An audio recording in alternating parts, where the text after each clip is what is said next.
Okay, I really want to finish nodkrai quests before Snezhnaya comes out. I seriously doubt that I'm gonna be able to do that, but I'll try very hard. I have Columbina now. She's so cute.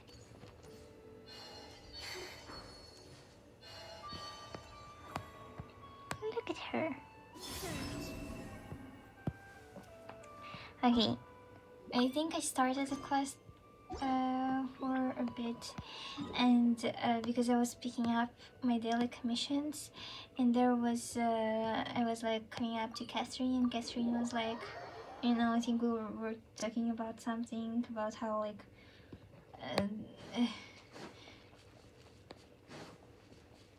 how like we saved nodkrai and stuff, and then Pavel was like, oh, we should check up on Columbina now that she's like super powerful and cool. Okay, that's pretty much it.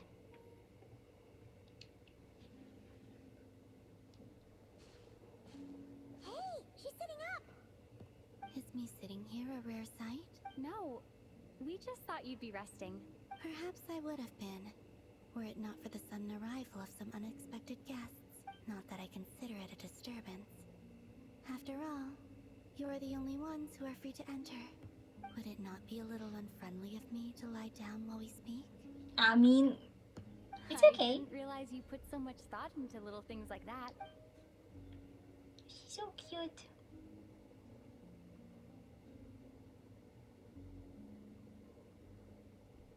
Only sometimes. There have been moments lately where I think about you and your companions. They are warm, mysterious, and cozy memories. Very few of my past memories are anything like that. They say that travelers return home bearing bags full of souvenirs. But my luggage was empty, and I believed it would stay that way. Return home? So, you're still planning on returning to the moon? Yes. This planet continues to reject me, reminding me that I do not belong here.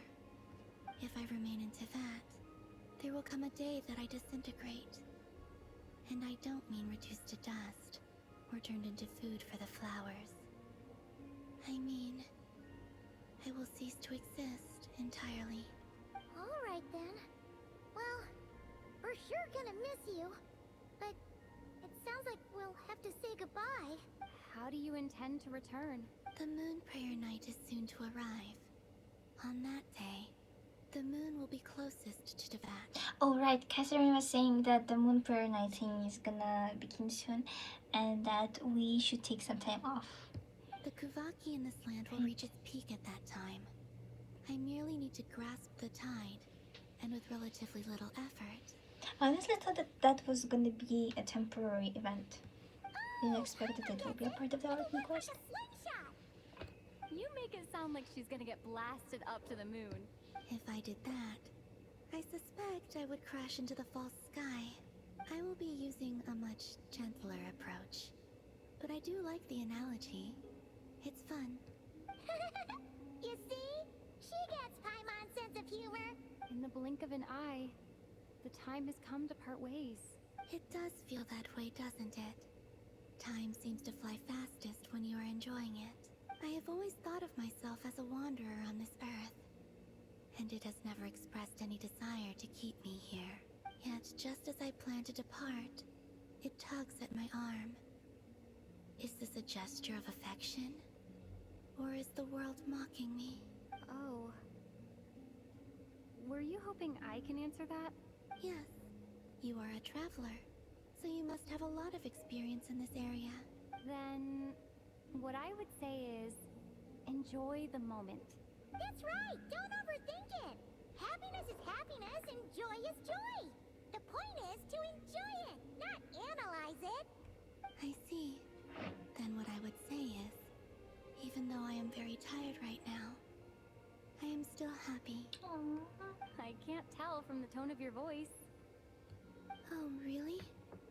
You don't think I sound happy? I'm just kidding. I could tell you were in a good mood today from the moment we saw you. Ah, a joke. albeit not a funny one. Oh, excuse me? Anyway, I assume you're here about you know what. Give me your hand. Oh, but I know what. Oh, the moon mirror. It's not that. There's something else we wanted to discuss with you. Oh, then do you still want to give me your hand? I hand holding question mark? Sure.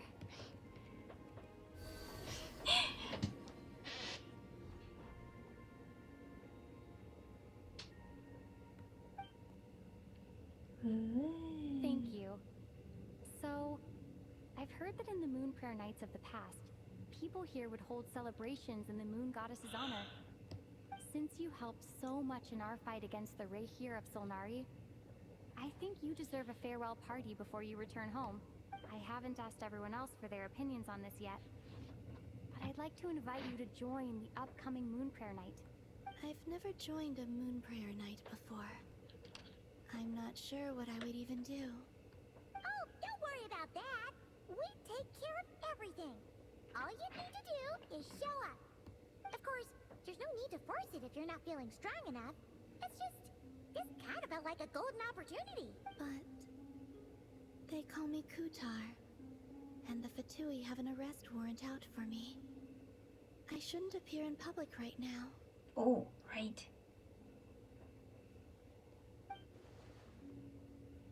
Yeah, there will be definitely complications, but I'll make it work. You have my word. Yeah, we got your back. Well, she does. Paimon's actually not too sure what she's planning. All right, if you're sure. I will not refuse your invitation. I suppose it wouldn't hurt to pack a few more sights from this world into my suitcase before finally learning what my homeland looks like. Oh, if you see Lama, please tell her that my answer to the question she asked me is neither yes nor no. that's Rather, mysterious. it is. There is no need.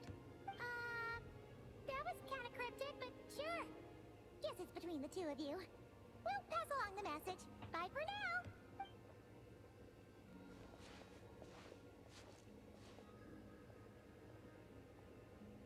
Okay, I think I'm more invested in the story now.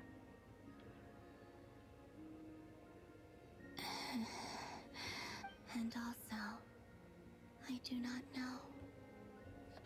Oh, the field changed color. I think that means something, right?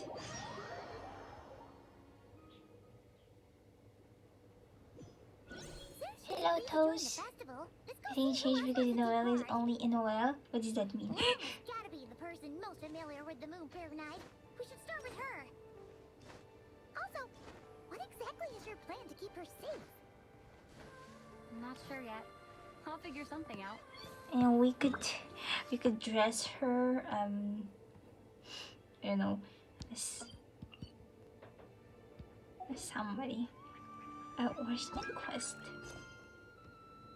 Characters currently in the world in other. Okay. Yes. Hello, Rani. Yes, Nyam stream. Snizhna is upon us. I'm forced to do the Archon quest. Can I teleport here and run away?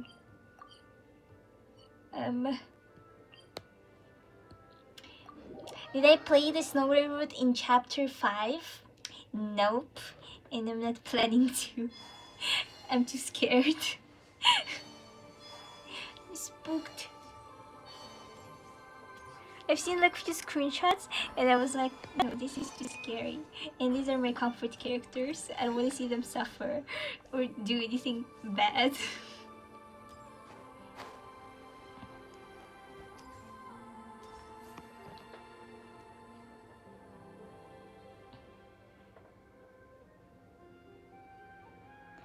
Not super behind myself too.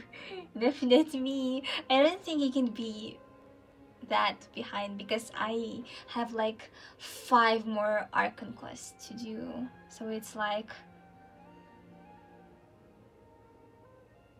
each Archon quest is like around 4 hours, so that means Spent like 20 hours on that thing. Okay, I don't want to think about it. What the? Who are you? I don't want to talk to you, child. Welcome to the Frost Moon Enclave. Is there anything I can help you with?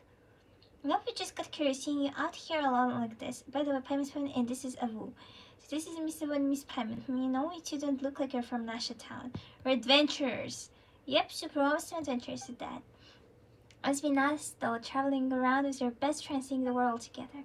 It really is. We've been to so many places already. What about you? What were you doing out here just now? I was looking for pretty stones. I don't fucking care about your pretty stones. Just let me do the Arctic quest. But it gets to collect them, right? You're not the only one. Some grown-ups are super into that too. Now I'm gonna use the pretty stones to bribe Mai into kidnapping me. Okay. What? You never heard the story of the legendary thief Reed Miller and the Fey Princess, but mine told me it's super famous outside. Come, lady with the moonlit eyes, let me steal your heart with this jewel that matches your gaze and whisk you away from the gilded cage. What in the... I'm not really sure what that means, but if I give someone something they like, that means you can go on an adventure with them, right? Hey, don't teach Kira to weird things. Just because Paris loves your cooking doesn't mean our friendship started with a kidnapping. I mean, Paimon is like a... I assume Paimon is a minor. And just randomly, we're not related or anything. We just have her travel with us all over the place. Who is this man you're talking about? Telling kids strange stories like that? That sounds kind of questionable. She's not a bad person. She's about the same age as me. She's an adventurer too, just like you two. I caught her sneaking around near camp once, so I made her tell me a story. What? For some reason, she seemed to think we're some kind of scary cult of weird sacrifice kidnapped kids to the moon goddess. She had to act all calm while begging me to not kill her. What kind of weird misunderstanding is that? Right? I have no idea where she even heard something like that. It's so strange, but since it sounded kind of funny, I didn't bother correcting her. That's exactly why she corrected her. Hey, in exchange, you promised to be my best friend and told me lots and lots of stories about the outside world. My mind had never let me read stories from the outside world, saying only non-believers would like such worthless things. Oh, that sounds kind of culty. Okay, Kasha, I mean... But May's stories were really interesting. Like the fisherman who fell in love with the Fae, and the thief who died 3 times with the skin from the lady of the underworld thrice, and the changeling who longed to become human. There were kind people, not so kind people, and really, really bad people. Rich or poor, good or evil, in the end, everyone died in misery. Okay, yeah, your parents have a point. Those are pretty messed up. Okay, for example, Reed Miller's companion, the Shadow Weasel, who swore to never step into the moonlight again. Yeah, I've been well, thank you. I'm just very busy with work. Honestly, like, I get why they do it, but Genshin, please, I would main story, not random fetch quests. Yeah, it's just the location was near here, and I didn't realize that they would force me into the quest. They've been good about not forcing me into quests. They were like, talk to this person, and only after that the quest starts. But here, I get tricked and forced into the quest, and now I'm spending the precious minutes of my life in this. Gosh, girl, do you know what a cult is? I don't think people in cults realize that it is a cult and even know what a cult is. Now's not the time for stories like that. Anyway, these aren't exactly stories for kids. I'm not a kid anymore. Mai also said that the outside world was way too dangerous for someone like me. Which is kind of rich from her. She can't even use the blessing of the moon goddess, and she's about the same age as me. So that's fine. I'm super smart anyway. Before I caught her, she kept muttering about some stone. That means she must be looking for pretty stones, right? If I had some pretty stones, I bet I can bribe her with ease. Just like how Reed Miller lured the Fey lady away. She'll take me away from here, right? Can you not say bribe like that? You're just giving your friend a nice gift. That's totally normal. We need to make it sound weird. Well, we'll be looking around this area anyway. So if you find any pretty pieces, we'll bring them back to you. Wow, really? Thank you so much. Okay, weird child. You said, oh, you see this? They forced me into the quest, even though like this location was also here. Like, what the fuck? Beats me. I had a bit too much to drink last night, and when I woke up, I was on Hisi Island. In bed with Lauma. Mr. Varka is helping to oversee Nasha Town's preparations for Moon Prayer Night. He is here to go over some details regarding the decorations and custom cloth designs. You know what?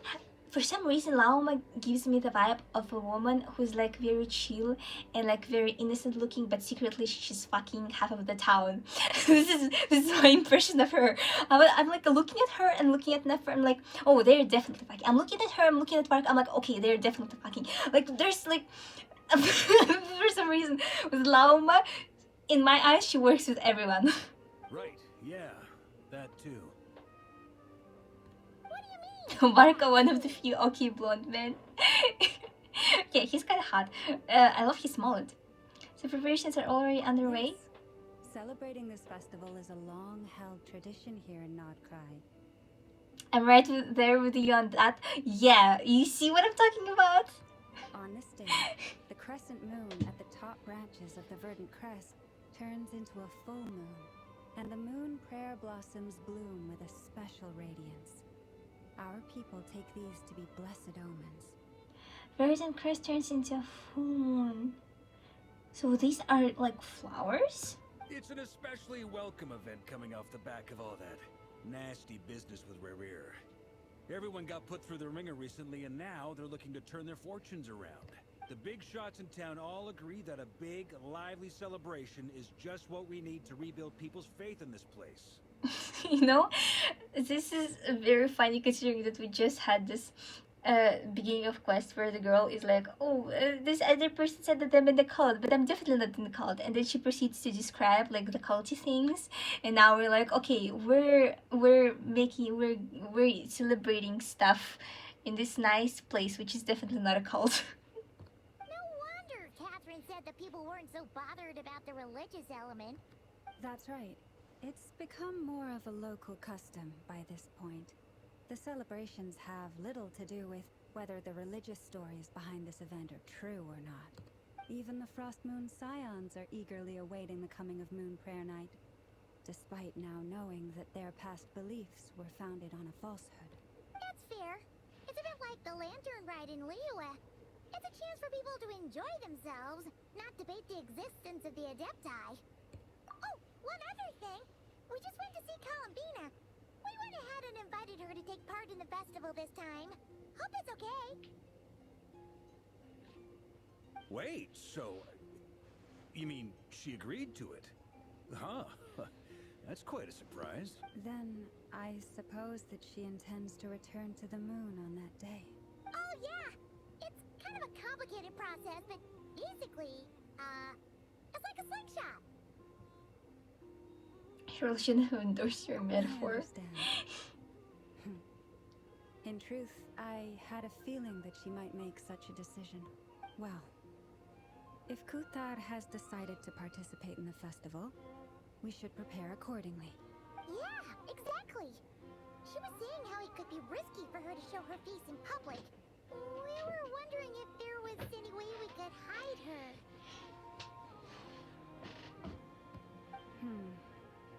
Unfortunately, the people who carved the statues did an excellent job of capturing her likeness. It will be very challenging to hide a goddess whose face everyone is so familiar with. Darn! We may have bitten off more than we can chew here. Nah, don't sweat the small stuff. We can handle that. Huh? Are you saying you have a plan?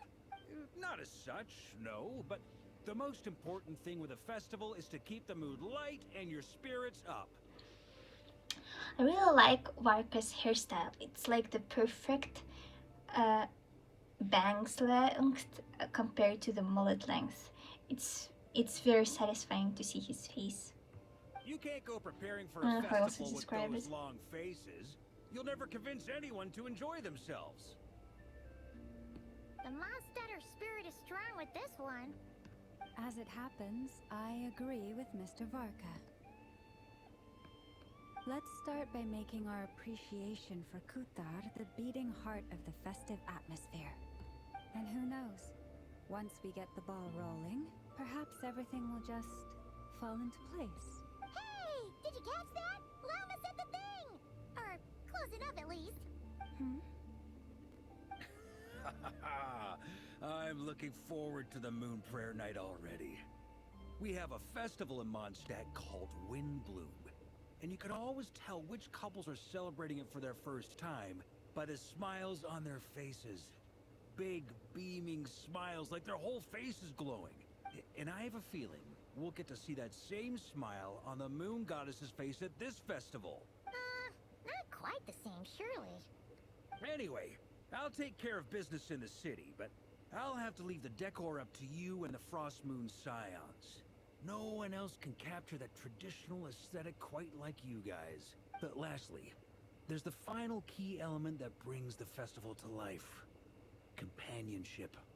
Before you leave, let me show you something that we've been preparing.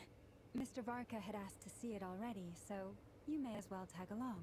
Also, I have some further questions about Kutar's decision.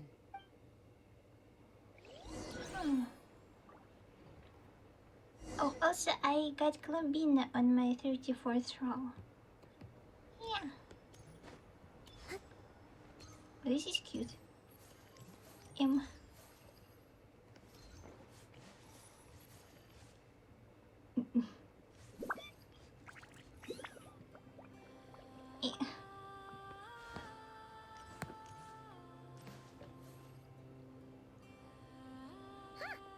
Just gonna fluff his hair and maybe pull it. I don't know. I believe so. Kuhenki seem very skilled at playing drums like these, although I'm not sure where they learned it from. Maybe it's an innate talent? In their eyes, they're probably just playing with toys. Luanatar! You wanna play too? Guess not. Yeah. She looks more confused than anything. Maybe we can teach her next time if we get the chance.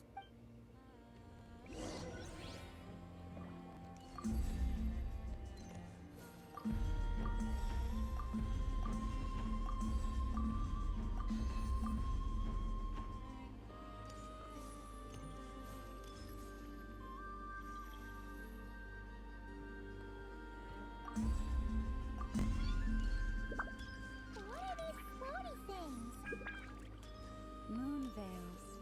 We hang them from buildings in the city during the festival. When you look at the sky through them, it creates a lovely misty effect.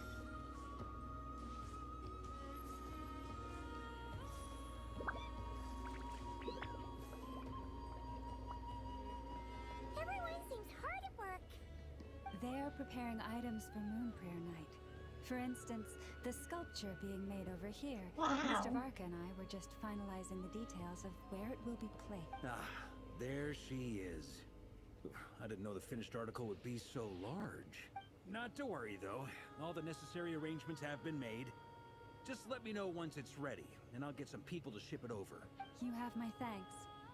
And over here, we are preparing a very traditional confection. Oh, look at all these colors! It looks great! Can Paimon try one? Of course. I have a feeling you'll like it a lot. You bet! Sweets and treats are Paimon's favorite! If you included those in the Feast of the Moon, I bet Paimon would have joined the Frost Moon Scions by now. There will also be verdant crests like this present in Nasha Town during the festival. The timing of Moon Prayer Night is not completely set in advance. We make a rough estimate, then observe the changes in the verdant crests and moon prayer blossoms to guide us. As such, the wait itself is a fun feature of this particular festival.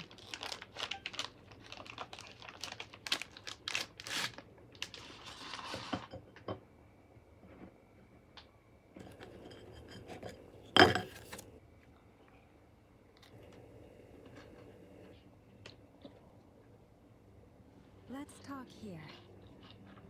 To tell the truth, I am very surprised to hear that Kutar is willing to participate in the festival. I once asked her if she'd be willing to stay with the Frost Moon Scions. I could introduce her to everyone, and we could be a family to one another. She did not answer, but she has not appeared here since. I took this to mean her answer was no, but if that were the case, she would not have accepted this invitation. Ah. I see. Maybe she is right. Maybe the Frost Moon scions of today no longer need a moon goddess. But my wish was not for her to come here and be worshipped as a deity. I simply wanted to offer her a place to stay. I'm sure she believes that showing herself here might invite Fatui intervention, and as such, she does not wish to cause us trouble. But what really pains me about all this is that this is her birthplace. She ought to belong here, yet no one has been able to grant her shelter. I think I'm qualified to weigh in here. When someone's about to depart on a long trip, what they need is blessings, not burdens. We should wish her the best, not make the journey harder than it already is. Anyway, she's agreed to attend, hasn't she? All we need to do is simply respect her decision. I see your point. Yes, she will soon depart after all. Our job is to leave her with some happy memories. Besides, who's to say her journey to the moon is a one-way trip? It's not like she can't come back and visit if she wants, right? Paimon agrees wholeheartedly. Festivals are all about having fun, so let's keep it simple. All right, I'm gonna head back to Nasha Town soon. Wanna come with? I'm guessing you have some other folks to visit there. Sure thing, let's go. Bye for now, Wilma. Thank you all. Goodbye.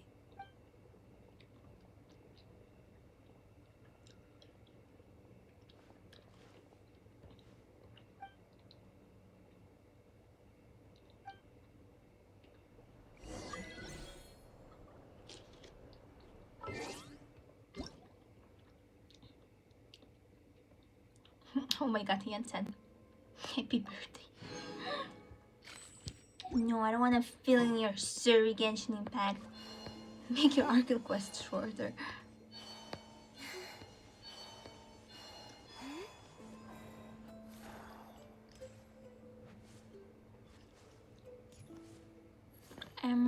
Wait, no, navigate me this one.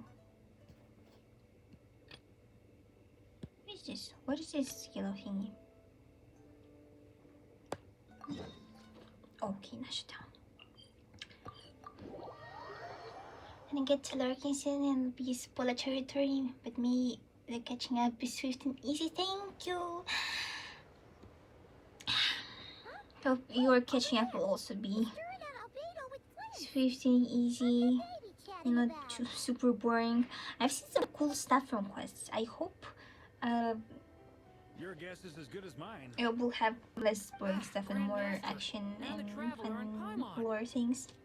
Hello there. It's been a while. Perfect. We have some new volunteers for our investigation. Wait, let me guess. The righteous Lightkeepers are finally ready to hunt down the Abyssal Dragon? Yes, that too. Yeah, right. Oh, wait. Why does everyone keep saying that too?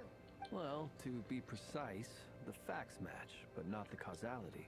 Wait, so I guessed right? Half right. Don't act so impressed with yourself. Maybe I can explain. We ran into Mr. Flint's north of Nasha Town.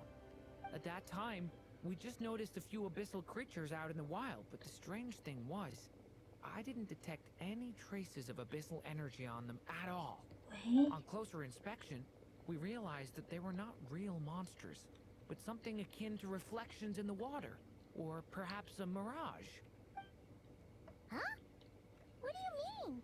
Like, you could see them but not touch them? Exactly. It was very peculiar. They roared and tried to attack us, but we could not make any physical contact with them. I think I've heard of things like that happening in Nodkrai before, but I don't know much about it. Yes, it's a known phenomenon. Mirage-like illusions tend to appear in nodkrai in the run-up to Moonprayer Night. From a distance, they appear quite real. I myself thought that Misters Durin and Albedo were locked in battle with abyssal monsters when I first arrived. But after sharing intel and investigating a little further, we can confirm that these illusions are harmless. There is no great cause for concern. All the Mirage stories I've heard are either animals, rocks, or small houses. Abyssal monsters, though?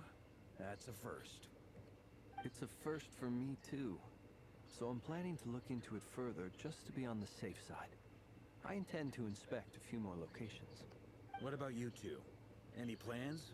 Alice contacted me a few days ago. She'd like me and Duran to assist her with an experiment, but we lost contact shortly after receiving the message. I'm sure that comes as no surprise to anyone familiar with her. We don't know when the wind will blow, yet when the wind blows, we will know. That, in a nutshell, describes how Alice operates. Yeah, that tracks. Okay. Well, I suggest we investigate this Mirage business in the meantime. It's piqued my curiosity, and I'm pretty sure I know someone who will already be 10 steps ahead of us. Well said. Right? Whatever's happening in nodkrai, she always seems to be the first one to know. Let's go see what she knows. We can invite her and her staff to the festival while we're at it.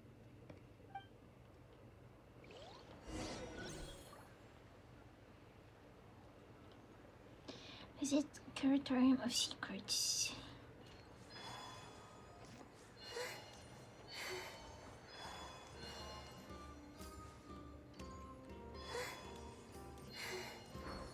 You know what Columbina reminds me of? There's this cartoon. There's this Russian cartoon about a small guy who was like born on the moon, and then he fell onto on Earth, and he got adopted by a family of bees. He kind of reminds me of him.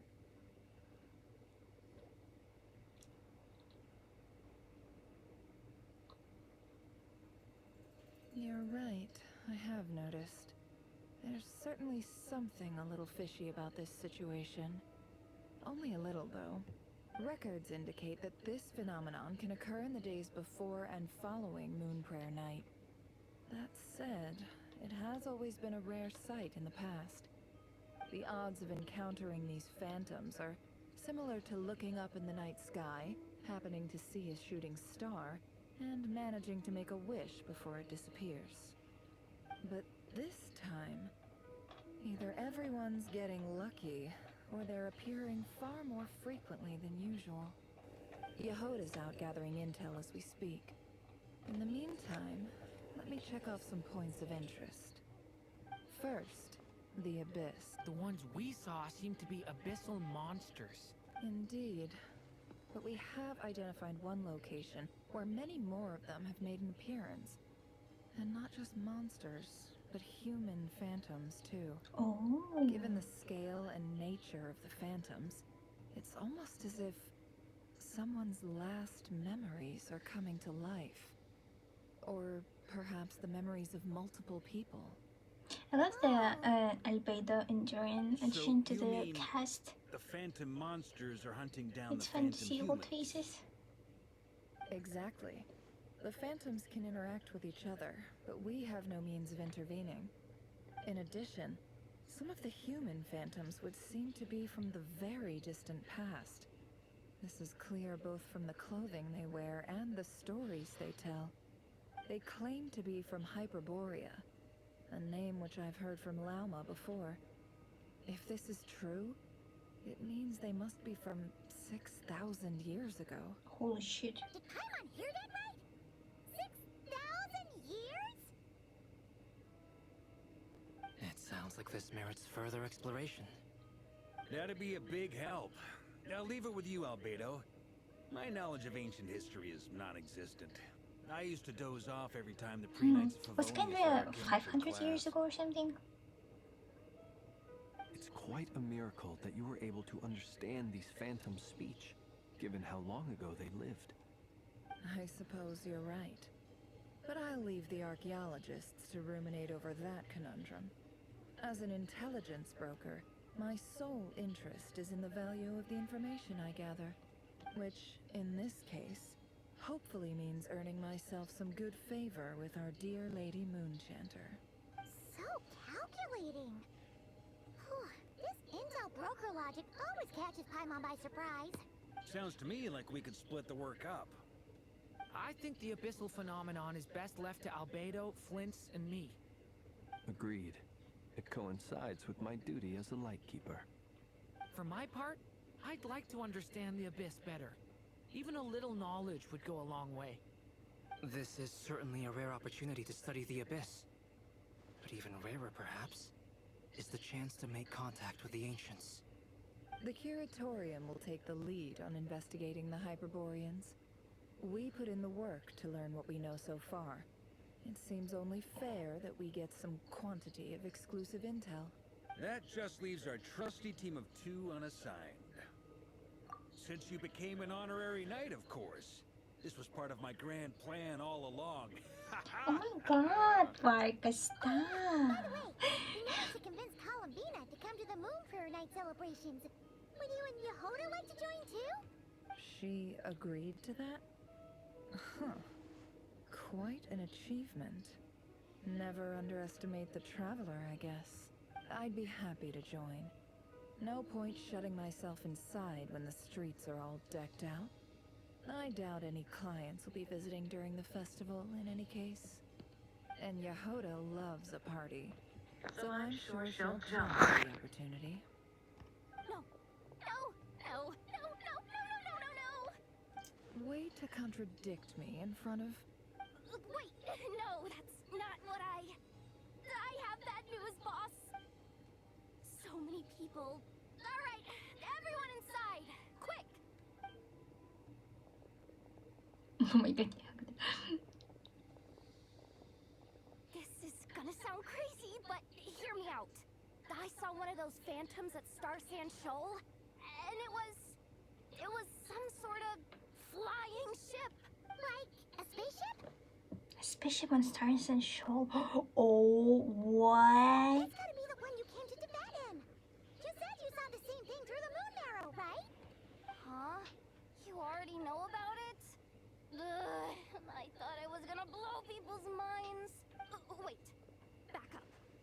You came here in a spaceship? Now my mind is blown! What's it like on the inside? Was it like flying through space? I wanna know everything! Yep, exactly. Huge discovery. You're the best. Second best intel broker in the world. After us, of course. Wow. Really? Well, I don't know if I'm all that, but... I guess that decides where we're heading next. Come on, don't look at me like that. I know the spaceship doesn't have anything to do with me, but you don't want to leave me as the only one twiddling my thumbs, do you? Please? Fair enough. You can tag along. In that case, let's meet back here to discuss our findings once we're done. I wish everyone a productive investigation. You too.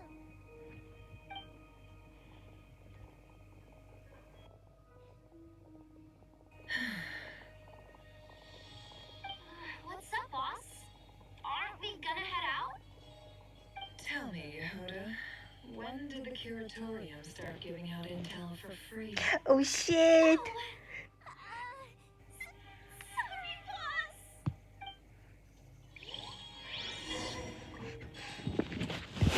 What to the spaceship's phantom, like spaceship phantom's location? Oh my god, I should probably open up my teleportation waypoints. Whoops.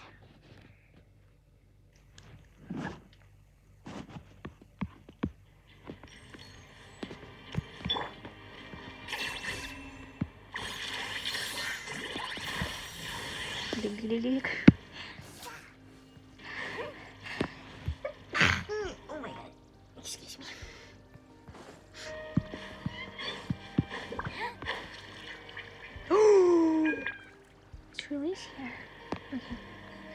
this teleportation thingy.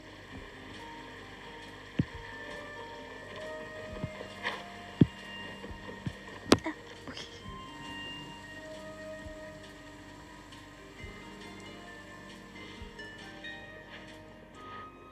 Well, what do you know? Yehoda was right on the money. This phantom really is your spaceship. But that's so weird. Why would it show up here? Is it some kind of projection? Or a ghost? Like, maybe it no longer exists. But somehow it left an after image? Ah, you're already here. Miss Lauma, what a surprise. I thought you were busy with festival preparations. I was, until one of our people informed me that a strange sight had appeared at Star Sand Shoal. No one's ever seen something quite like this before. I thought I should see it for myself. Same here. Oh, so we heard that these things appear around the festival period. Any idea why that is? Unfortunately not. We have very limited information about them, since they can't be interacted with. And no human phantoms have ever made an appearance before now. The most we've been able to deduce is that these sightings appear to be connected to the increase in Kuvaki energy around this time. Yeah, seems like that's all we can do. This is all so confusing. Allow me to lend you a hand.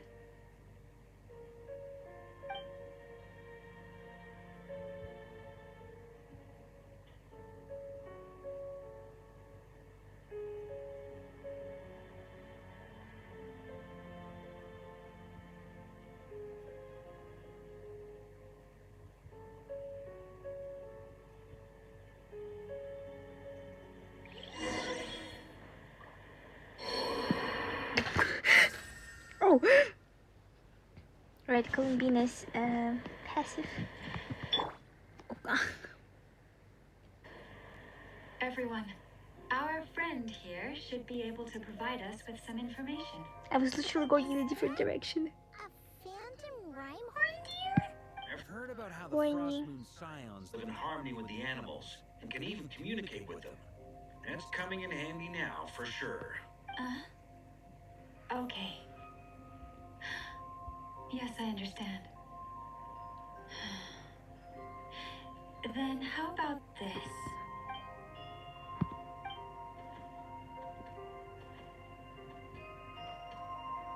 I will eat my car right after It a appears to beer. share our Hear curiosity that about this bump, giant it's spaceship. shaped like So a I deer. asked it if it wouldn't mind investigating, along with some friends. In return, I told it about some nearby spots where the wild fruit grows abundantly. We may live in a different era from these phantoms, but I trust that the terrain, climate, and ecology here are more resistant to the effects of time than some things are. Let's give them a moment and hope for the best. After a few moments, Ramhorn deer appears in his companion. All back together. Must have been a lot of fruit. Indeed.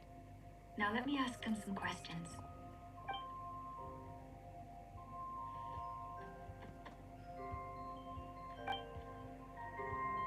It did find a lot of wild fruit, enough for them to feast for a long while.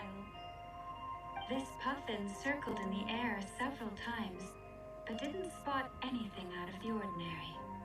Certainly nothing to do with the spaceship. Huh. Well, it definitely makes sense to get a bird's eye view. Indeed. Other than that, I was also thinking that the world these phantoms see is also different from ours. Oh, I get what you mean.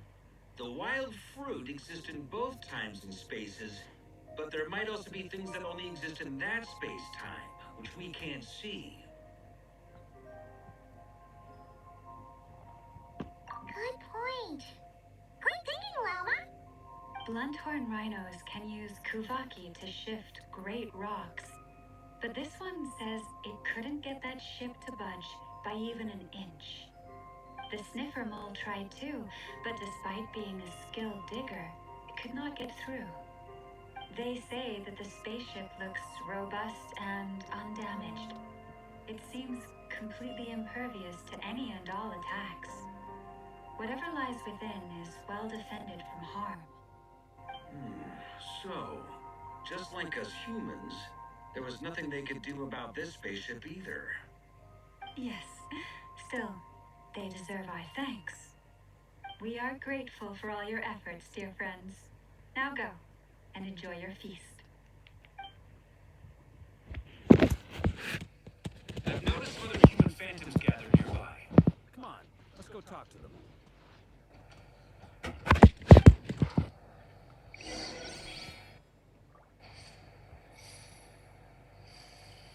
Let me unlock the teleportation thing.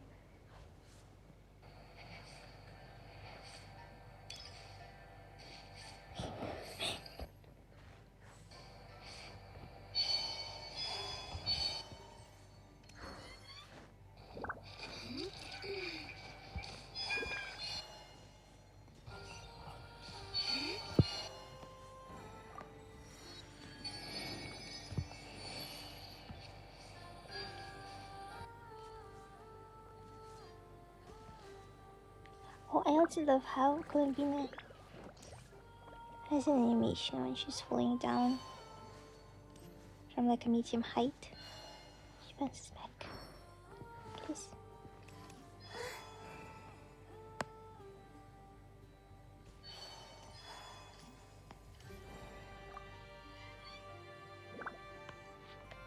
What is this thing?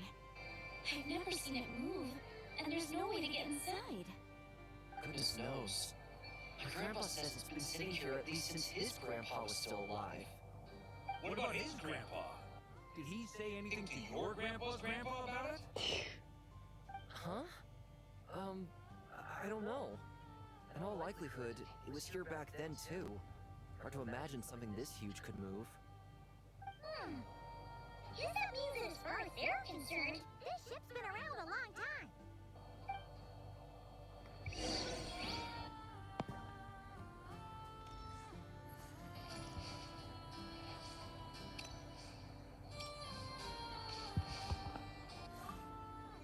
Have you ever seen anything like this? Nope. Never seen or heard anything this weird.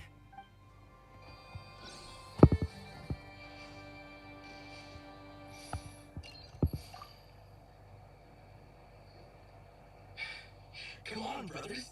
If we can get even a small chunk off of this thing, it's gotta be worth a fortune. Today is the day we strike it rich. Huh?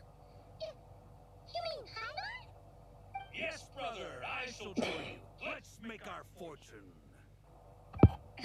We should go with them. What the? This thing is crazy tough. I can't even scratch it. What's it made of? Sorry, brother. Looks like we'll have to seek our fortunes elsewhere. Enjoying yourself? I was just seeing if I could influence this phantom's perception by playing. But nope, no dice.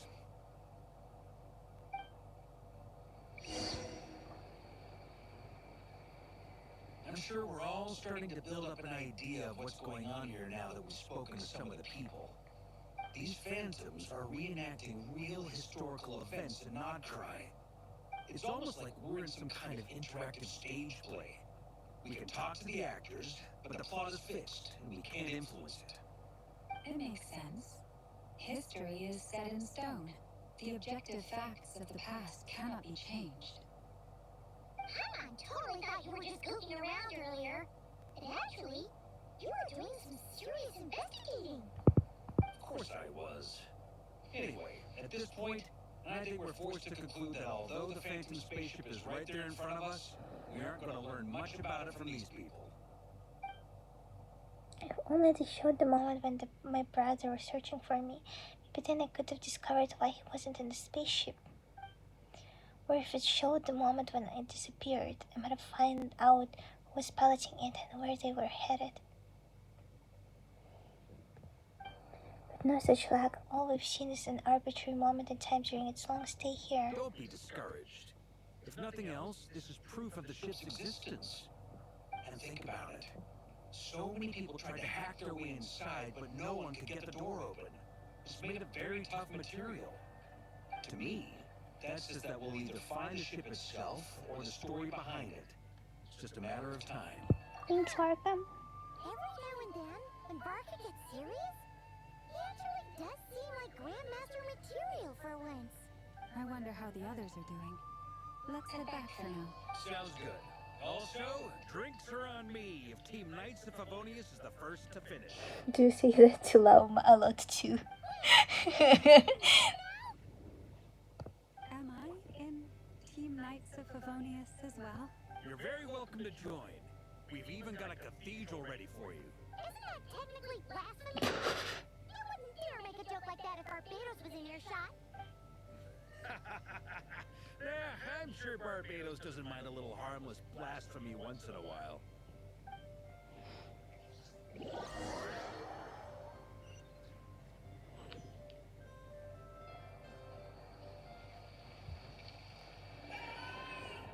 What the heck? Oh, no! Get away! Oh.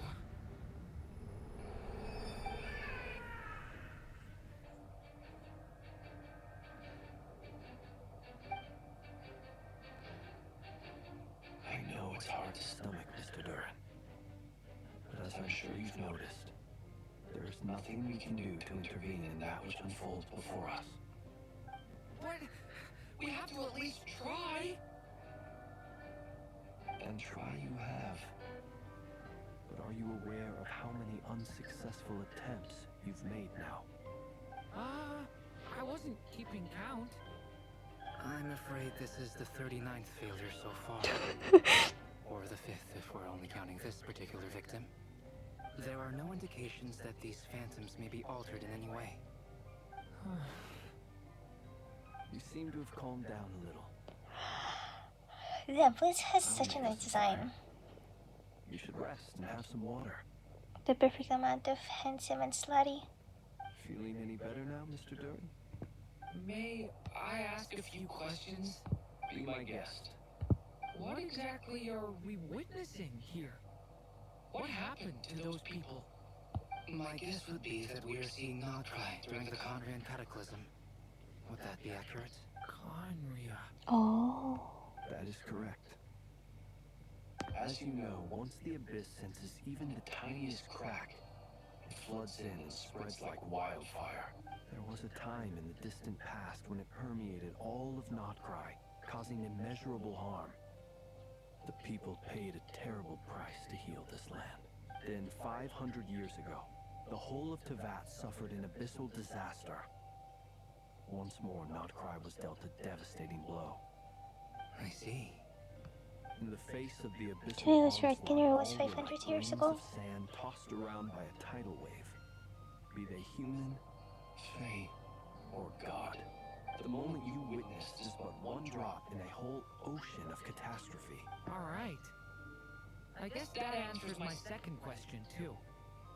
I wanted to know why there's nothing I could do to help them, and that's because what we are seeing is history. That would be my guess as well. As I understand it, history and fate are not all that dissimilar. The latter may be unseen to us, but both are immutable. Yes. Fate was determined long, long ago. I still have a couple of other questions for you, Mr. Flint.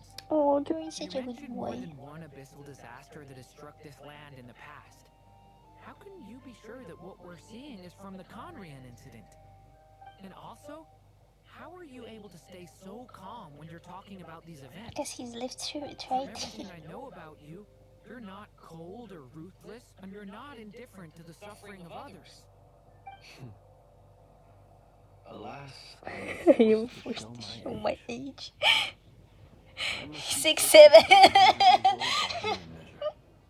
Wait, so you... One is not easily moved by history when one has witnessed the truth firsthand. I'm sorry. You needn't apologize. Your passion is a good thing to have, I love Serpent. because someday you may find it in terribly short supply. Now, at the risk of offending you, I have a question in return. Your curiosity toward the abyss. Is it born from hatred or because you sense its call? Wasn't Jiren poisoned by the abyss or something? Or was he like tricked by the abyss back when he was a dragon? I only ask because I kept a fragment of Rerear's body in my lantern for a short time. Specifically, his heart. So I know what a burden it can be to carry the abyss with you. And I hear its power growling from somewhere within you. In my eyes, your mere existence is a miracle. My honest answer is... I don't know. I don't think I have the confidence to say for certain. What I will say is the abyss is not the only issue that haunts me. Even before I became who I am today, the question dogged me constantly. Should I even exist at all? Oh, Jiren, that's just like a normal part of being a teenager, baby. When we fought Rerear, something became a little clearer to me. Sometimes it is the darkness within us that allows us to achieve the impossible. I certainly got the sense from your 39 attempts that you were trying to achieve the impossible. It sounds like you've resolved to see the truth for yourself. Absolutely. In that sense, he and I are quite similar. Then I wish you every success. I look forward to the day of your transcension. Well, if everyone's caught their breath, I suppose we should head back. Oh, and one last thing. I'd appreciate if you kept our discussion about history a secret.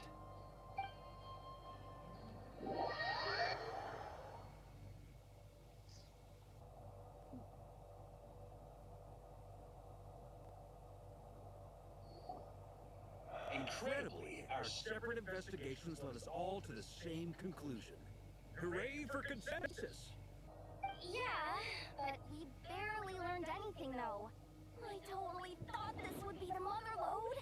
Talking with the ancients? I mean, come on! But nope. All we got was useless snippets of conversation. And all this stuff about moons and hyperopia. What a load of baloney. Seems like people back then had a few screws loose. I understand your frustration. We found the same issue. Each phantom only showed a very brief moment in time. There isn't much value to be found in these miscellaneous fragments of a civilization's history, no matter how glorious it may have been.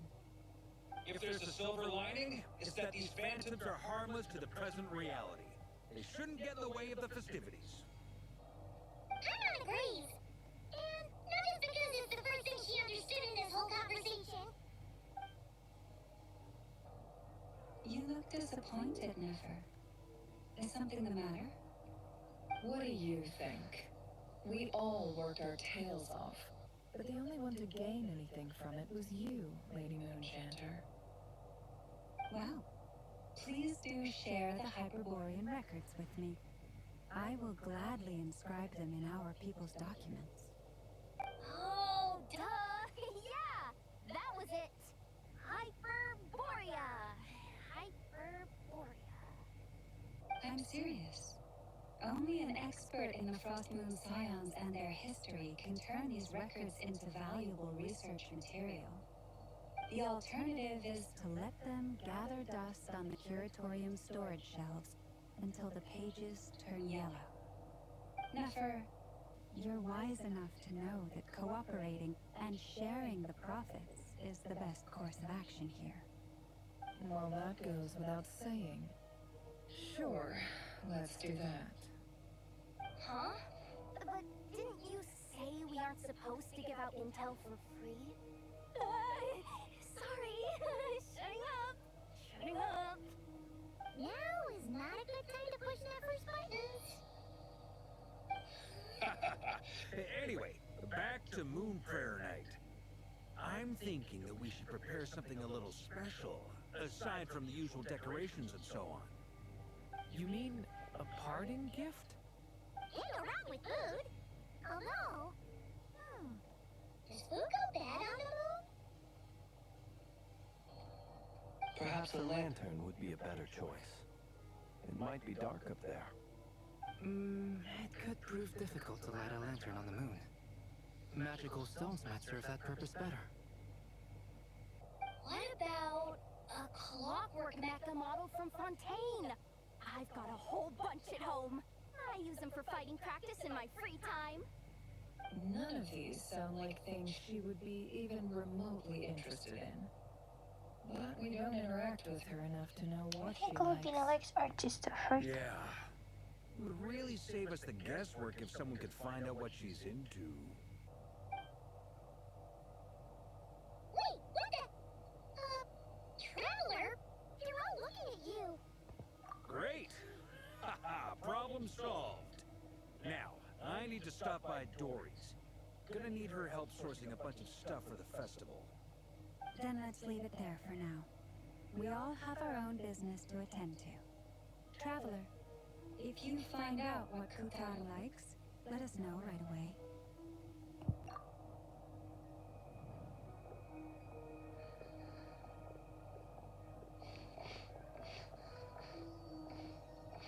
Is something the matter?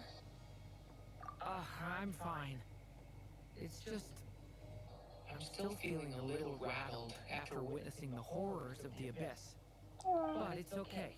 This is something I have to work through. I'll be alright. Thanks for your concern. Wow. Don't put too much pressure on yourself. If you ever feel like something's wrong, physically or mentally, we're here to talk. Come on. Stop treating me like a kid. You are a baby though. You're a mini Durin. Like an illusory dream. Which is why we need a lantern guaranteed to work on the moon. Yes, I have a few ideas, but the lantern itself is the easy part. The real issue is how little we know about the lunar environment. Wait. You two are serious about this? Let's just say I'm intrigued by these shining magical stones that Mr. Albedo has mentioned. What's this thing? Check the message part?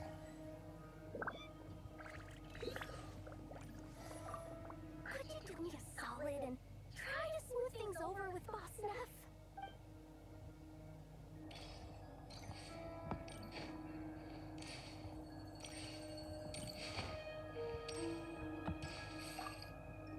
You should get going.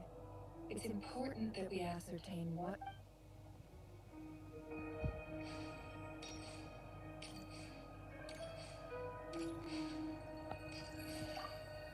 You're floating. Would you accompany me into town? I think it'd be best if you saw the Frost Moon Scions decorations for They're yourself. flirting for Very sure. well. Let's go. You're definitely gonna fucking town.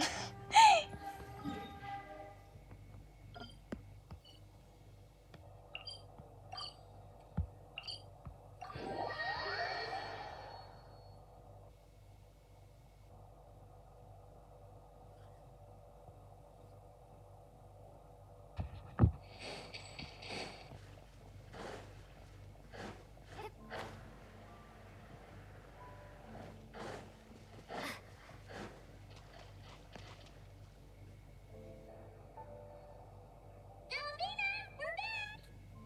Huh? She's not here. Were there a few Kuhenki here last time too? Where did they all go? For walkies. Walkies? Or Kuhenki? You're not pets, you know. Oh well. Looks like we just came at a bad time. Let's try again tomorrow. There's still a few days until Moon Prayer Night, so we're in no rush. Besides, she needs time to rest anyway.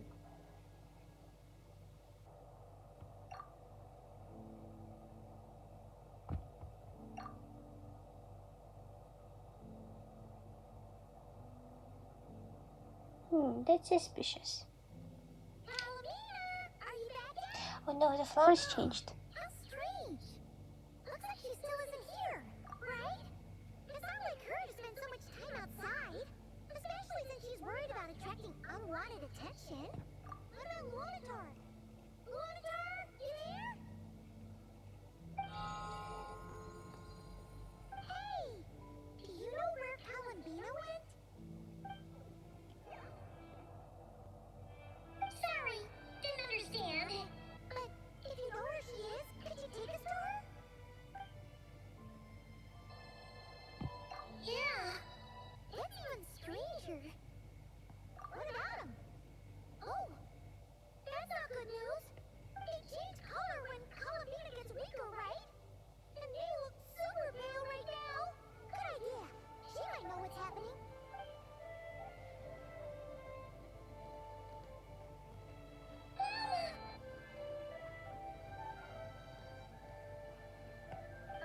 it's you. How is Kutar? Is she okay? No, she hasn't. I came here to check on her after I noticed the flowers had changed color. Based on past precedent, she must be very weak right now. Even getting up to walk would be a struggle. It seems unlikely that she wandered off outside. Not to mention that she doesn't do that at the best of times either. So yeah, this is super weird. No. Very few people are in the know about Kutar's whereabouts. And if anyone suspicious had visited, they'd have left some sort of evidence. Come on, let's go to Nasha Town. If anyone has seen her, someone there will know about it. It's Nodkrai's information hub after all. Makes sense. Let's go!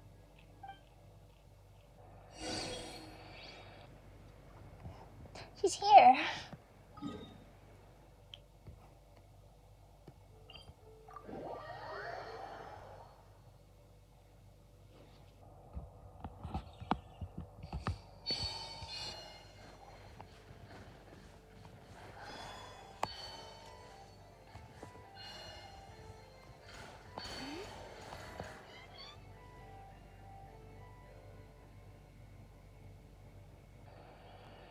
Wait a moment.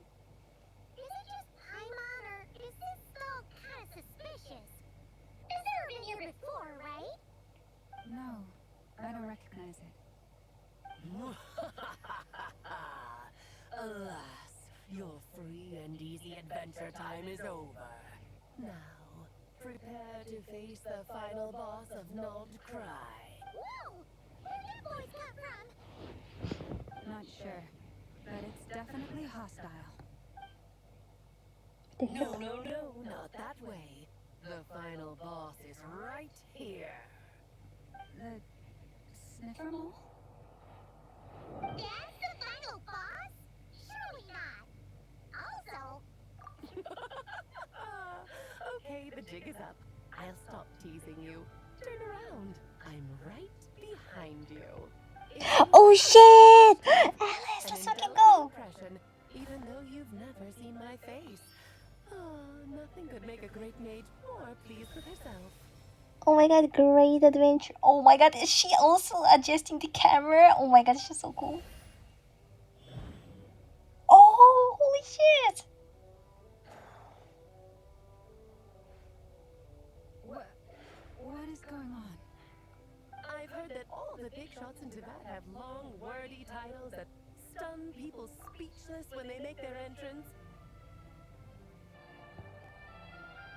Her design is so pretty. I want her so bad. Oh my god. Unfortunately, none of them are affiliated with the Hexen Circle, and we ourselves keep a very low profile. The notorious name-dropping doesn't quite work for us. Still, I, for one, think I'm really quite amazing.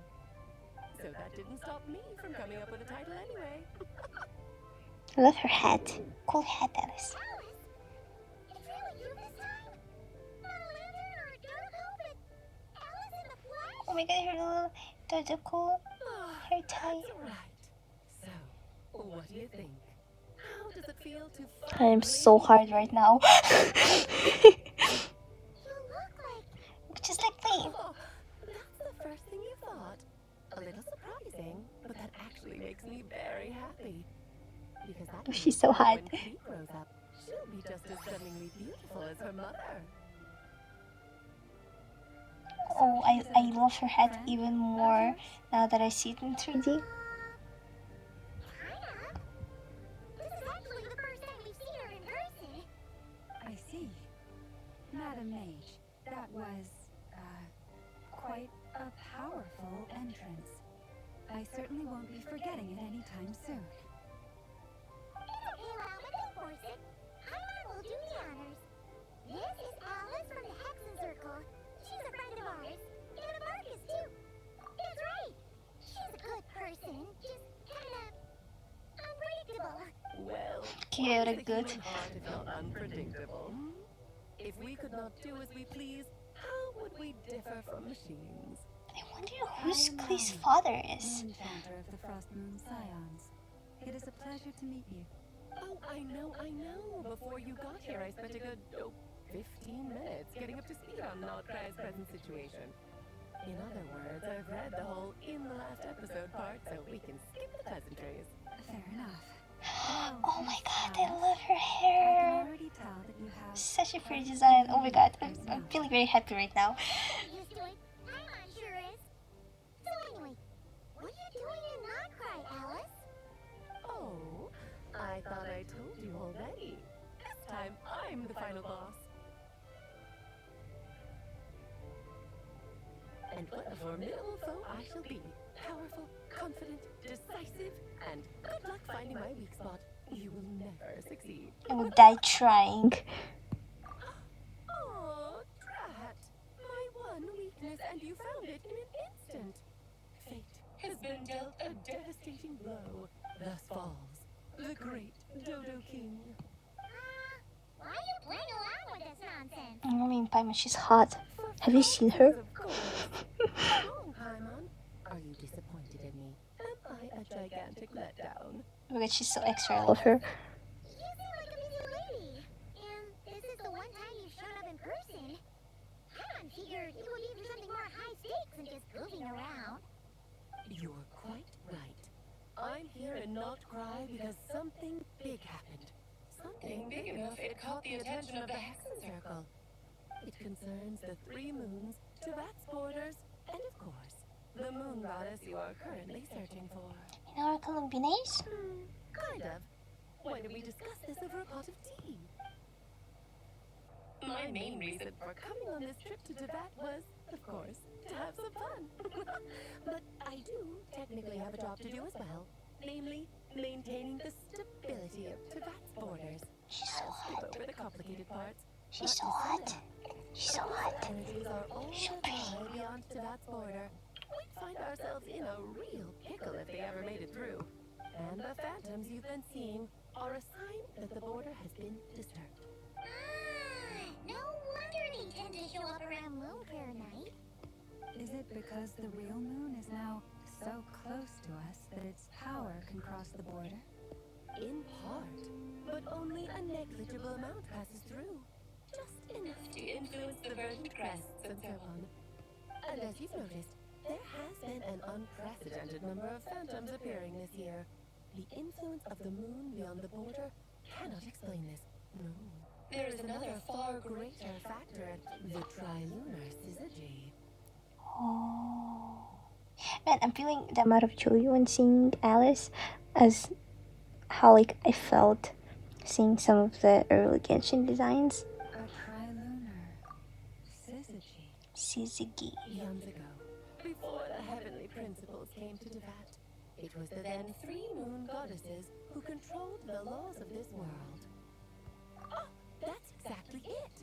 The 3 goddesses split these powers amongst themselves, promising never to consolidate them into one singular body. This was meant to keep the world stable. But, fast-forwarding to the present, the eternal moon's marrow is with you, while the iridescent moon's marrow, which should never have appeared in this world, has been retrieved. Add that to the presence of a moon goddess in the flesh and... the power of all 3 moons is gathered here in nodkrai. There hasn't been an event like this since the War of Funerary Flame. And it's having Funerary a noticeable Flame? effect on Teyvat's borders. Why are you so concerned about set borders, if I might ask? Because I wish to give my darling daughter a peaceful, sunny environment to grow up in. Is that a good enough reason? The fucking blink. Sounds like you're dodging the question, but it does make sense. Well, that's one reason anyway, and the most important one. The others are a little complicated to explain. For instance, cleaning up after dearest Miss R. Albedo could tell you more about that if you're curious. But right now, I have a more important question to ask you. Why are you collecting the moon marrows? I see. Nicole told me about that legend once. Nicole? You mean meet Anne? Oh, so you remember. Wait, I thought that Ryan's daughter was Nicole. What? I thought Nicole was Labido's and Duran's mom. my daughter.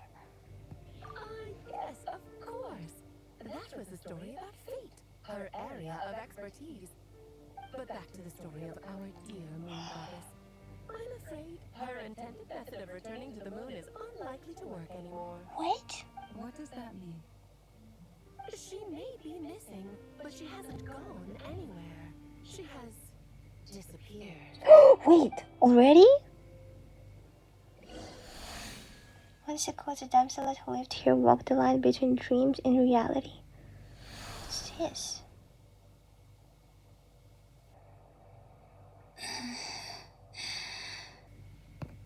My body is so heavy. Wait, no. It's my mind that's heavy. My arms and legs are as light as a feather. What's happening to me? I feel drowsy, like I've been asleep for too long. Is it daytime or nighttime? Is the moon out? I think I'll go for a walk.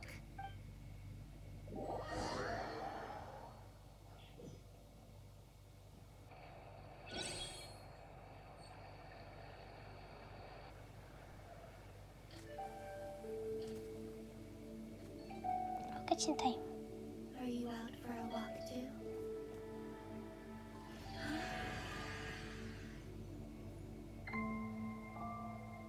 No.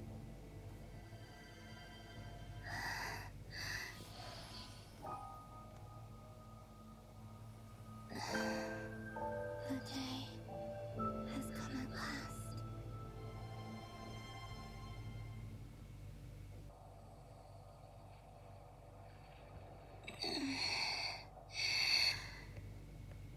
Have I grown so weak that I can't even sustain my physical form? But Moon Prayer Night is nearly here. I was so close to returning home. Death is near. Is this how it ends for me? No. Will I return to the moon after I disappear? Or...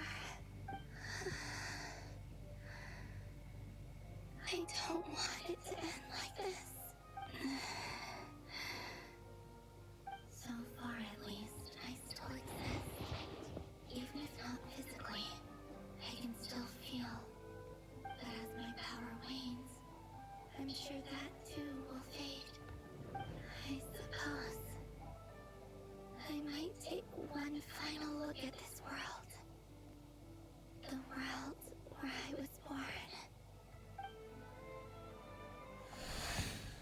This may be our last chance to visit the Friendswood Enclave. Don't let it slip away. What?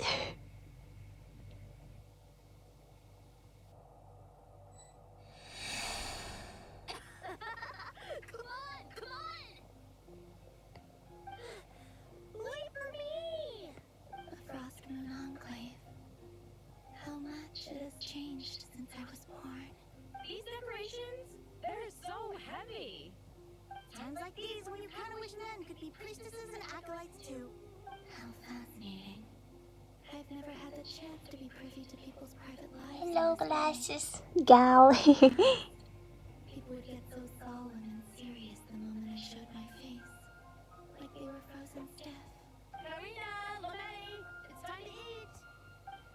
Coming!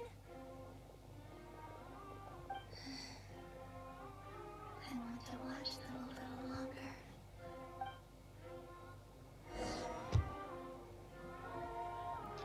No, I'm a ghost.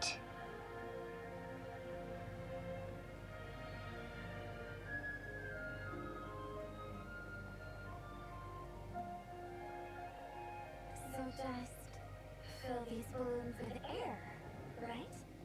Yep. Try a couple now to test things out. The rest can wait till Moon Prayer Night. Being fast.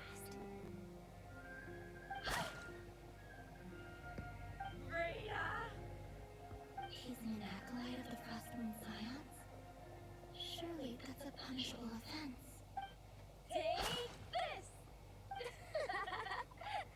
Huh?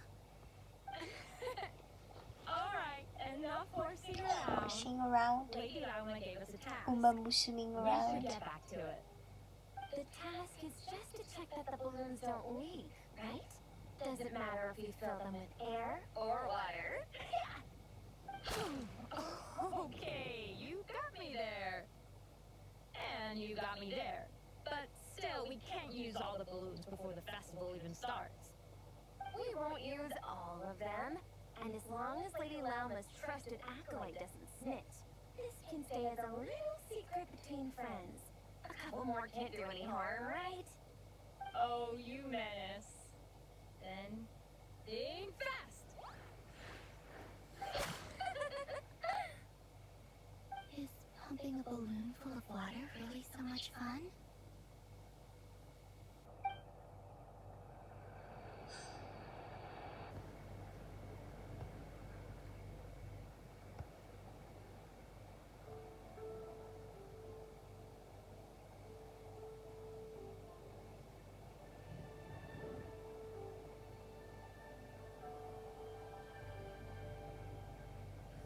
I'm sure you're both tired from playing all day. Come on, eat up. A plain, humble meal. That has always been the way of the Frost Moon Scions. Huh? How come Maddie got a midsummer berry dessert? Oh, I always get Lockaberry. I don't mind sharing. You can have a bite of mine if I get to have a bite of yours. They're sharing food? I've never shared food with anyone before. Even at the Harbinger tea parties, everyone just ate off their own plate. And when I couldn't finish my food offerings from the Frost Moon Scions, they'd leave the leftovers out under the moonlight for the animals to claim. Hey! That was 2 bites! Oh, and then you can have another bite of mine. Oh, you too. Oh, don't fret now. Here, have some of Granny's too. So this is what it means to be family.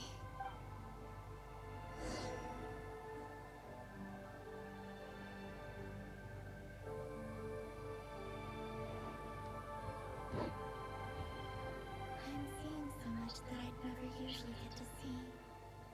They'd never act like this when I was around. It's nice being able to just watch people in peace in these final moments. What a rare opportunity. I think I'll go take a look around Nasha Town too. Maybe the Traveler will be there.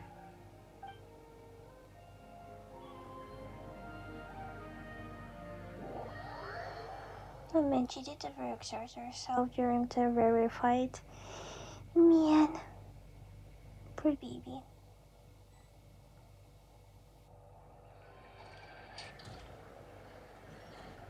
After the War of Funerary Flame, the Moon Goddesses were no longer recognized by Teyvat. They lost the whole foundation for their Funerary existence. Flame? That's why the Moon Goddess's strength is fading. She cannot withstand the world's rejection of her. Just like that Columbina said, the world itself is rejecting her. To be more pedantic about it, the Moon Goddesses did something to offend the heavenly principles, and that's why they were ousted. Something of a recurring theme in Teyvat's history. Recurring theme. Theoretically, speaking so candidly should put me in their crosshairs too, but they can't tell me what to do. I'll say whatever I want.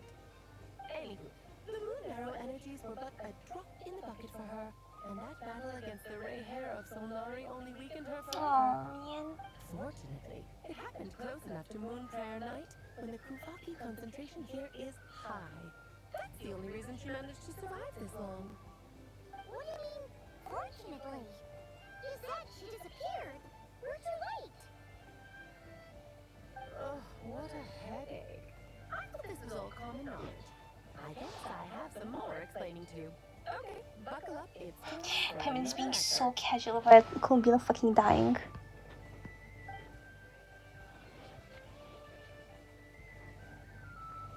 Now, I said earlier that the Moon Goddesses lost the foundation for their existence. The reason for that has to do with the natural order. Basically, the rationale for their existence in Teyvat was lost. The same logic applies to the present Moon Goddess too. Consider her existence so far. Her comrades in the Fatui called her Damselette. I I love the color palette of her design. The accents are like chef kiss. So, the rationale that once sustained her existence is now gone. Wait, we did that to her? Oh, well, strictly speaking, yes. But let's not start pointing fingers, shall we? I'll only end up as the big bad villain, and that's not the kind of final boss I want to be. Of course I do. I'm only the greatest mage in the whole entire world. Now, if you wish to find your moon goddess, there are 2 problems we need to solve. Firstly, we'll need to strengthen the connection between her and Teyvat, at least enough to sustain her until Moon Prayer Night. Strengthen her connection.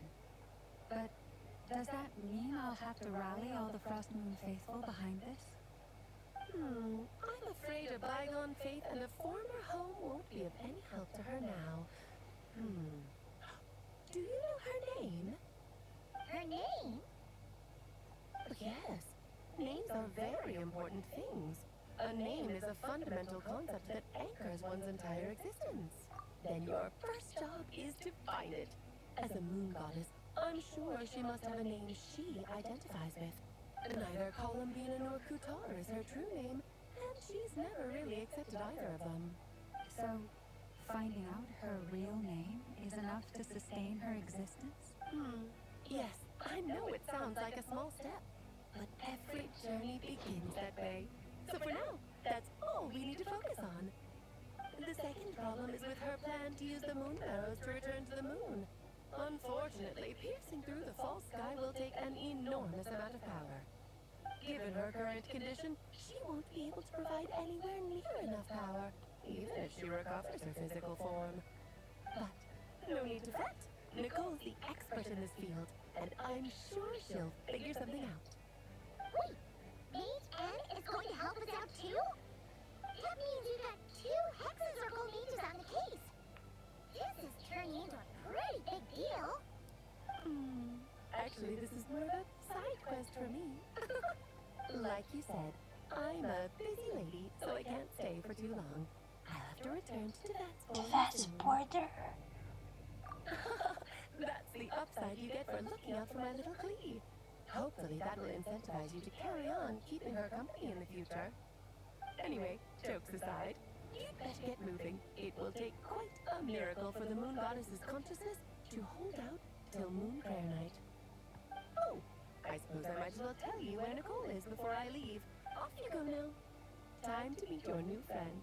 Oh, yes, and a little suggestion. Don't forget to mind your heads. The fuck does that mean? What? I wonder how Dorian's doing. I should really go see him before I head back. You really are super busy. I most certainly am. There's so many children I have to keep tabs on just in Mondstadt. Durin, Albedo, Venti, Varga. Klee didn't make the list, huh? Of course not. Klee is my pride and joy. I have no qualms about her, because she's the best child in the whole wide world. Yeah. Klee's a little angel. I'm glad you agree. Well, all the best. See you when I see you.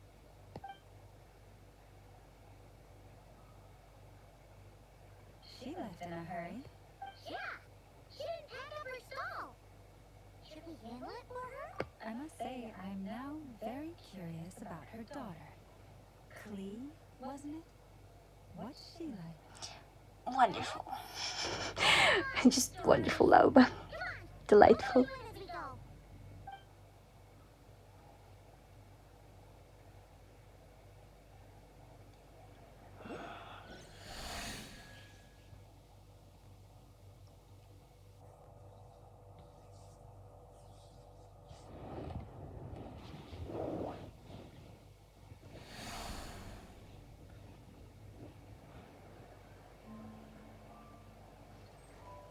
What a lively place.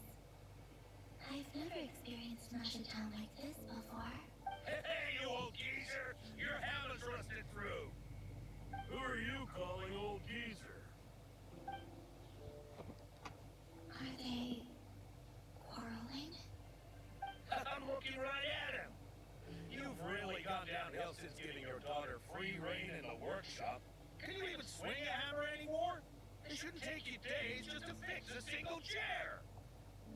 You might as well use that hammer to massage my back for all the good it's doing. Don't run your mouth, or you'll get a back massage that'll put you in bed for the rest of your life. Look, the materials haven't arrived yet, all right? You know how busy it gets in the days before Moon Prayer Night. I'll bet you send all the materials to your little princess. Blood's always thicker than water, huh? All right, you've made your point, Uncle Koski. As soon as the materials arrive, fixing your chair will be the #1 priority. And Dad, if you've got time to chat, why don't you lend me a hand, hmm? See? Loka knows what the score is. I guess they're friends. But the way they spoke to each other was so ugly. Then again, it wouldn't be the first time I've seen something like this. Columbina! Sing outside my door in the middle of the night one more time. Screw your vocal cords. You hear me? Oh, Centrone. So that was her way of trying to be friends with me. What a pity. I won't get the chance to say any ugly things in reply.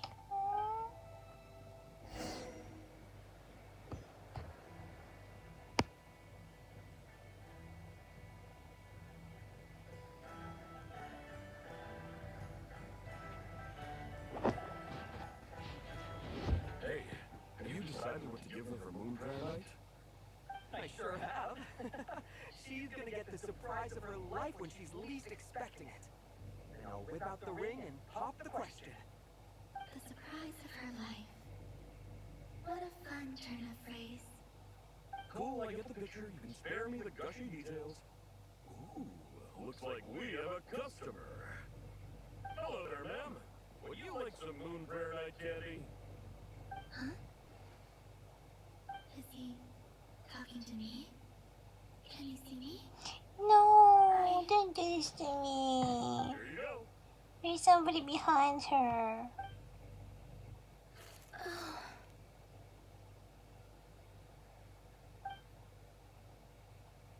No, this is so sad. Right. Where were we? I don't know why, but I still held out hope.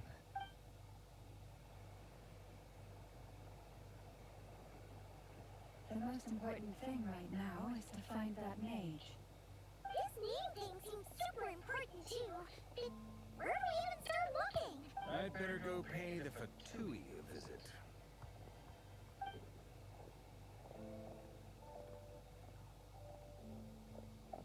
No.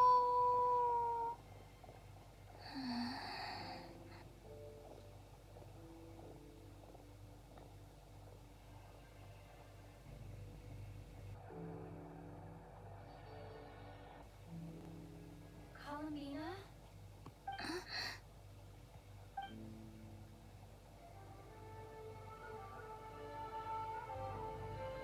Dramatic wind. No, he's right there. Traveler? Let's go! It's not time to be spacing out.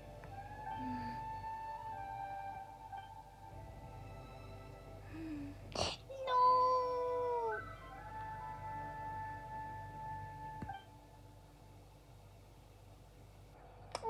She's following us.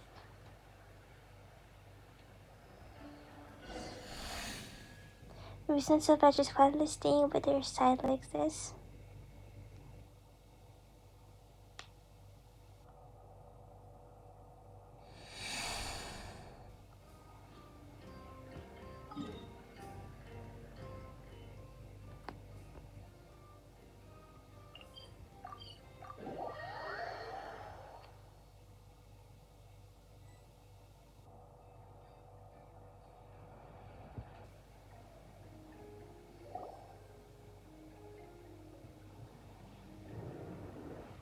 Where are they going?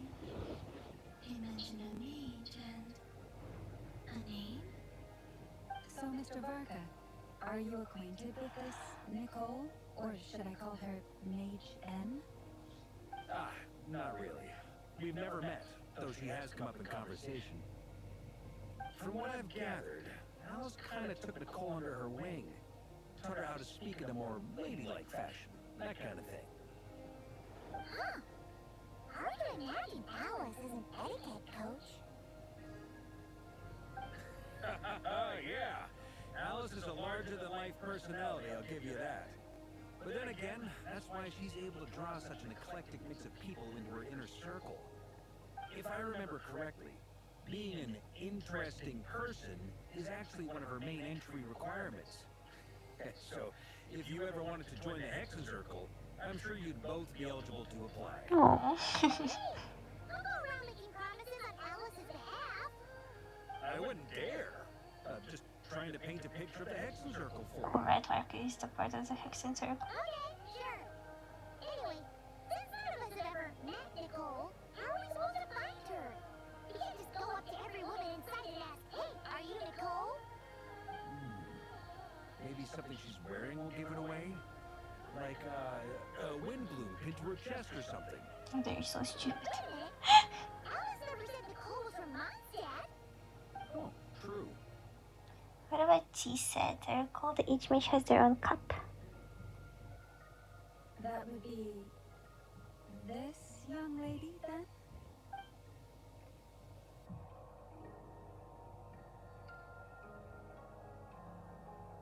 Hey there.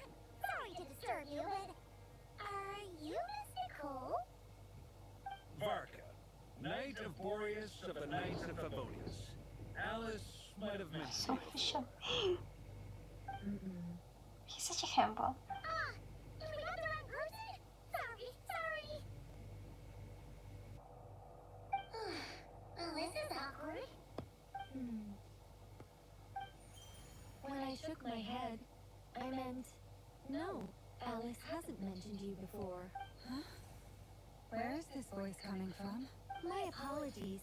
For certain reasons, I am unable to speak.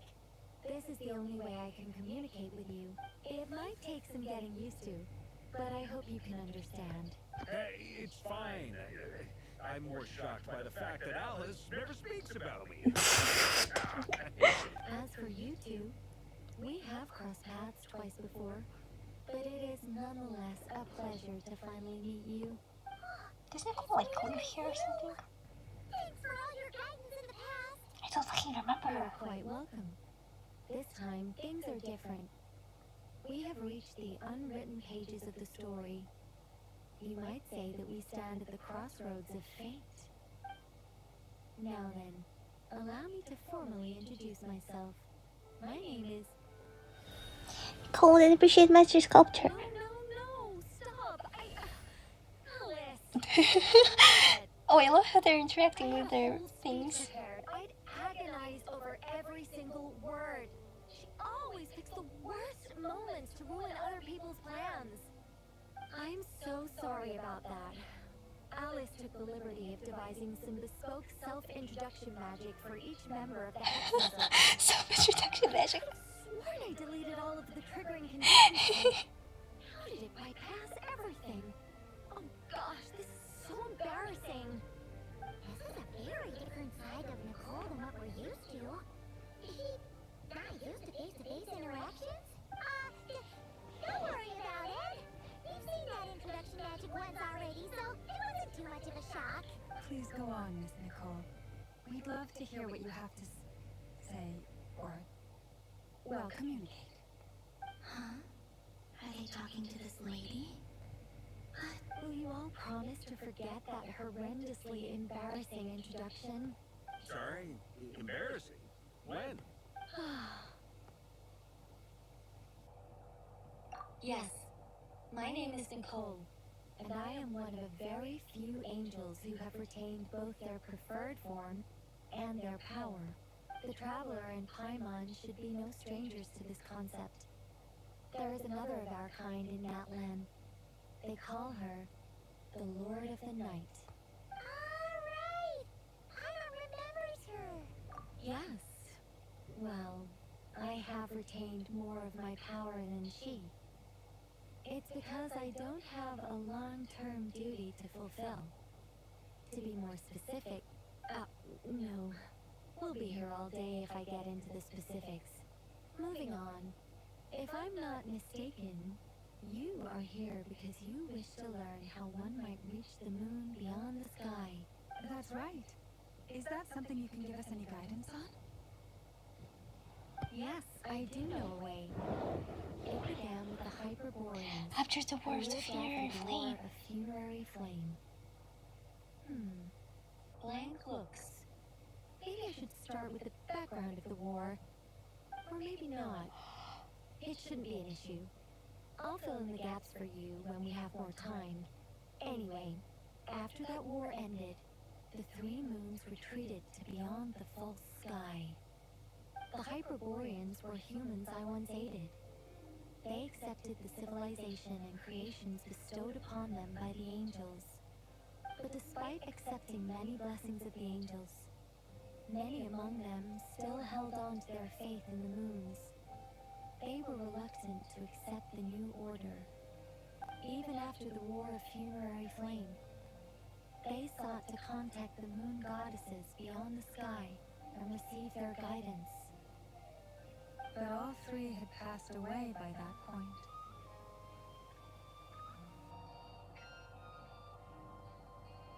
This mage has a unique method of communicating. Is she talking about the moons? Yes, but they did not know. And so, still they prayed for the moon goddess's mercy. After building titanic structures that consumed vast amounts of Kuvaki, at last they glimpsed the moons and heard their voice. But of course, they were gravely disappointed. For it was then that they realized the three moon goddesses were dead. It's such a sad story. It is. Humanity was in a very sorry state at that time. The angels who had once aided them were gone, and the War of Funerary Flames had left them homeless and destitute. Just a second, I gotta ask. How relevant is all this history to the task at hand? Well, I mean, it's... Okay, it seems we've drifted into irrelevant narrative waters. It's been a while since I've had the chance to speak inside someone's head. As soon as I got started, I lost control, and the words just flowed out like a waterfall. What I'm trying to say is... Right. Oh my god, she's so cute. The relevant part is the ritual created by the Hyperboreans. The fact that they bypassed the false sky and saw the true moons implies that they successfully built a connection between Teyvat and the outside world. Oh, so we can use it to get columbina on her Enough moon. Kuvaki and a sufficiently stable connection, it should be feasible to send one person over the border. Okay, so they built some kind of portal? Oh, yes. A portal. Yes. Is something wrong? You sound disappointed. I just didn't expect you to summarize it so well. It turns out I could have said all that in one word, if only I'd managed to think of it. No, please, it's fine. This is invaluable knowledge. I'll be sure to record and preserve everything in writing. Oh, really? Well, in that case, I suppose I could backtrack and add No, you don't need to do that. cross over a few things so far. Whoa, time out. Let's summarize what we've got first. The Hyperboreans were the last ones to use this method, right? So we somehow need to find whatever structure they built and make sure there's enough Kuvaki to power it up. Luckily, we have the moon marrow of both the eternal and iridescent moons, so we're all good for Kuvaki. Which means the key issue we need to focus on is finding the place. Am I right so far? Yes. Although I expect the structure is long gone by now. That said, what if we could take advantage of the phantoms to travel back to a time when it still existed? Well, travel back isn't quite accurate. It's more like we'd be creating a handshake between 2 points in space-time. We wouldn't even have to pick a time when it still existed. It could just be a time when it still appeared in phantom form via projection, or we could project our own phantoms, fold them together, and... You look lost. Was that too hard to follow? Yeah, things got a little, technical there. Paimon's brain is reaching capacity. Alright. Let me think about how to put this more simply. Okay, got it. Over the next few days, I'll search for phantoms that we can use. Once I find one that meets the criteria, I'll let you know and we'll regroup.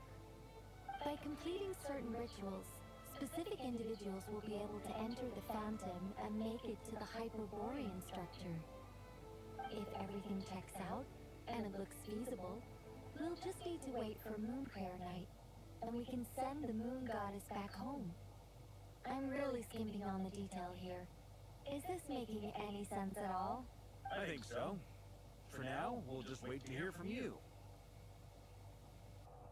Yes. Basically, yes. Great. Counting on you. In the meantime, we'll focus on finding the Moon Goddess's name.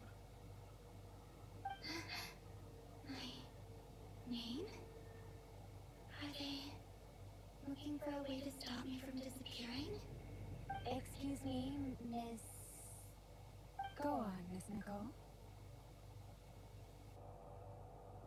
This conversation was a little all over the place. I didn't catch your name.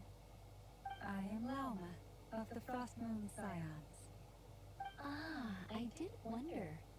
I noticed that you listened very intently when I spoke about Hyperborea and the moon's history. If you'd be interested, I'd love to visit you this evening and go through it again in greater detail. Also, if you were serious about making a record, it would be too risky to simply write down the raw details as is. I would suggest some tweaks. Maybe rewrite the stories as fairy tales or fables, perhaps even prayers. Anyway, we can cross that bridge when we come to it. So, see you later then? Oh, and no need to prepare anything. Just a cup of tea will do. See ya! She seems friendly. It's just... It's so nice to find someone who's actually willing to listen. I've been dying for a chance to finally go through all this systematically from start to finish. Any longer and I'd probably start forgetting it.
quirky people in Alice's orbit. Now then, the next order of business is, where do we start looking for the moon goddess's name? Maybe the rest of what Nicole has to say might give us some clues. Once I've heard her out, I'll summarize the salient points and share them with you all. I'm also inclined to review our other documents. Yes, our faith was first established by our Hyperborean ancestors, but many of the more factually accurate records are from Yeah, I after also love Kutar's columbina in the birth. background. I dozed off a little bit there. Sounds like we're gonna follow Columbina's journey through Tibet, huh? In that case, we'll start by heading to the Frost Moon Enclave. Sounds like a plan.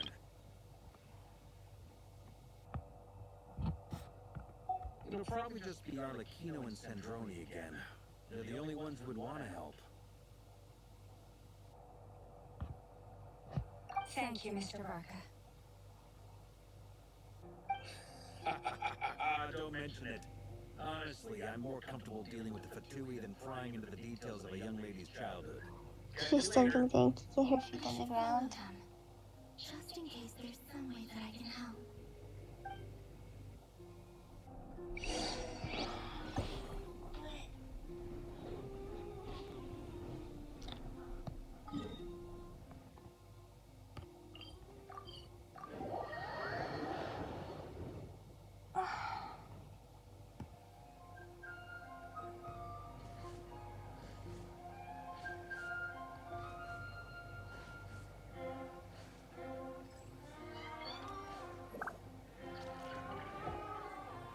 A while ago, I took the time to organize all documents in our possession that pertain to Kutar.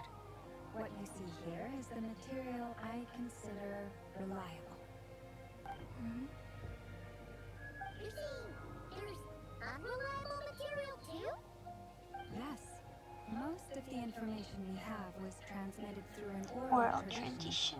Inevitably, some of her stories were mythologized and deified over the years through countless retellings. That's why I organized them into reliable and unreliable. There's no sense seeking answers in history unless we can ensure the veracity of the historical record. Makes sense. Alright, let's take a look through. Clear and concise would be the only way to describe the writing style of these historical records, but you could just as easily describe them as terse and dry. Since Lam already knows the material like the back of her hand, the quest to find any information in this text is stopped going. Almost all these records refer to Kutar instead of Columbina. Although neither of those is her real name. I'm not sure what point he's trying to make. What we can gather from these records is that the Frost Moon Scions worshipped her as a god, placing impossible expectations upon her. I cannot fault them for their earnest faith, but for all their devotion, worshipping her day in, day out changed nothing. I imagine that none of it resonated with Columbina. It wouldn't surprise me if, even back then, she had already begun to reject the name Kutar and everything it represented. Lama speaks the truth. When I heard them call upon Kutar with hope and expectation in their voices, they may as well have been calling upon somebody else. When you were organizing these files, text, what criteria did you use? That's a bit complicated. I looked at the level of detail, perceived authenticity, prose style, and how realistic their portrayal of Kutar seemed to be. Amongst the Frost Moon Scions of today, only I know of her existence, and I alone have spoken to her face to face. As such, I know that there are certain things she simply would never do. That being said, I have sensed some changes in her lately.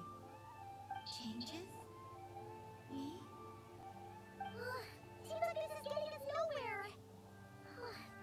For what it's worth, why don't we check the unreliable sources too?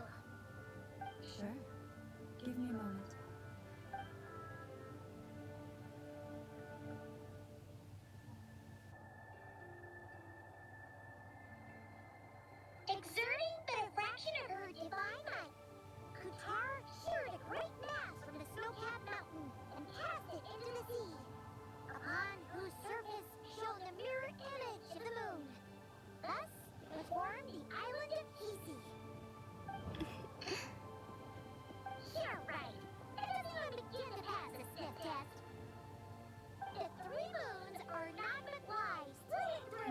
That's a new term.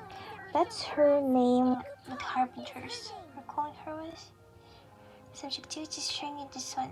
I've heard something like this before in Atlan.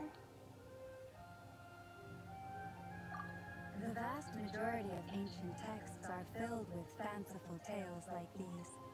I trust you understand my criteria a little better now. Kuthar did not speak, merely gazing into the distance in silence. And where her gaze landed, this was her prophecy. Clearly, whoever wrote this text never even met Kuthar. Otherwise, they'd know that her eyes are always closed. What about you, Traveler? What are you reading? Come on, see. The child wished to build a wooden nest with which to shield a fledgling bird from the cold. But being so young and lacking in strength, the child could not snap the branches from the trees. Katar was passing by. Upon seeing the child, she summoned forth the Kuhenki, who built a beautiful nest for the child. I remember that. Not knowing the meaning of Katar's divine intervention, the child dared not to respond, and thus ran home to call their parents. But Katar was gone. The moon chanter declared the event a miracle and took the nest as a relic, placing it on high for all to see. The child was named as one favored by the goddess and was greatly respected amongst the people. Yet, no further miracles were bestowed, and this matter was forgotten in but a few years. Huh. Any thoughts after reading that? Yeah. Columbina probably just wanted to join the kid in making nests. Ah. I'd originally considered this a fabrication, because Kuthar did not perform any similar actions in subsequent records. But now that I think about it, it does seem like something Columbina would do. It's just that... She didn't know how other people would interpret her actions. She was probably worried about making things difficult for people. So, she gradually stopped joining in. Yes. Oh, it's so sad.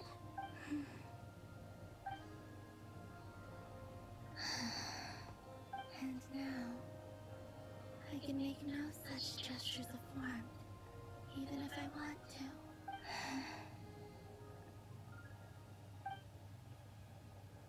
Still no name.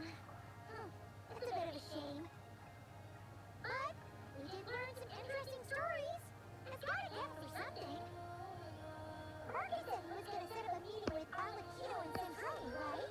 Let's go down to Nashitown and see how he's doing.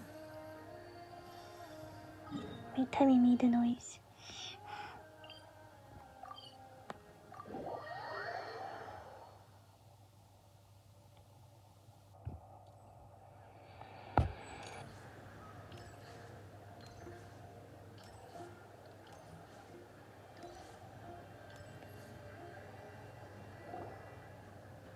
Let's see. There's Marca. Oh, and it's Durin and Albedo too. Yeah, this is pretty much the same place we bumped into each other last time. I convinced them to stick around a little longer. We were all waiting on people, so I figured having a little company would help pass the time. Ah, so you've been waiting for us? Does this mean that you've already arranged things with the Fatui? Sure does. Now you're back, we can go meet up with them together. How'd your investigation of the Frost Moon Enclave go? Well, we didn't find out Columbina's true name. But apart from that, it went pretty well. Aha, just as well that I didn't tag along then. I'm sure our moon goddess wouldn't want every man and his dog knowing all about her private life. Still, desperate times, desperate measures, I guess. Someone had to do it. So, Marco was waiting on us, but what about you two? Are you waiting for Alice? Oh, no. We already met with her. We discussed that experiment I mentioned to you last time. Oh, and she also handed me this communication device. That's right. I understand she informed you about the relationship between the phantom phenomena and Tavat's borders, yes? She wants me to help her with some more experiments on that front. She said that she'll contact me through this device with more information. Ah, I see. Following instructions and making observations. Pretty common research method. Takes me right back to Albedo's lab. Wait, then who exactly are you meeting? Someone you know. Albedo's met him too. But I don't think Miss Lauma or the Grand Master have been introduced. Introductions are overrated, especially in cases like this. It's you! So, it's not like the academia has prohibitions against going abroad. Also, I applied for leave. I've been writing to Hat Guy since obtaining a human form. I've already brought him up to speed on everything that's been going on in nodkrai. Hold your horses. Why is he here? Well, I mean, he was a Fatu Harbinger before, but how are he and Durin are connected? That guy? Turns out, I actually have heard that name before. Oh? Then why did you react the same way I did? I only knew the name. Fella. But since we're all here, let's do some introductions for what it's worth. I'm Varka, Grand Master of the Knights of Favonius. Lauma, Moon Chanter of the Frost Moon Scions. And I'm a Driosh from the Vahumana Darshan of the Sumero Academia. Hakai. Good to see you again, Mr. Guy. I believe we last saw each other on the boat right here. Every time Glasses enters a chat and nobody knows what to call them. Good to see you again, Mr. Guy. Mind you, the only reason I came here is because there's someone I want to look into. The Doctor, also known as Oh, that's how we're... Okay, this makes sense. I need to open the Tories weekly fight because I can't get resources for my columbina and for my what's her name, Linnea. From the tone of your voice, it sounds like there's bad blood between you. I was reviewing our archives and noticed that a lot of information about him was missing. Left a bad taste in my mouth. That's all there is to it. I see a little silhouette of a man. Scaramouche, village of the Fandango. Thunderbolts at lightning, very, very frightening. Dottore, or Zondik, as he was then known, once studied at the academia, but he got kicked out before he could graduate. Zandik, I've heard that name before, back in the ruins, when the Ibis King mentioned that student, that it was the Doctor. Oh, I knew that. So the Harbinger's #2 man is a college dropout? How embarrassing for them. Last we heard, he was planning something. We actually heard that a few times before, even coming to nodkrai. But we haven't seen a trace of him since we got here. He only appears when something interests him. For all we know, he might have left already. But the fact he did something here at all is worth noting. It'll fill a couple extra lines in his file. Why does it sound less like a file you're writing and more like a criminal record? Anyway, we were just about to meet 2 of the other Harbingers. Want to come along? You might learn a thing or two about him there. Sure. Even though they're harbingers, well, they're old acquaintances of ours, so, we need to talk to them. Try to be... I got it. The Frost Moon Scions' relations with the Fatui remain tense. Forgive me if I do not attend. In that case, we'll continue assisting Miss Alice with her experiments. Good stuff. Everyone's having a fruitful time. All right, we better get going. I'll lead the way.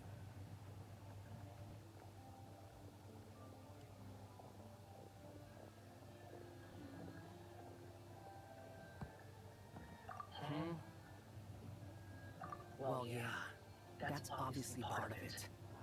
But I'm not the only one who has a score to settle with him. Neither you nor Lesser Lord Kusanali, nor I want to see him meddling with things again. What's the hurry? Don't worry. Pigeons always know which way home is. Absolute sign is pigeon trip. Position the group splits into teams. But Bavarka unique to go like experimental. Okay, so we're visiting San Drone. Woof woof. You made it. Who is this? I'm so happy by the fact that Arlecchino appears so often in quests nowadays. A scholar from Sumeru. They call him Hat Guy. He's an old friend of the Travelers. But when my last pull before he dropped Genshin was head guy. He was the last straw, I guess. Wait, this is the academia representative you wrote about? Wait, so they don't remember him, right? He was erased from Irminsul at one point. Does it still have an effect on them? I believe this will prove my identity. You'll notice it bears the seal of the Sanctuary of Suristana. Well, what do you know? So it does. All right then. My mistake. It's fine. I expected as much. What? So as I mentioned in my letter, the Academia's got its eyes on Dottore. But this matter remains top secret. If anyone Oh, asks, fuck me. I'm here in nodkrai to pursue my But this matter remains top secret. Apart from those assisting in the investigation, the fewer people who know, the better. But this matter... If anyone asks, I'm here in nodkrai to pursue my personal academic interests. Gotta say, Marka, you did pretty well to keep all this under wraps for so long. Sounds like you got in touch with the academia about this way back.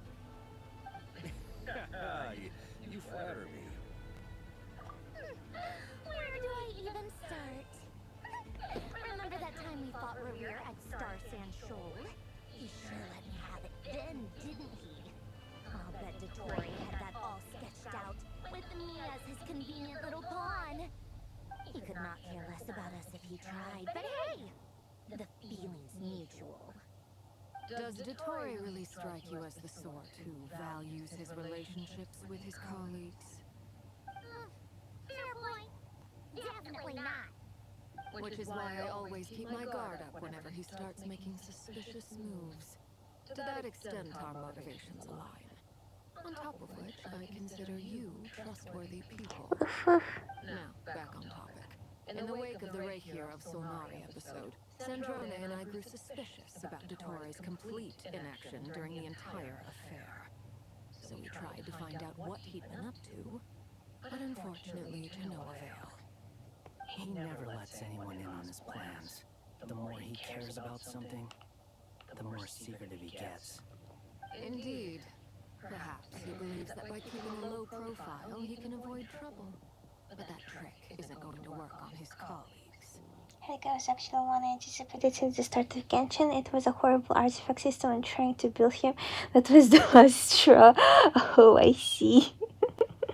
Oh my god, I'm sorry. Yeah, I mean, he's been researching the ancient moon's remnants.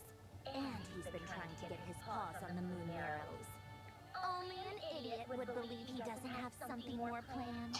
When rolling for Genshin artifacts, I always suspect to just receive shit and nothing else. I don't even like aim to build anyone. I just aim to just get through a dungeon 100 times and maybe one time I'll get a good flower.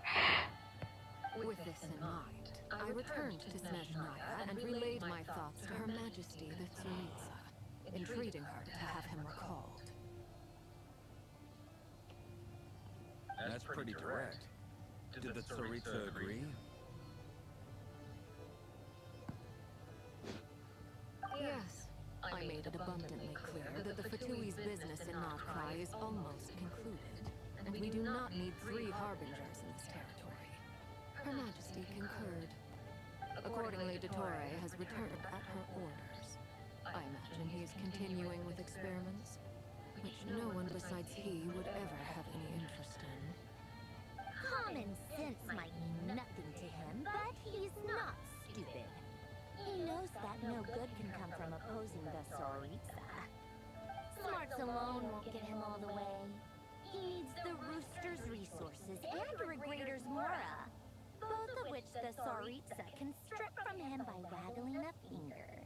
But doesn't he have a track record of publicly following orders while going against them in private?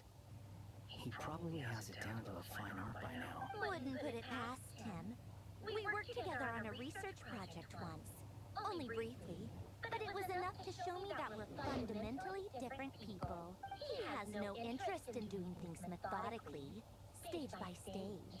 His thoughts jump all over the place, and the moment his curiosity is satisfied, or he gets the results he wants, he disappears. The only similarity we share is that, once we set our minds on doing something, we will see it done, whatever it takes. Well, we definitely saw some of that in your battle with Rerir. You got so competitive. Ugh, do not remind me. Then I believe we all concur. The Toray will not simply give up. Fantastic. Now this is turning into a whole day of unpleasant memories. Are you talking about the moon arrow stuff? He also strikes me as the kind of person to disregard experimental regulations, ruin all the equipment, and go way over. What the fuck? Then leave the first person he can find to deal with the fallout. Exactly. This one time, he was running some high-temperature experiment and the substance exploded. But does he care? No. He orders his subordinates to open the device so he can observe the results, which causes the gas inside to leak out. That gas was poisonous. If I hadn't been there, who knows how many people might have died. And after all that, he left while I was still cleaning up after his mess. What a waste of time, he said. Waste of time? He's so cute. He wasted my time! You've been bottling that up for a while, huh? Hot guy, I must say, you seem awfully familiar with internal Fatui affairs. Ooh, looking at can tell that something is suspicious about him. Harbingers, for providing such valuable information. I have no other questions for now, so I'll be on my way. Wait, what? You're just gonna leave? Oh, by the way, Serpent, how are you finding Heidegger's new design? Were you one of the people who were disappointed that you won't get him in like his electro form? You're welcome to join if you want. Just when Paimon thought he finally mellowed out. He makes quite the impression. I'll say, I've met tons of headstrong people, but not many of them would join me in bad-mouthing the Toray. Anyway, back to the main agenda. Barca, you said A little bit, but I didn't mind the redesign at all. or rather, disappeared. Yeah. We're working on building a connection between her and this world. The simplest method is to find out her real name. Yeah, I think his current design started growing on me a bit later. I've actually asked her that question before, but she said she didn't know. Considering our relationship, I doubt she was lying to me. As far as I recall, she was never dispatched by Her Majesty to claim a gnosis or anything like that. The Tsaritsa's plans had long contained a place specifically for her. I always thought that was weird. What could she do that the rest of us couldn't? Knowing what we do now, it's probably something related to Kavaki, right? More than likely. When she first arrived, Columbina would often go to Her Majesty and ask when she could start the task assigned to her. But Her Majesty Oh, always you're gave right. the senior This prize. animation is very cute in her. Time has not yet come. So cute. So she spent her days in Snezhnaya doing basically nothing. It's only now that I can compare him to other 5 stars. Yeah, he does look pretty plain compared to them.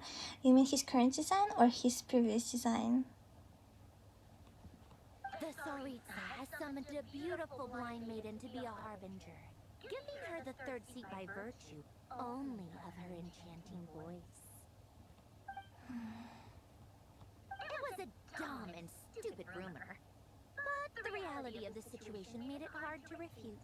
Current. Oh. Actually, sometimes I kind of feel like it's like too crowded for me. I wish I liked like in his previous version I really liked how the hat was like super over dramatic and his like clothes overall were more on the simpler side. I enjoyed his like he had a very recognizable shape. And what happened after that? And the red colors made him look like evil. I imagine she stopped caring. She no longer seemed to care why she had been recruited, and Her Majesty never gave her any missions. So she just continued to sing in the flower garden. For my part, I was busy. So busy, in fact, that watching someone be that idol had me fuming. But still, I got the sense that she had long been used to a life of other people claiming she was needed when she wasn't. I just felt that having a place to stay would cost me something eventually. And so I waited quietly for the day that I would have to pay the price. Aww. And on the other end of that spectrum, you had me. Someone once told me that I had the lousiest work and the toughest luck. That's a good way of putting it. I forget who said it, but those words have always stuck with me. Sounds like something. But you've done your job exceptionally well all this time. Because at heart, you are a conscientious person. What is it? Conscientious. Something come to mind? Is that I'm just even more eager to learn her name now. Just shout it out to her from the rooftops. That makes sense. Aww. Nothing screams you are needed like your name shouted from across the town. Well, good luck with it. But if you ask me, Columbina is still the most shoutable name. Ooh. I'm just so used to it now. After all the arguments we've had, I can't be bothered trying to remember another name for her. Nor I. Androne. Arlecchino. Tried further about interesting moments from Columbina's past, but soon. Huh! It is a silly!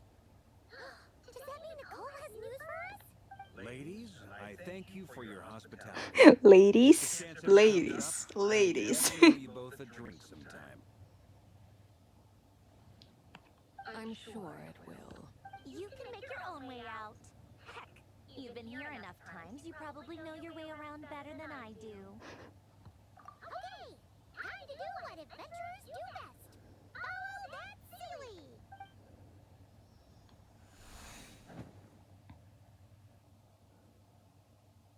What is this little journal icon?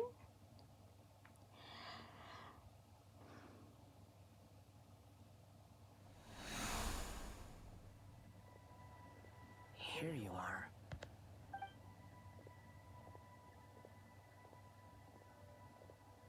Oh, that guy.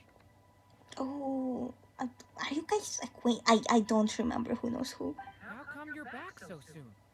Did things go all right with the Fatui? Fine. Totori's been summoned home by the Tsaritsa. Couldn't get much more than that. How about you? Any progress with the investigation? Unfortunately not. We've tried everything. Different phantoms, different locations, different points in history. But the results were the same each time. Abyssal monsters roaming the land. People crying out in despair, with no hope of being rescued. Every time I see it, I can't help but think. Is this what it was like in Mondstadt when Dragonspine Durin attacked? And if I fail in the task I've been given, will I create yet another tragedy? That's just meaningless speculation. When we encountered similar phenomena previously, I tried to interfere with those illusions, using sounds and lights to guide them. However, we could not change their fates. At most, we were able to extend their existences. The events of the past are like fate that has been written into Irminsul.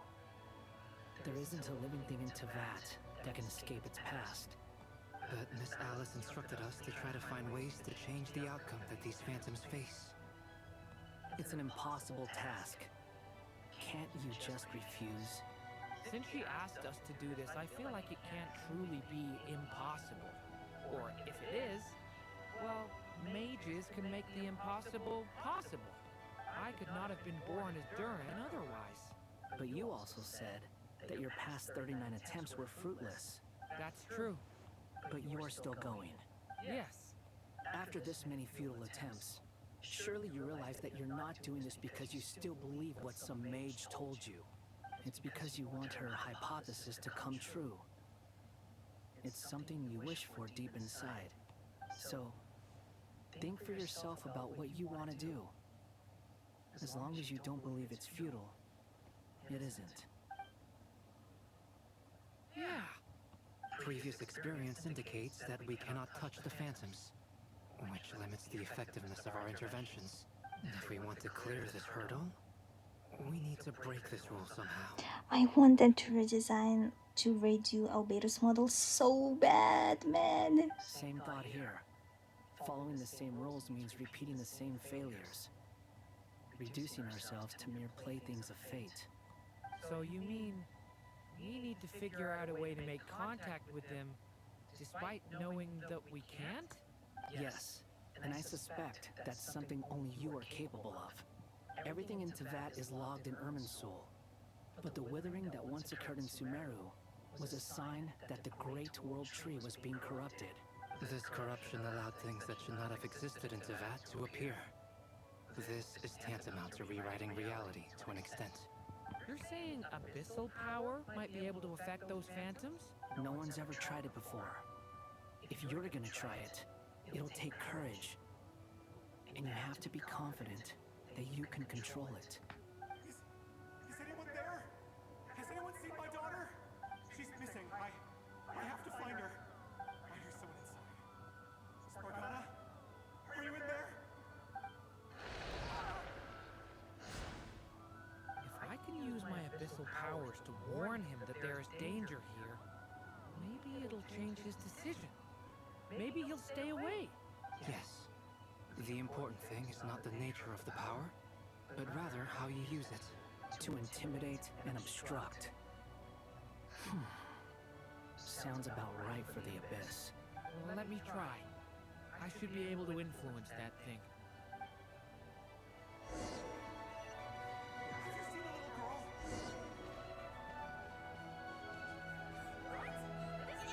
Make use of the stone pillars to aid.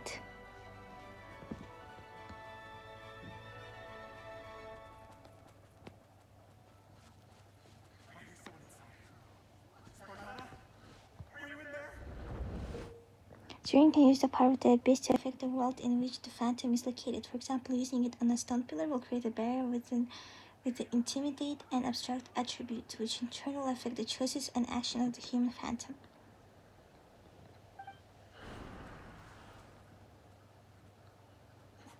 What is this? Dangerous. I should get out of here.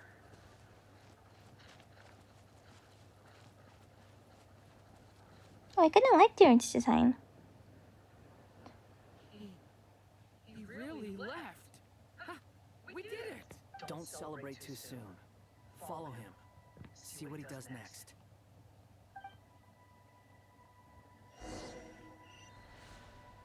Monsters approaching from the front. You need to stop them and create an opportunity for him to hide.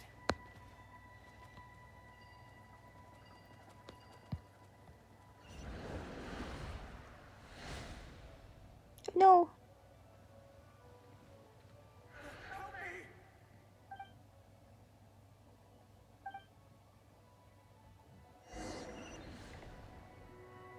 Monsters approaching from the front. You need to stop them and create an opportunity for him to hide.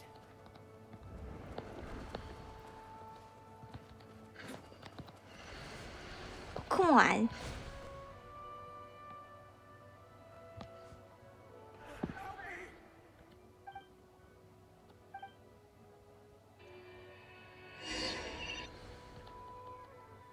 monsters approaching from the front. You need to stop them and create an opportunity for him to hide.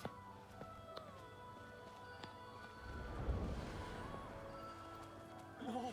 There's a monster ahead!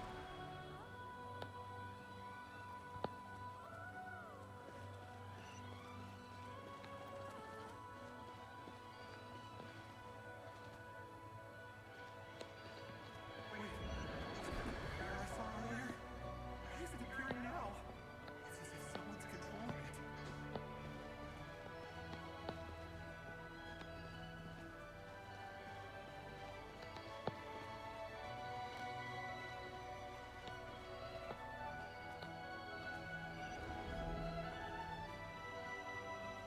Okay, now this thing passes and we'll pick up the wolf for him.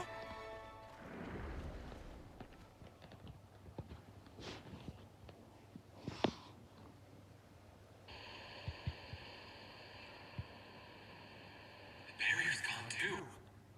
What? Anyway, I guess I'll keep going. Quickly, let's keep up.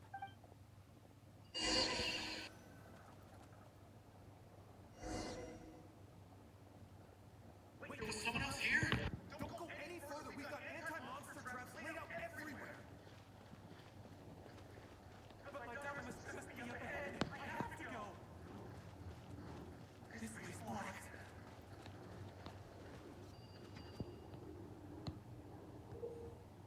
During the abyssal power can also affect the phantom explosive barrels, causing explosions that can clear obstacles and deal damage to monsters. Where this explosion cause damage to human phantoms, so use it with caution. We might Okay. be able to use the explosives over there, but we need to take care not to hurt them. Can you step away?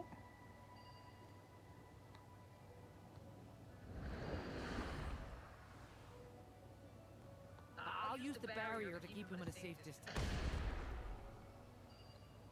This barrier seems to be helping me somehow. Hey, wake up! Oh, good. Gotta keep moving ahead.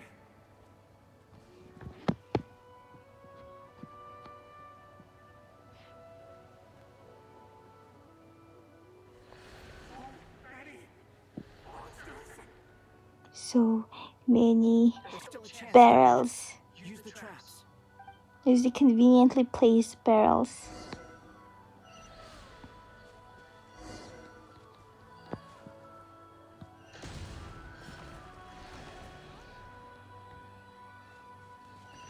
Oh.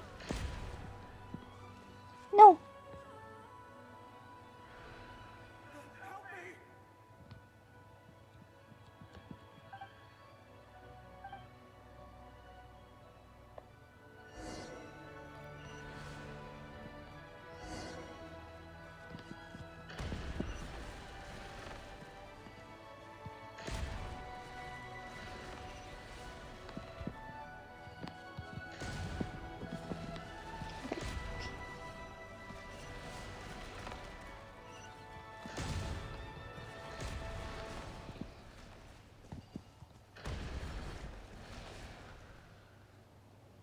I can't do this with one hand, unfortunately.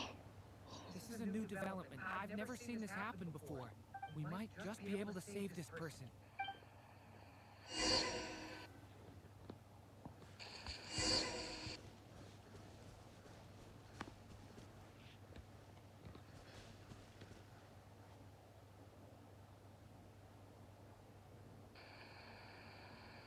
Hello there.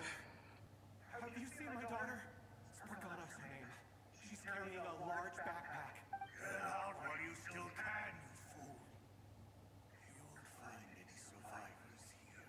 But I can't just leave her here. She must be so scared right now. Sorry. Wish I could help, but I haven't seen her. You'll just have to keep looking. Okay, thank you. If I do find her, I'll get her to shelter and come back for you. Don't bother. I've got nowhere left to go.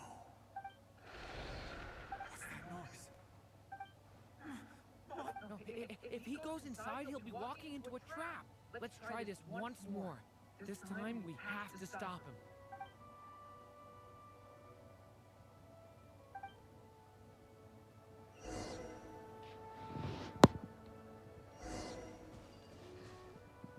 No! Fuck.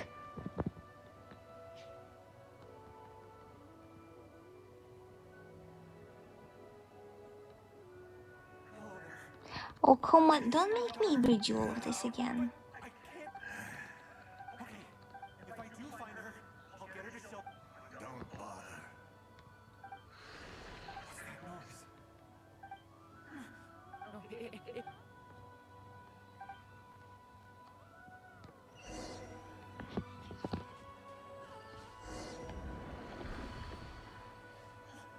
Why? How will I know where Spartana's gone like this? You know what? I'll trust this strange barrier. It's gotten me this far after all.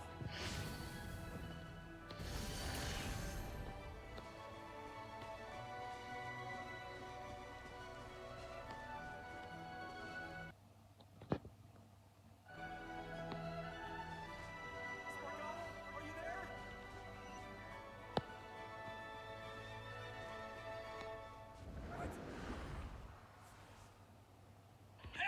Let us out!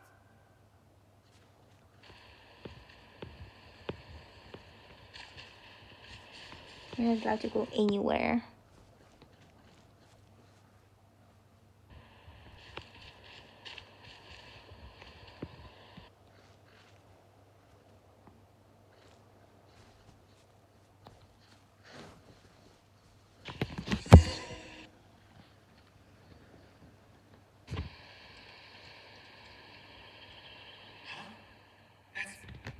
That looks like one of my daughter's books. Thank you. Thank you. Yes, it's one of hers for sure. That's her name on it right there. She left her backpack here. Durin, just like last time. Use the explosives.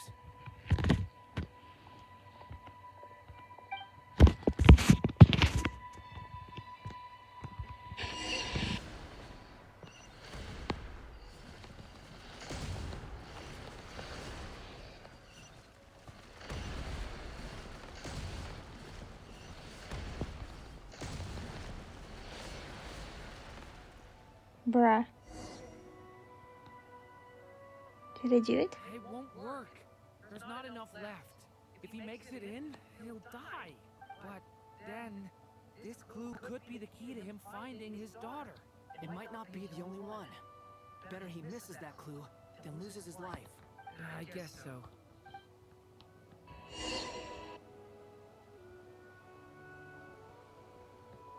Stop him, Durin. We can't let him get any further in.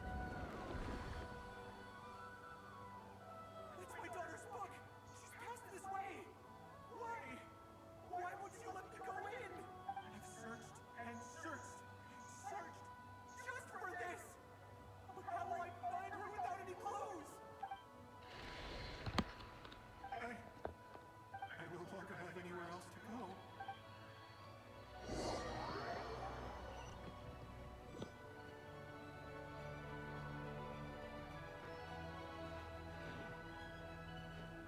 I'm sorry. I'm so sorry. He refuses to go anywhere else. Whether he opens this door or not, all that awaits him now is death. We couldn't change his fate. Albedo? That guy? Let's try one more time. I don't know how we're gonna do this, but I don't want to give up either.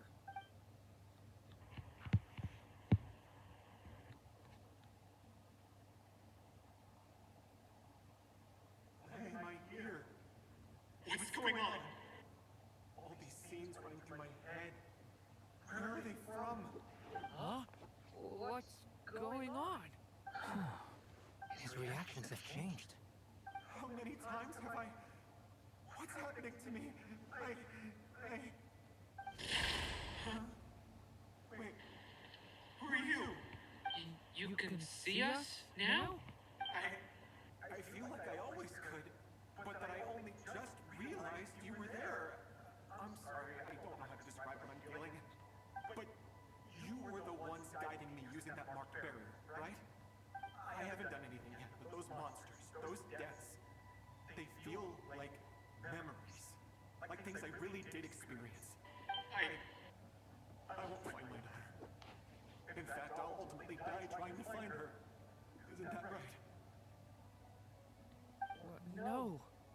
isn't. Yes, it is. Even so, we're trying to find a way out of this. You've not seen my daughter either, have you?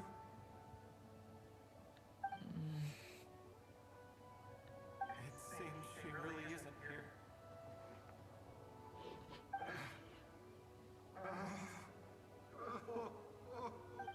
I'm sorry we couldn't help you. I'm just tired. Maybe this is destiny. Maybe it doesn't matter how hard I search. How long do I have left? Experience says 15 to 20 minutes. 15 to 20. Thank you for all your help. Let's rest a while. You look exhausted too. Now's not the time for you to start pitying us. It's not pity. I'm just realizing that I've only got 10 or so minutes left. You know?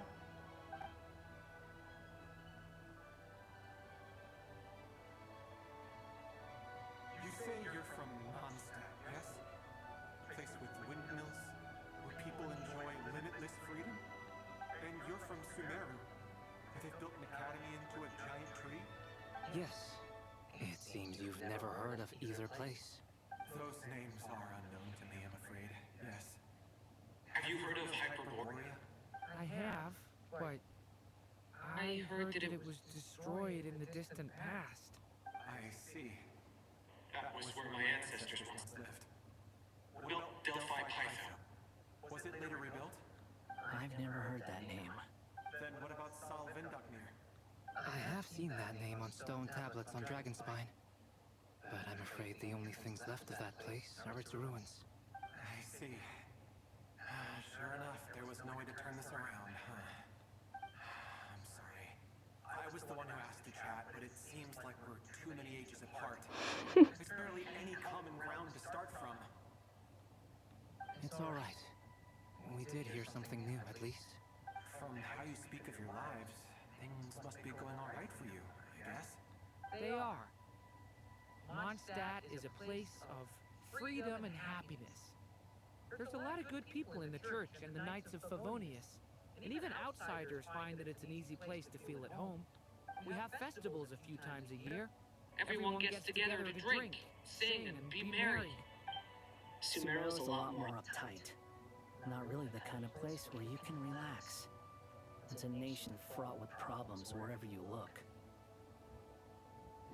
But if all you want in life is to seek knowledge, I guess it's pretty much paradise. That's wonderful. In other words, after this all-devouring black tide passed, humanity did not merely avoid extinction, but rose to build prosperous civilizations anew. I mean, I can see you all right now. That must mean the future isn't a total mess, right? That's true. Well, time's almost up. Let's part ways, I think. Might be best if you don't waste too much time on me. The chances are slim, I know, but I'd like to spend these last few minutes looking for Spargana. If things work out, I'd love to tell her about what I've heard. May we meet again. Well, or not, most probably. In that case, may your wishes come true.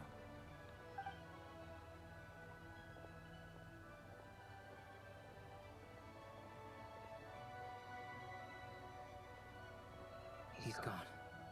In a few minutes, he will meet the end that was his to begin with. The ending of this tale did not change. But I believe that we've just made the most progress we have yet. May your wishes come true. If only it were so simple. Cat guy, could I ask you a question? You've never talked about your past. It seems complicated, and it weighs heavily on you, too. Would you be willing to tell me about it? I mean, sometimes it's better to get things out in the open. Take that guy we tried to help, for instance. At least he said goodbye with a smile, right?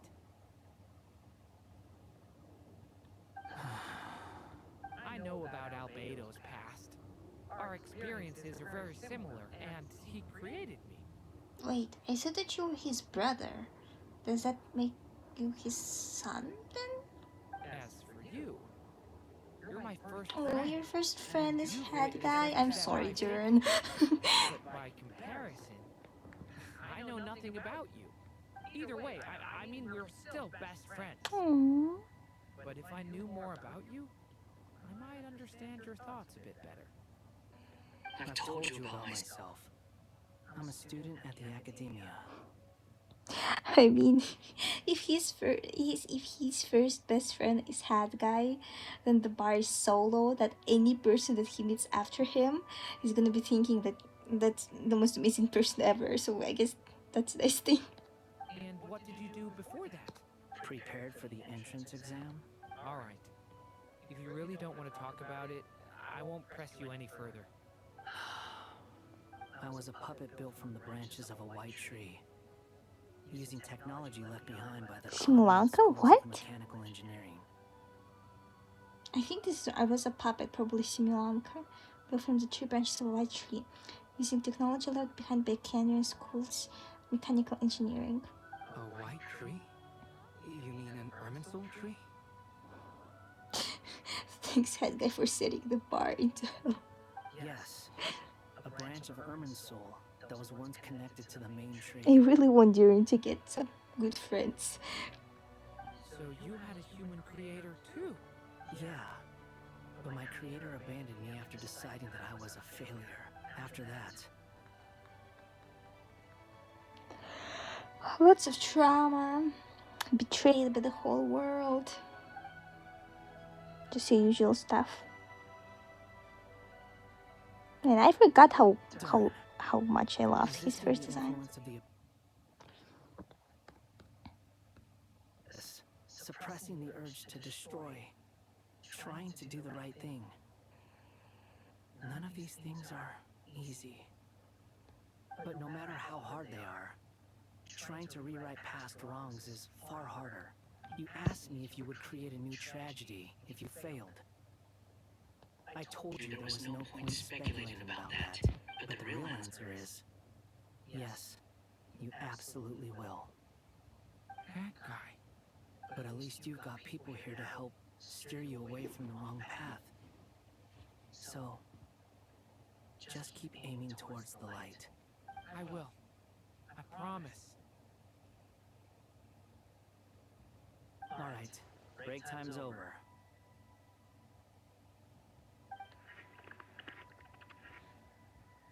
Hello? Duran speaking. Hello, friends, it's me. What have you been up to, I'm detecting some unmistakable fluctuations here at the border. The amplitude isn't particularly high, but they're completely different signals from the ones before, and the scale is comparable to those I've detected previously. Alice, we were unable to save that person. However, he appears to have retained a portion of the memories gained through that cycle, and was able to hold a conversation with us. I see. Well, it is rather odd indeed. It definitely merits further attention. Could I trouble you to keep trying the same approach? I need to gather some more data. Counting on you. I should probably have Nicole come and check this out as well.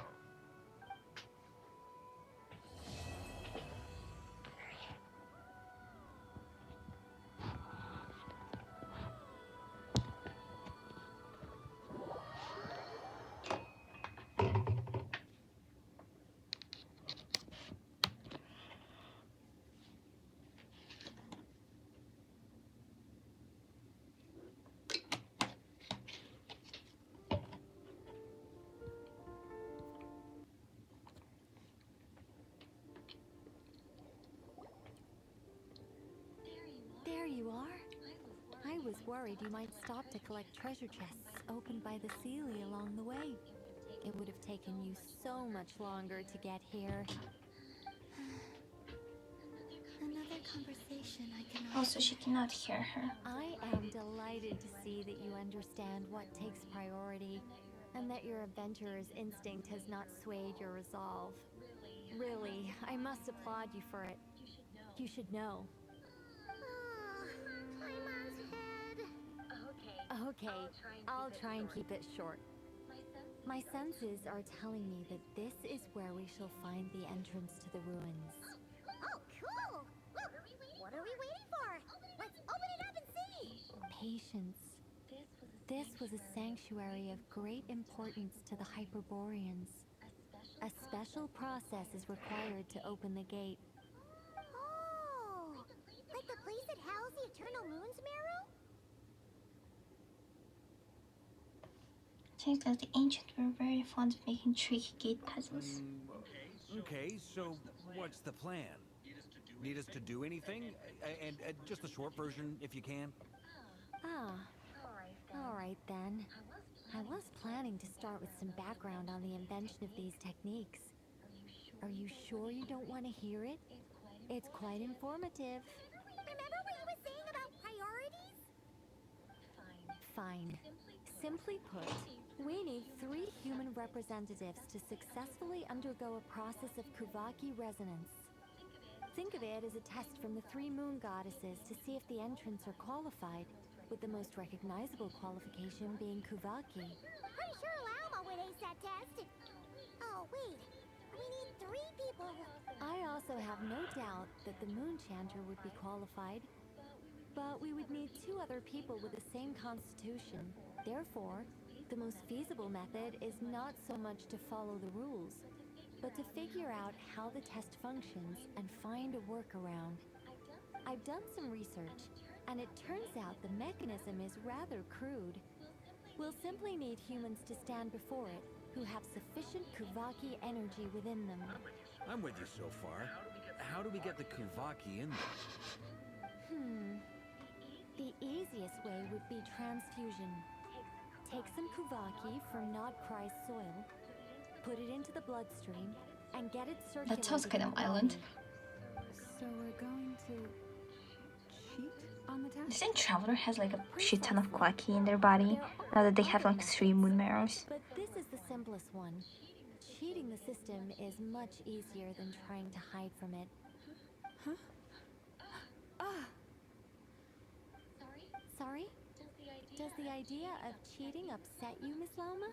No, that's not it. I suddenly had an idea. Oh, what is it? It's about Moon Prayer Night. I figured out a way for Kuthars to join in the festivities. Huh? But as Paimon said, we need to have our priorities straight. Let's get back to the test. I'll follow up with Nefer on the festival arrangements. Oh, okay. Anyway, is this really the best method we have? A Kuvaki transfusion sounds dangerous, no matter how you slice it. If you think that's dangerous, wait till you hear the other methods. I'd be more than happy to go through them if you'd like. There are several? No need, we're good. Let's go with this one. Very well. Kuvaki transfusion it is. Now, I should mention that the risks can be greater or lower depending on individual compatibility. It would be rash to simply infuse the Kuvaki and hope for the best. If the body rejects it, the reaction can be quite severe. The symptoms are similar to another condition that some people living here suffer from, known as congenital Kuvaki sensitivity. So, before we execute our plan, I will perform a simple test of my own to see who is compatible and who is not. Once that is done, we will have to complete the resonance process as rapidly as possible. The participants must remain stationary while the Kuvaki circulates and bonds with them, and they mustn't eat or drink anything. What? No drinking? That's a hardcore fast. They'll all be monks by the time they're through. 3 days. Oh, that's so long! We still need to find 2 more people who are not just compatible, but also willing to volunteer. Fasting? What are they talking about? Really? Don't you want to think this through? Haha, count me in 2. 3 days without food? I can handle that. Mr. Cole has made it clear that this is the easiest way. The way I see it, there's nothing else to discuss. It's time to step up. Yeah, you're right. Get glasses. Paimon volunteers to be captain of logistics. She'll keep the fires lit and grab some spare clothes to keep you comfortable. Then we'll start with you first, Traveler. Please step forward.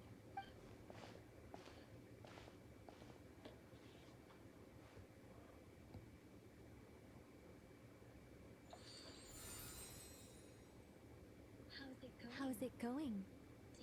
Do you feel anything? How about now?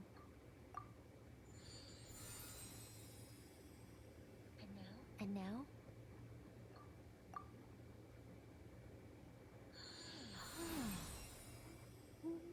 What about now? You guys, it's not a competition, you know. All right, I'm officially impressed. Even as a descender, you can withstand far more than I imagined. It's like I summoned a giant stone titan to arm wrestle you, and your arm hasn't even moved an inch. In my last attempt, I infused 5 times the amount of Kuvaki required. Yes, safe to say, compatibility won't be an issue for you. You're eligible to join. You're next, Mr. Varka. Sure, here goes nothing. All right, I'll start where we left off. 5 times the required Kuvaki dose. Whoa, whoa, whoa! Wait a minute.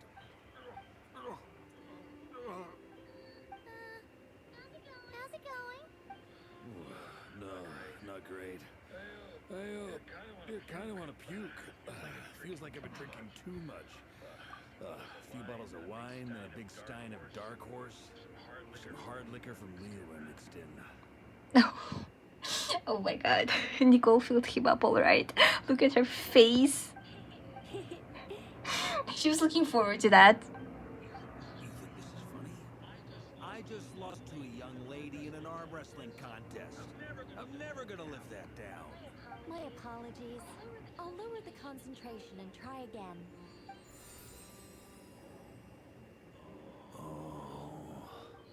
How's it going now? I'm not as dizzy as last time, but I can still feel it pulsing around. Hold up.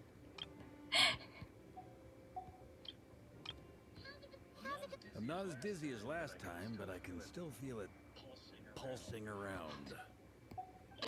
In that case, you wouldn't be an ideal choice, Mr. Varka. Let's try someone else. Okay, let's go ask some of our other friends then.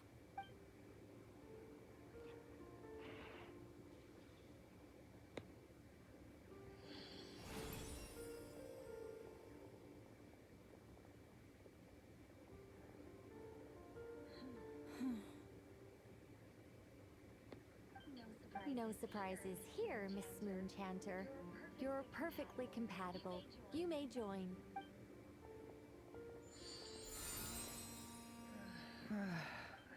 I'm getting a slight headache. Shame. You were so close. Whoa, sorry, I'm itching all over. Allergic reaction. We can't have that. Huh? Well, are you gonna start a war?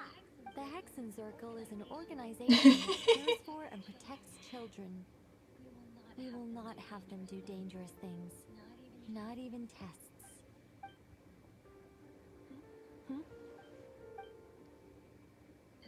Is something the matter? The candidates have to be human. I guess that rules me out too. Huh. Everyone except the Moonchanter got beaten. Guess I don't need to feel so bad after all. I mean, looks like this isn't gonna be as easy as we thought. Perhaps I could ask for volunteers among the Frost Moon Scions. I'll see about talking to some trusted Lightkeeper colleagues. Itlua springs to mind. In fact, I think we had some former Frost Moon Scions join our ranks recently. Can you give me the scientific explanation for how the test works? I can probably make some kind of test bot. Then we can just zip through Nasha Town, going up to people and pressing a button to check their status. Wouldn't that be way easier? No. Wow! No elaboration for once. How about I contact the Knights of Favonia's garrison in the Wave Chaser plane? Shame that Lohan's already left. And that guy's even tougher than I am. Strange. The moon goddess is clearly revered by many people. So why is she on the brink of disappearing? She mentioned that the world has rejected her from the very beginning. And when we fought the Rakier of Solnari, it seemed like she exhausted her power for our sake. Also, I'm not sure revered is the right word for how people feel about her. Gratitude, certainly. For my part, anyway. It's basic reciprocity. She helped us, so she deserves our help in return. Yeah. Even though she looked like she didn't care, she still saved a ton of people, including me. A review of the relevant data leads me to conclude that Miss Columbina is a good person. Yep, you bet! They really think so? I'm super surprised that Columbina isn't her actual name, though. I think it really suits her. It's light and graceful and...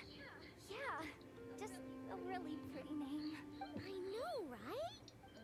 Unfortunately, that's not our decision to make. Columbina. That was the code name the Fatui gave me. But it also came up in the song I heard when I was born. But is that really all there is to it?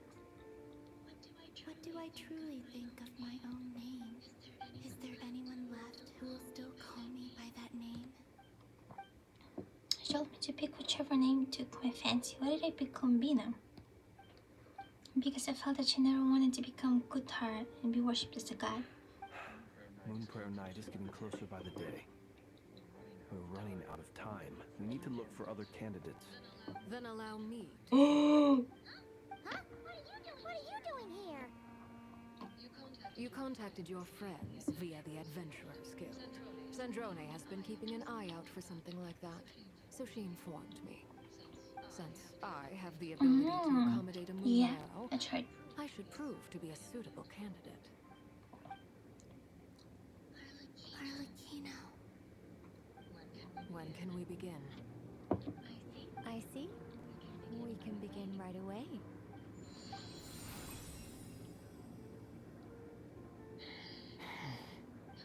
How was it? Did you feel any discomfort? None at all. Then it seems we shan't need to look for additional candidates after all. Great! Cool. Alright, like Paimon said, the rest of us can take turns making sure the three of them stay warm and comfy. Then, my job is to take care of the caretakers. I will ensure everyone receives food and accommodation. I'm ready as well.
The work is done. The sacred scroll shut. The stars grow dim, the people silent. The white sun sets, the silver moon rises.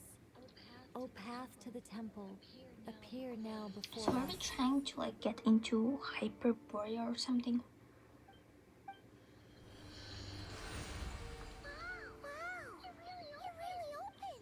So that's what all this is about. They've been trying to open this gate. With a calm mind, this proved not too arduous. Come, let us enter. It might be best to eat something first. Take care to chew properly and swallow slowly. It will give your body time to readjust to the digestion process. They will head in soon. They will need to enter this gate.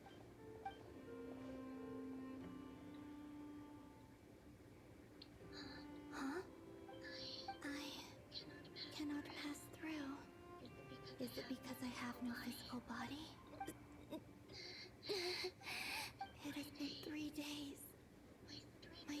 has all but completely faded. Can I really hold on until Moon Prayer Night? Act 6 started, let's go! Oh my god. We're gonna make it, guys. We're gonna make it.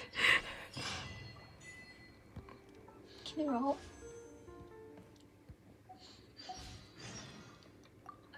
I have confirmed that you are all in good health. With that, my work is now complete. Congratulations are in order. It's good to know you're all well. Puts me at ease. I'm hoping I'll be able to finish 6 today. Oh, the nodkrai.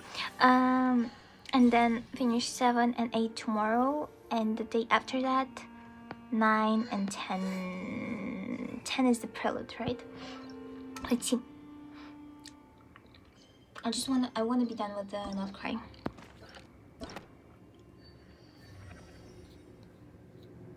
Okay, an elegy for Faded Moonlight we did yesterday.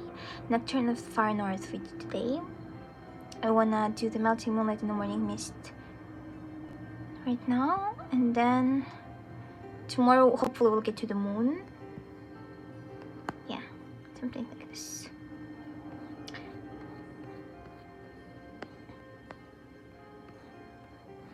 Journey to Home was enough as a quest. And the Space and Time for You is the Traveler quest, which I also didn't do because I didn't have time. Okay. I'm happy that the 5th one wasn't too long.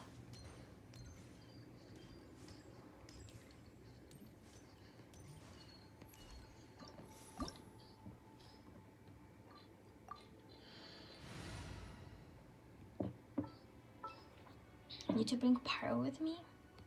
What if I don't want Pyro? Am I going to regret this? I hope they will give me Nicole. Just give me Nicole.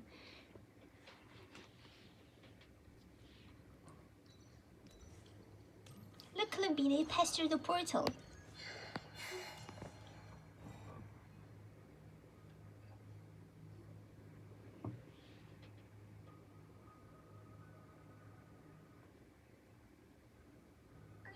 Are these people... Judging by their clothes, they appear to be phantom Hyperboreans from the distant past. That could mean they have some clues about the moon goddess's name, right? Hey there!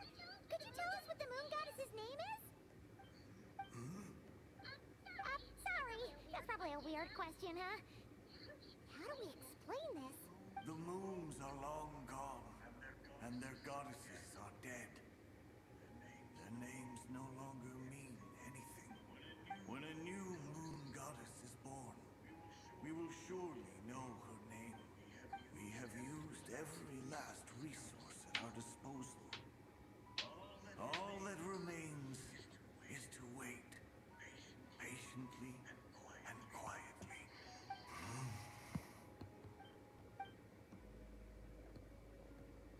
Were the people of the past all this devout? It looks like this phantom doesn't intend to converse with us any further. Surely the new moon goddess he speaks of must be Columbina.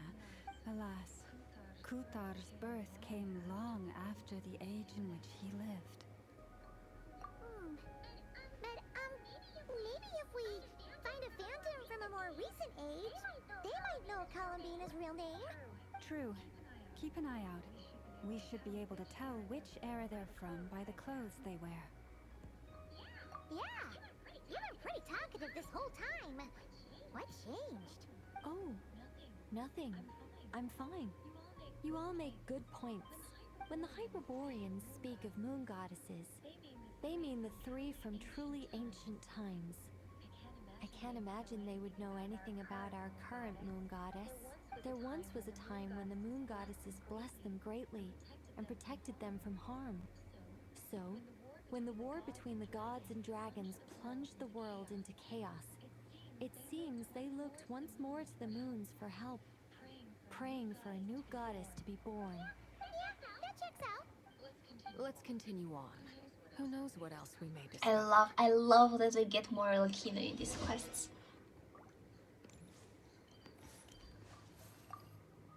When the moons rise again, we shall receive their protection once more. Even in the darkest hour, there is always a way out. I'm excited to get Traveler's new skin. I saw that Lumine's one is very pretty. But they would not abandon us forever.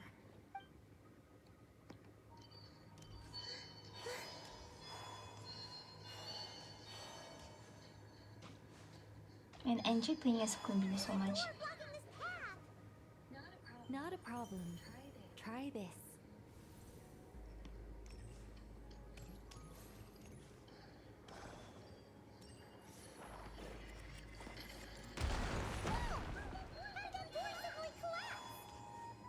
This device was maintaining the door's integrity. Wow! That kind of looks like in Konami.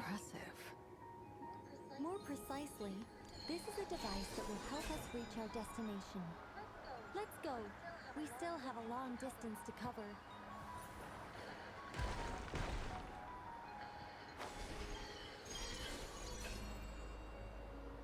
Wow! It really does look like in Konami. So pretty.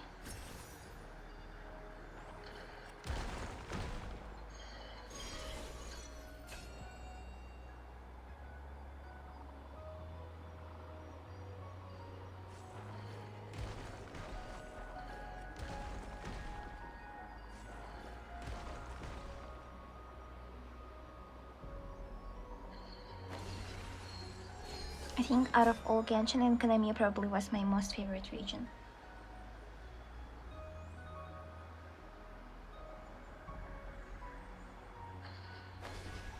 I enjoyed the music and the scenery.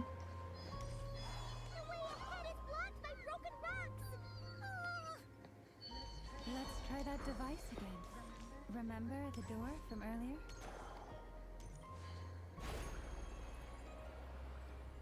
Hello? Oh.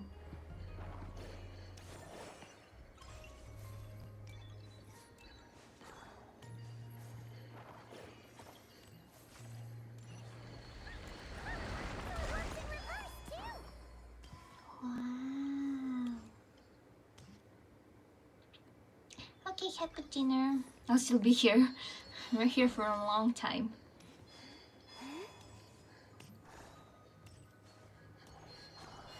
The humans we see are all phantoms, but the monsters are real. What a fascinating place.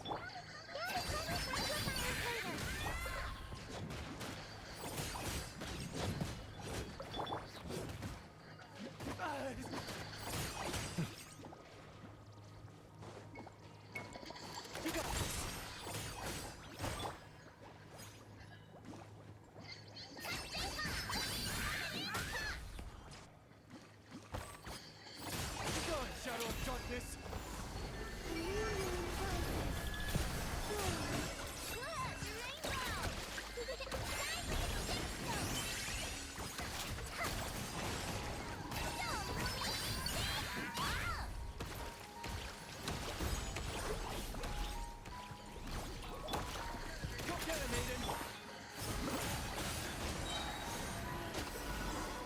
I'm impressed by how strong my team is because look at this. Talent 6 because I don't have the materials for them because I haven't done the fucking quest and I don't want to see the boss before I do the quest. What's this? These are 3 moon goddesses, I assume. These are the dragons, the war. This is the destruction of 2 moons. There's a whole bunch of artwork in here. Seems pretty old. Nicole, this is probably your area of expertise. What do all these paintings mean? Let me see. To understand these murals requires some knowledge of the history surrounding the War of Funerary Flame. I shared a little of this with Lauma before. Yes, I think I follow. The dispute between the Moon Sisters, the transformation by Nibelung. The dispute between the Moon Sisters transformation by Nibelung. Oh no, it's no trouble. I'd be delighted to share the tale again. Alright then. Tevat's 3 moons and their goddesses were brought into being by the will of Nibelung, the then ruler of Tevat. But when the heavenly principles came, they changed the world completely, down to its very foundations. The moon goddesses were nowhere near strong enough to challenge this entity. But the heavenly principles did not view them as heretical entities that had to be removed. Essentially, the 3 moons existed to keep this planet alive and operational, which did not directly conflict with the heavenly principles' aims. Nevertheless, the inherent precariousness of this arrangement would soon be revealed. Nibelung returned. Yes. He did, and thus began the War of Funerary Flame, a battle for dominance between Nibelung and the heavenly principles. Discord would soon emerge between the 3 Moon Sisters. One would voice the opinion that they should follow Nibelung, for it was he who first hung the moons in the sky. Another would argue that taking sides in the conflict would only bring the world closer to ruin. There was no telling where it would lead, especially since their creator had returned, bearing the perilous power of the creator? abyss. Nibelung would eventually discover their disloyalty. He had all 3 imprisoned before transforming the moons into weapons with which to fight against the heavenly principles. What? So the Dragon King Yes. killed the moons. The very moons that had once defended the planet became instruments of death and destruction, striking terror into the hearts of all living things. And although the heavenly principles and the 3 Moon Sisters had once been at peace, it now seemed that the moons posed an unacceptable threat to Tevat. It is possible that the heavenly principles did not know of the goddess's imprisonment. If so, the weaponization of the moons would surely have been viewed as an intentional breach of the peace agreement. Regardless of who knew what, when, the heavenly principles shattered 2 moons and flung the other beyond the skies. Whether the goddesses managed to escape Nibelung's captivity after his fall, nobody knows. But this much is certain. From that day on, the moons no longer belonged to Tevat. The rejection slowly drained their power until eventually they passed away. So that's the full story. You say the moon ceased belonging to Tevat from then on. Why then would Columbina be born here? That is perhaps due to the lingering connection between the Frost Moon, which was not shattered, and this world. You could see it as the 3 sisters' dying wish.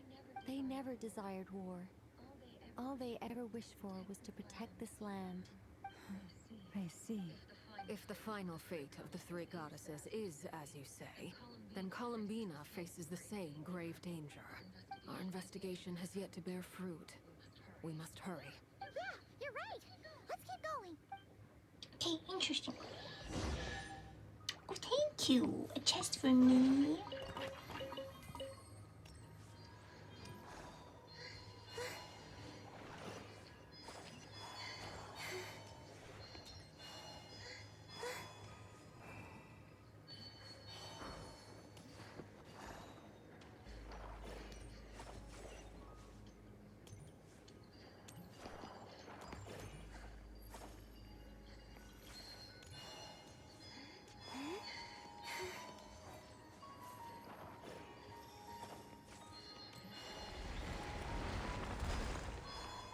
Wow!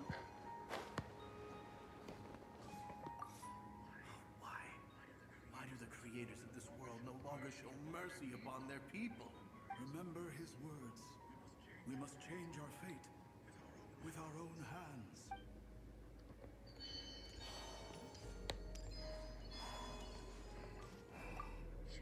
Should we trust him to keep his promise? We have to. There's nothing else we can do. Wait, that's odd. Who is he? shelves are stacked with books. Unfortunately, none are related to the birth of the new moon goddess, and there are no mentions of a columbina. Is something wrong? No, not really. It's just that over 30 possibilities emerged in my head, so I can't be sure who he is. It's been too long. My memory isn't as sharp as it once was. Okay. 30? Wow. Impressive.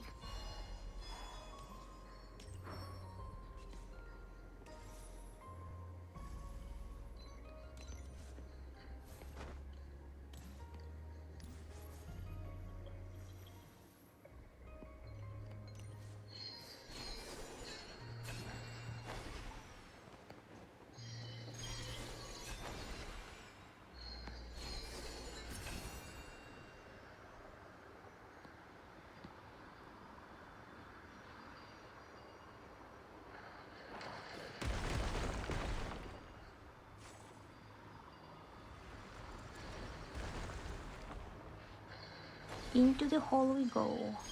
Whoop.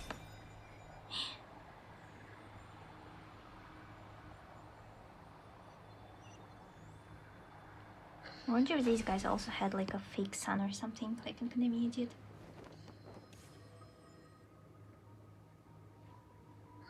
We're finally here.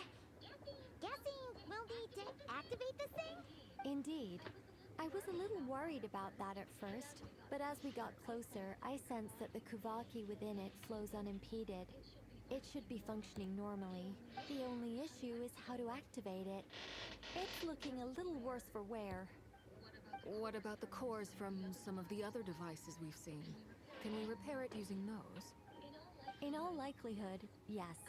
I imagine that would have been the Hyperborean's backup plan. Let's look for some cores.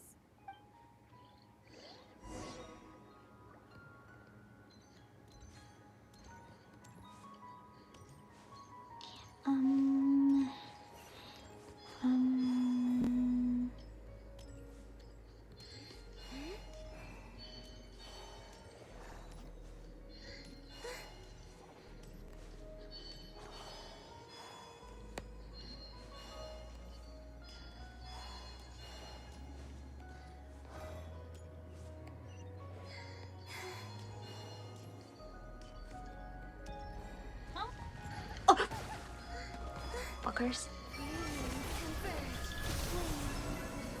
Light compels you.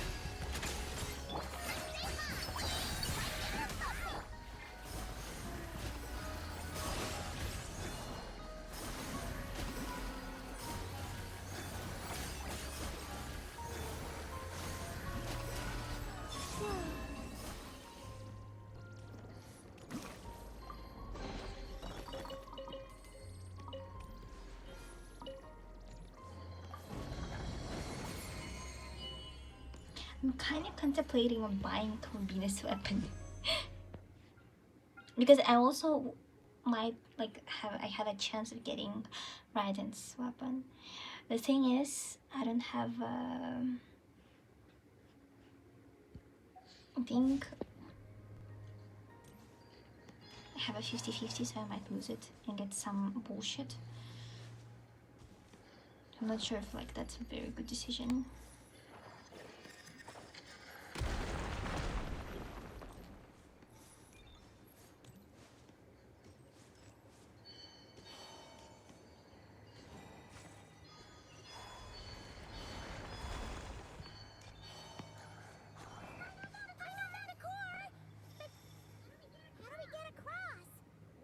Walk up, then jump down.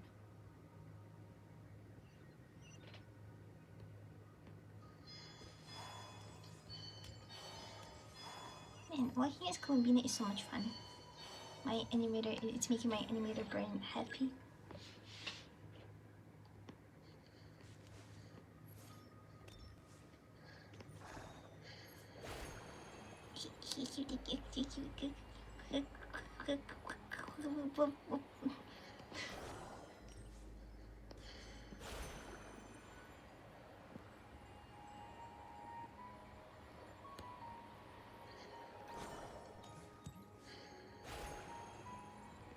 I can clearly fit.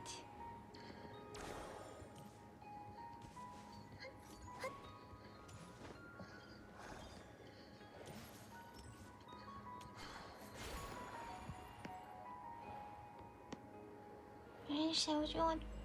What do I need to do?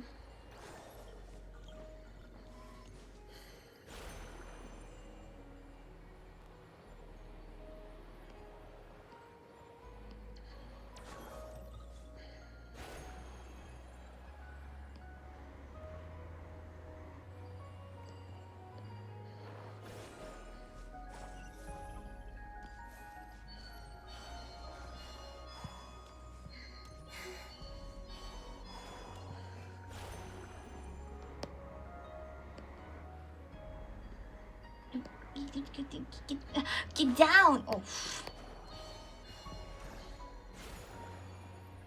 I love getting stuck.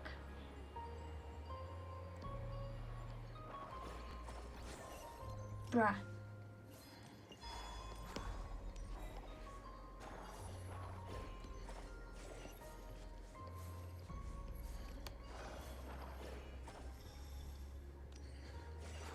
How do you keep dropping it?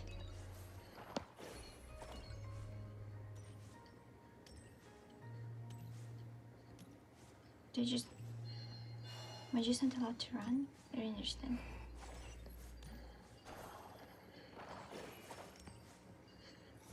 Okay, there we go.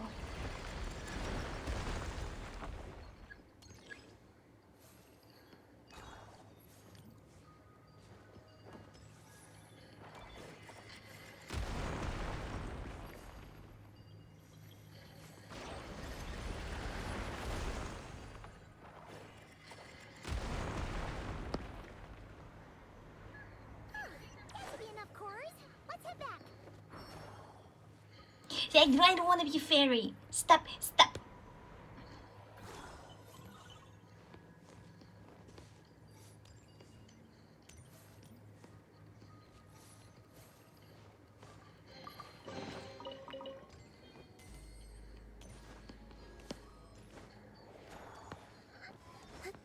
How the fuck do I pick this thing up?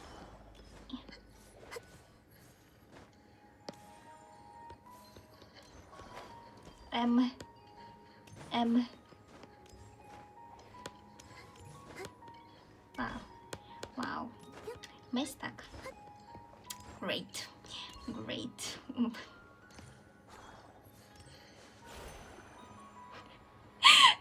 you can't do this to me, please. No. I don't want to do this. Wait, I know. We'll just,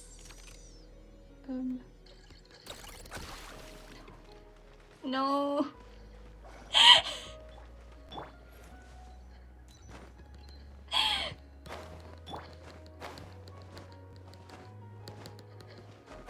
Oh my god.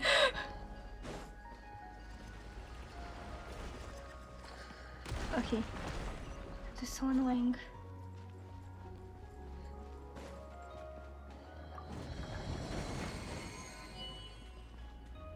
I thought that I saw a chest somewhere.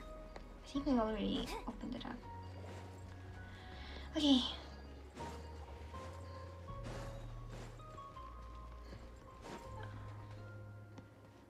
Just go up.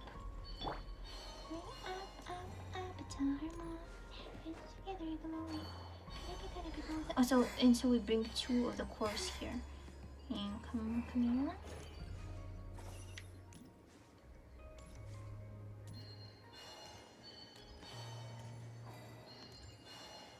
Oh. Why sometimes I just drop it?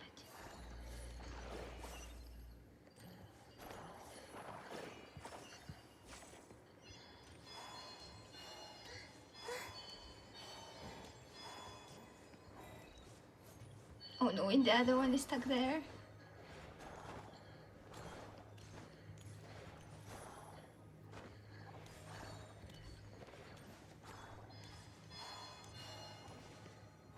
Okay, there's this one.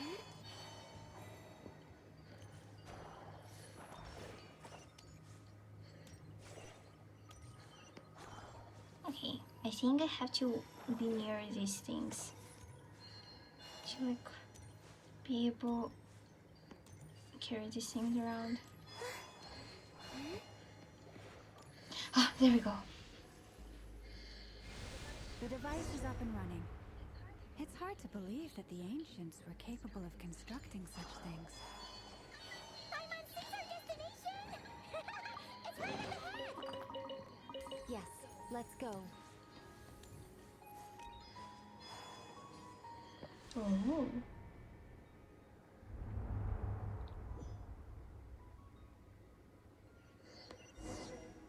Wow, so pretty! Do we get to see Columbina's birth?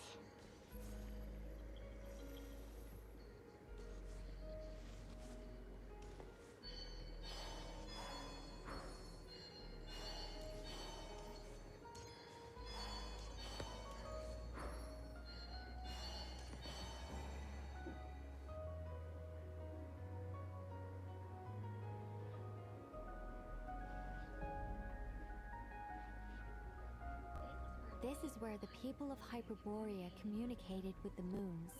We need only place the moon marrow upon this platform on Moon Prayer Night, and we shall be able to open a portal to the moon and send our moon goddess back home. The assumption being, of course, that we can find her first. I get a question. The moon is beyond the sky, right? That's right. You want to know if it's safe there, don't Exactly. you? It might have been corrupted by the abyss. And yet, she has no choice but to return. You know this. That's not the only issue here. This is the end of the line, right? We've explored everything we can. And despite looking at historical artwork and talking to people from Hyperborean times, we're still no closer to learning Columbina's name. If it's not too much trouble, could you tell me exactly what Alice said to you about finding her name? Oh, sure. What she said was... Then your first job is to find it. As a moon goddess, I'm sure she must have a name she identifies with. Neither Columbina nor Kutar is her true name, and she's never really accepted either of them. Is it not also possible that she has never had a true name? Not at any point in history? That would be a hard pill to swallow. But at this point, we may have to accept that that is the truth. Alright, I would swallow anything for you, No one Archon. knows how she came into being, and she certainly doesn't have parents in any sense that we're aware of. Perhaps she was never granted a name at all. Does that mean there's no way to get Columbina back? She's just gonna disappear and there's nothing we can do about it? Huh? Wait, why all this pessimism? Was it the way I phrased this question? You all seem to be taking this in completely the wrong way. Well, just because she's never had a real name in the past doesn't mean she can't have one now. What? Think about what Alice said again. She never once said that you'd have to find a new name, did she? Are you saying what I think you're saying? Want us to grant her name? Yes. Names are anchors that connect us to the world. If she doesn't have one already, then all we have to do is create one, no? It's like... yes. Traveler, when you first arrived in Teyvat, do you think you would have turned around if someone behind you shouted, "Hey, Tumaini"? But what about now? I understand what you mean. Life is a long journey. Even the friends and family by our side can change over time. When people call you by different names, what matters isn't so much the words themselves, but what they symbolize. And of course, whether that resonates with you. Ether. So, close your eyes and picture the moon goddess in your mind. If you were to call out to her in this moment, what would you say? Columbina. Columbina. Paimon would call her Columbina too.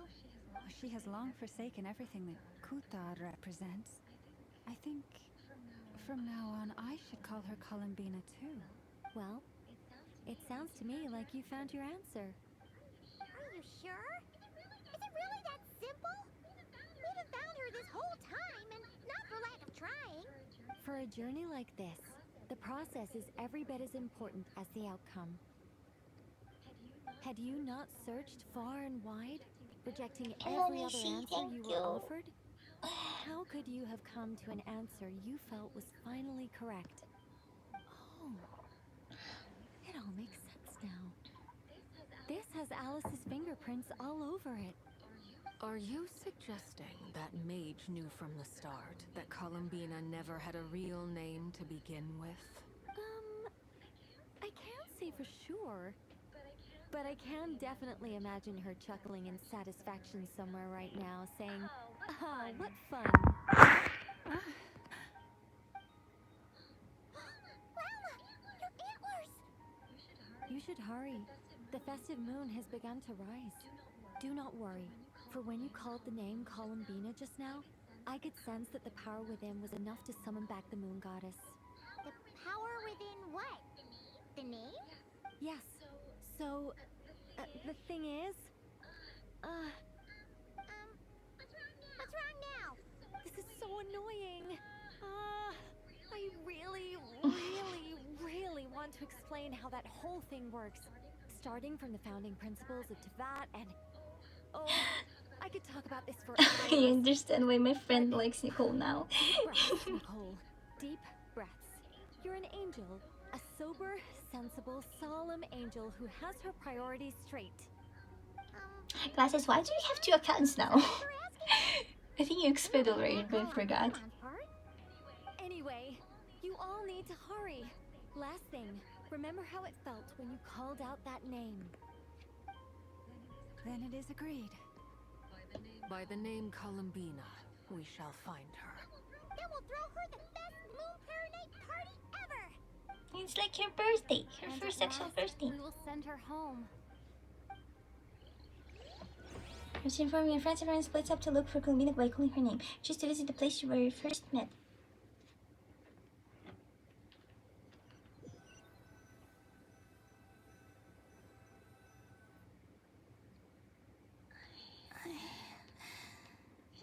I can barely move anymore.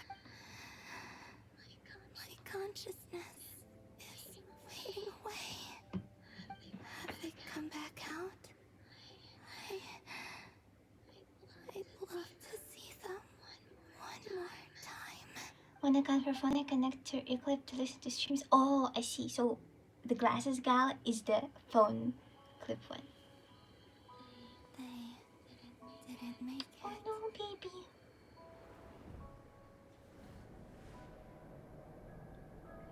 Could you tell me your name?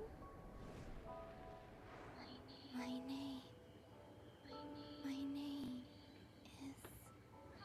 Columbina!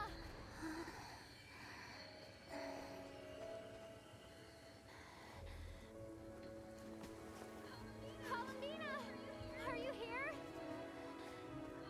Columbina! That's the name you gave when we first met. And it's what I've called you ever since. Columbina.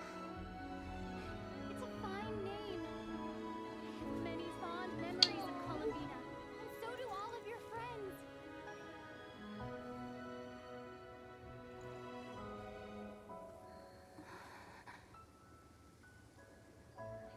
If you like this name,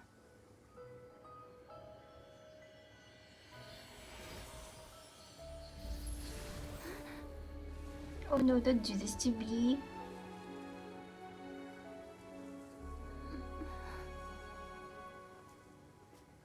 Looking for me?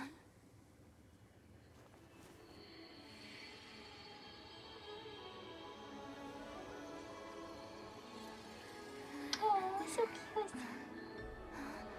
like it. You can carry on using it. My name is Columbina Hyposelenia. You even have a family name now. Columbina Hyposelenia.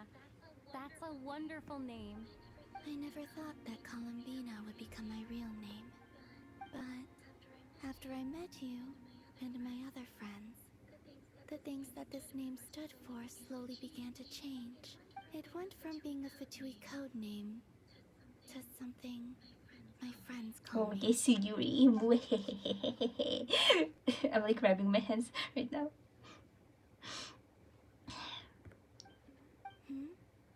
What is it? Why aren't you saying anything?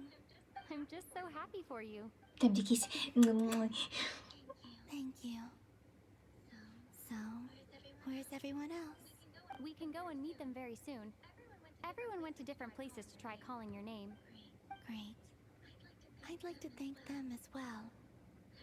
Everyone's done so much for me. Searching for my name, entering those ancient ruins. Huh? Wait, so you were... Yes, I was there.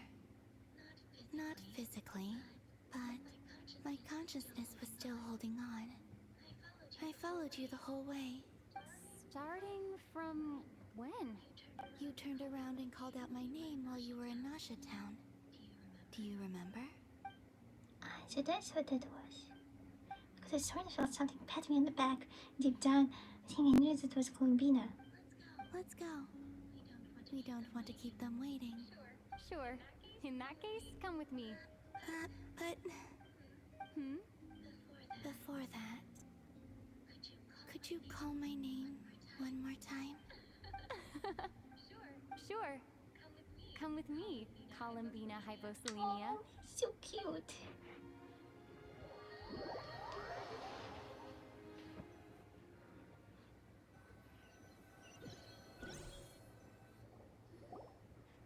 Columbina spreads the good news to your friends by way of small animals and a good thank you.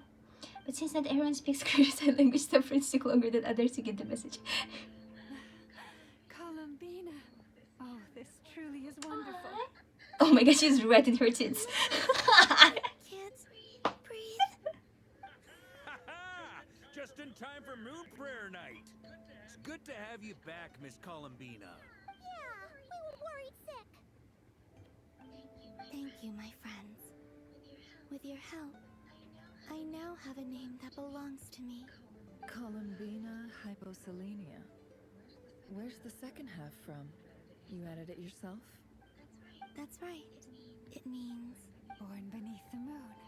Yes. And by extension, it can also mean born beneath this world. A fine name. Now, as much as it pains me to interrupt this beautiful reunion, What the fuck? I feel obliged to remind you that the Moon Prayer Night celebrations in Nasha Town have already begun. Don't you want to enjoy the festivities? There's so much to see and do. And some of the ambient lighting and entertainments were sponsored by the kind souls in the Hexenzirkel. Nicole? Why'd you turn into Dodoko? So you're Miss Nicole. Thank you for helping us, and for helping me find my name. It's nice to finally hear your voice. You're quite welcome. Guiding lost people to hidden treasure is what we Seelie do. Aww. And if you ask me, spiritual treasures are far more precious than material ones. Chests are all well and good, but this was what it's all about. Ah, so satisfying. Anyway, I had to go help Alice. It seems like she ran into some trouble. That's why I couldn't be here in person. But don't worry, we're with you in spirit. We'll be celebrating right along with you. Keep an eye out for the Hexenzirkel's festive stalls in Nasha Town. I think you'll like what we came up with. Alice said she even managed to rope B in this time. The Frost Moon Scions have also prepared various attractions. I believe Aino, Nefer, and their crew are setting things up as we speak. On that note, Nefer, about that request I made. It's all in hand. Yehoda is on site to ensure that everything goes off without a hitch.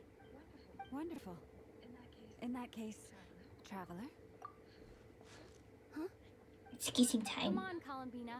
It's time to celebrate the best Moon Prayer Night ever.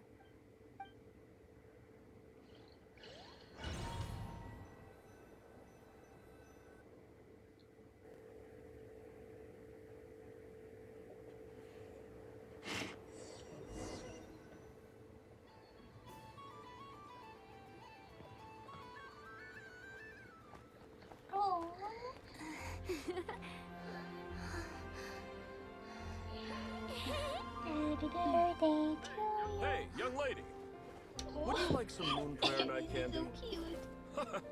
Happy moon prayer night. Oh, yeah. I almost forgot to say. Welcome home, moon goddess. Oh, so pretty.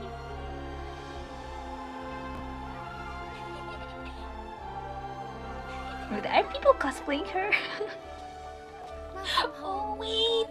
No! This is so cute! Welcome home, moon goddess. Welcome home, moon goddess. Turning Nashatown into her home is a festive gift. A rather brilliant idea. Perhaps this is what Nodkrai, Columbina's home, should have been like all along.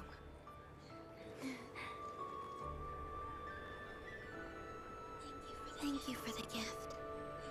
I like it a lot. This is so cute, what the fuck? This feels like the surprise of my life. I do. I never imagined I'd ever get to enjoy Moon Prayer Night with everyone so freely. If you're happy, we're happy. Quite a strategy you came up with. Hide the tree in the forest. It's not your usual style, Llama. Is there something about Moon Prayer Night that enhances what's in your head as well as the antlers on top? Apparently so. It even inspired a perennial penny pincher to use their resources for a greater cause. It truly is a magical festival.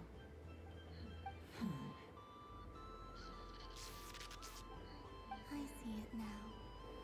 This bickering is actually a sign of a strong relationship. Huh? What's everyone doing here? Oh, Miss Columbina, you're back.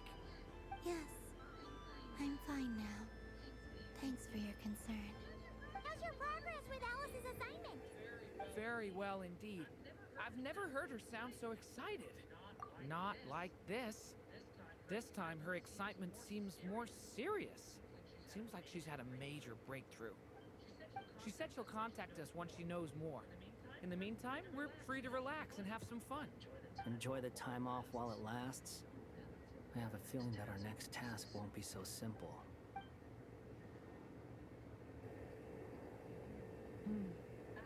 I should go. I still have a few things to attend to at the Frost Moon Scion stall. Then I think I'll take a look around. With any luck, this once-in-a-year festival will come with once-in-a-year opportunities. Hold up a second. Where's...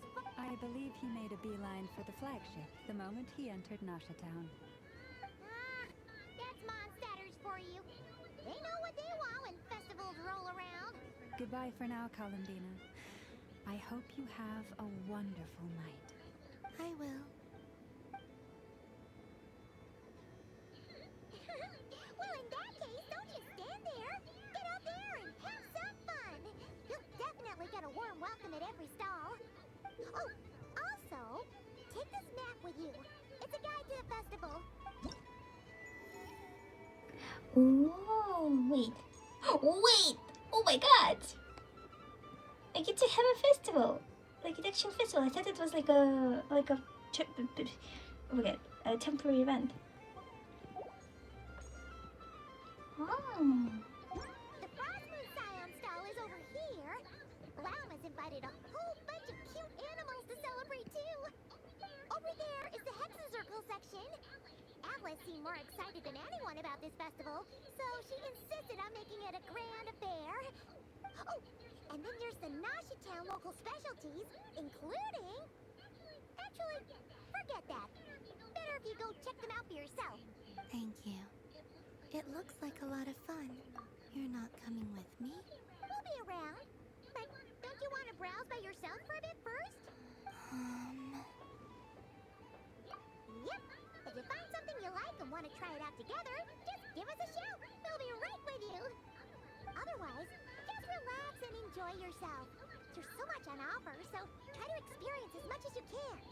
And don't forget to stuff yourself with all the delicious festival food.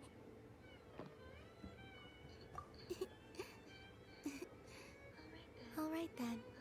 Off I go. Oh, have fun, baby. Where should I go first? This must be the mage's stall. It feels like I've entered a fairy tale. Ah, how lovely.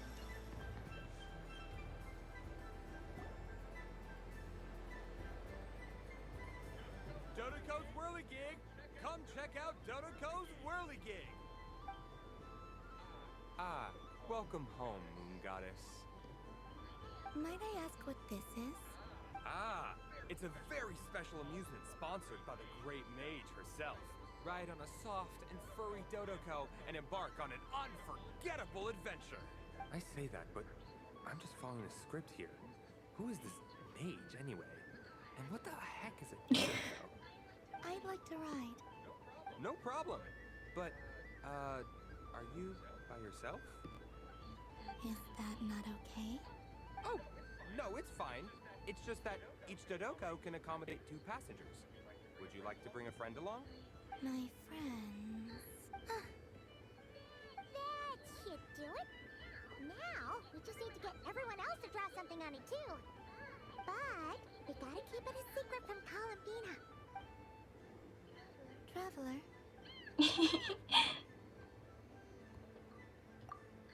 I want to go on that ride. Will you join me? Let's go then. Don't worry.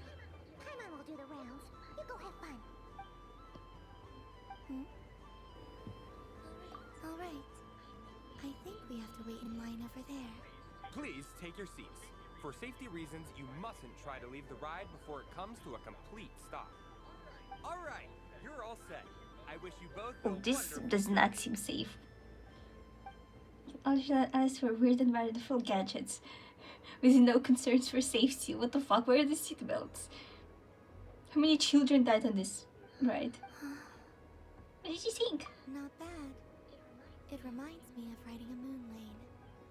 Sometimes, the Kuhenki circle around me like this, playing their beautiful melodies.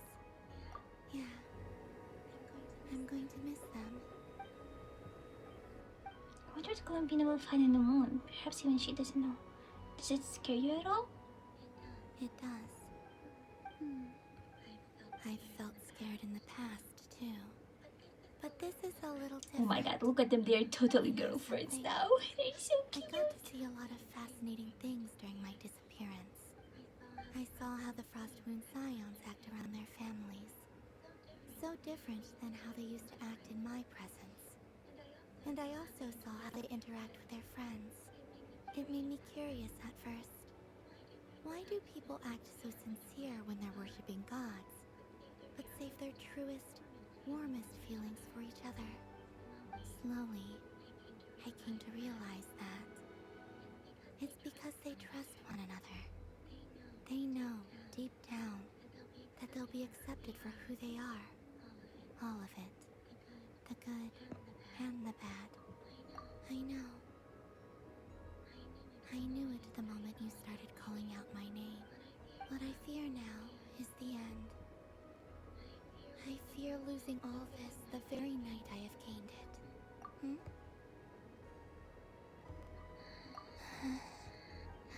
Thank you for this conversation. Thank you for listening to me. Don't worry. This fear I have, and the unknown that awaits me, they cannot hurt me. Not when I possess a treasure far greater.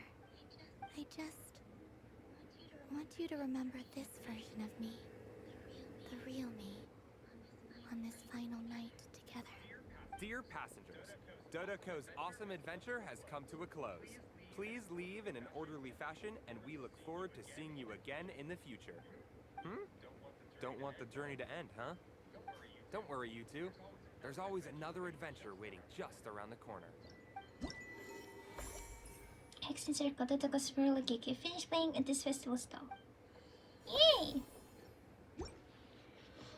So this is the Frostmoon Scions area. It feels very familiar. But everyone looks much happier than usual. Dodoko's whirligig. Come ride on a soft and furry Dodoko and embark on an unforgettable adventure. Of course, Moon Goddess. This way, please.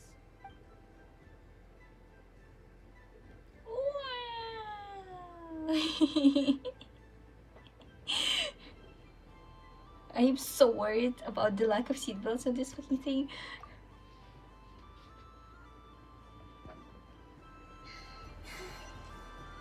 What are you guys doing without me?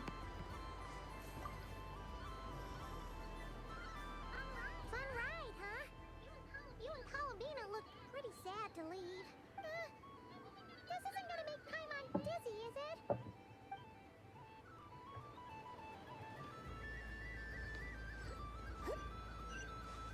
Oh, darn.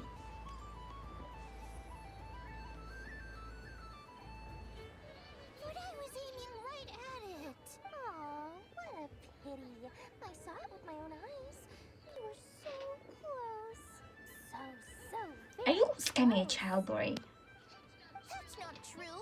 It dodged out of the way right as I was about to snag it. I'm sorry? You heard me. This paper frog can move. I swear. Dear, oh dear, what are you saying? How could a paper frog move? Unless you believe there really is magic in this world. Even if I, the mere humble merchant that I am, knew such magic, surely I would not use it on a paper frog. I'd sooner give Mora legs, so I could walk right into my purse. Oh, my dear, dear customer, why not have one more try? Oh my god, she really is scamming a This child. time I'll give you 12% off, a very generous discount for one of my most regular customers. Just think about how much experience you have under your belt now. You're sure to win the next one. Oh, darn. I used up all my coins. I'll be right back. Just gonna fetch some more from my house. Take your time, but don't take too long. This event is Moon Prayer Night only. Miss it, and you'll have to wait a whole year before I'm back. Next customer, please. Welcome. Hello. Whoa, whoa! What's this big one doing over here? How do I tell my employees not to come running around this time? Should have made plans for the park. I haven't known them long enough. Dory? Why, hello there, Miss Columbina. Would you like to play my ring toss game? The rules are very simple, and it's easy to get the hang of. How much for a round? Oh, first time's free. Not a single Mora. After that, well, we can cross that bridge if and when we come to it. But with your sharp sharp skills, I'm sure you'll win all the prizes in one fell swoop. That was an obvious enough hint for them, right? Right?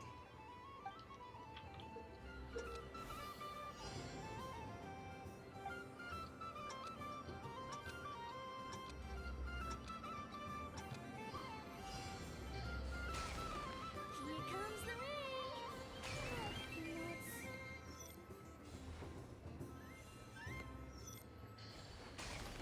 Change tracks. Roselle, should we move or not? Just a tiny bit. All right, but oh, sugar plums, not the clock hands. How do I move the legs again?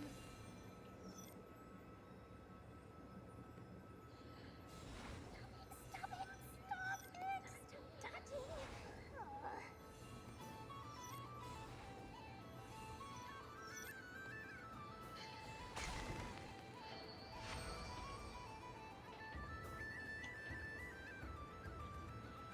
Let's see now. Let's see. Wow, very good. That's the highest score we've had all night.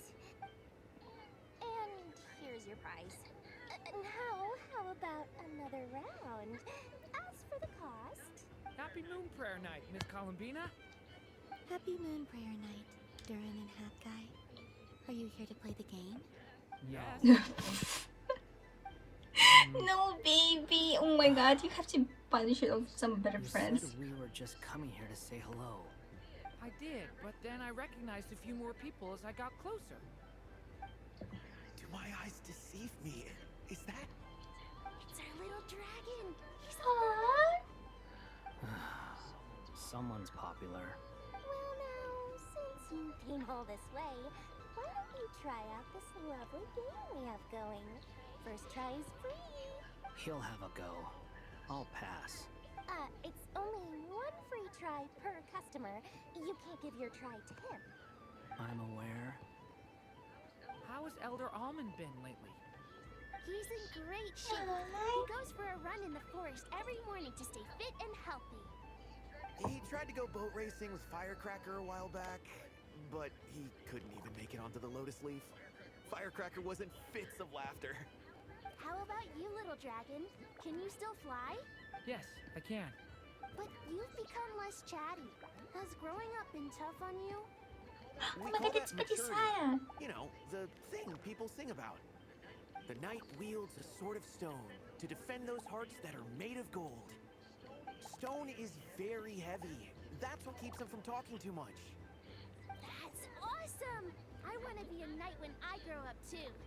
Ring, here I come! Oh, the hat-wearing man. I never thought I'd see you again. You seem more determined than when I saw you last on the train. Oh my god, I remember now. He was actually with us when we visited the was it Nicole's world? Like this little like fantasy story world, and that's how they met with Durin, because Durin was trapped in that book. Not trapped, like he was written in the book, then he became real. It's kind of weird. Oh, I do say so. The people you once helped see it clearly. It's because you are once again on the right track. May the engine in our hearts propel us to the station of our dreams. I can move! I can move now, Roselle! What are you doing running into the rings like that? You got them all so quickly. I've never seen anything like this in all my travels. Is this guy actually an old friend of theirs? How? They're origami animals and clockwork people from a fairy tale. Getting to know them would be quite an arduous task. Unless they share a hometown? I have to get to the bottom of this. Next time I see the Great Mage Alice, I shall demand answers. Thank you, Dory.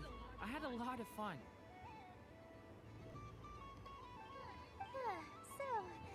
Now for your prize. Where did I put it?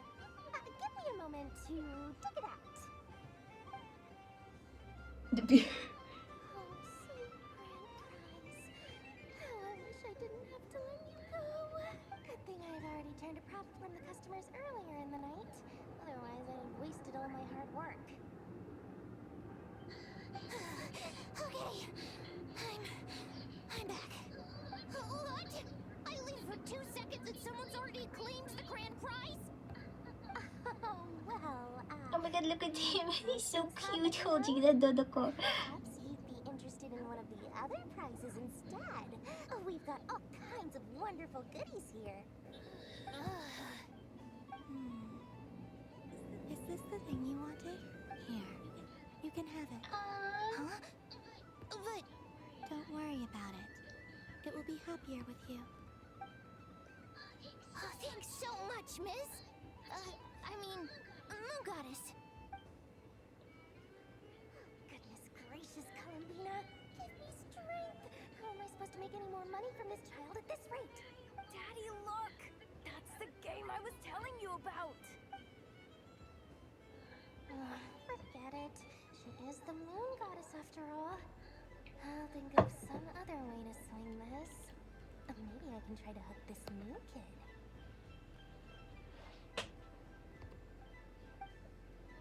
Huh? Oh, someone already won the take mine if you want. What? Why are all these bleeding hearts coming here to ruin my business? Happy Moon Prayer Night, everyone. Aww. Happy Moon Prayer Night. Hexen Circle tailoring saga. You finished playing at the festival stall. Oh, it's so cute.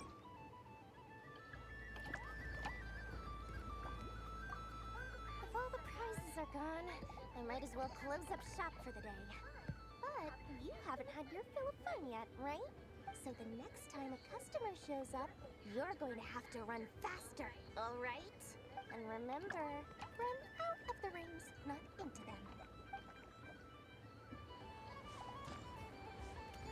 What? Oh, this is another stall? I didn't realize. Come on, Citrus. One more round. Just one more. But my neck. Oh, it's the same them again. It's acting up again. You should take a break. Health comes first. Yeah, don't push yourself. We'll find someone else. Hey, don't look at me. I'm the referee. What are we gonna do then? Do you need any help?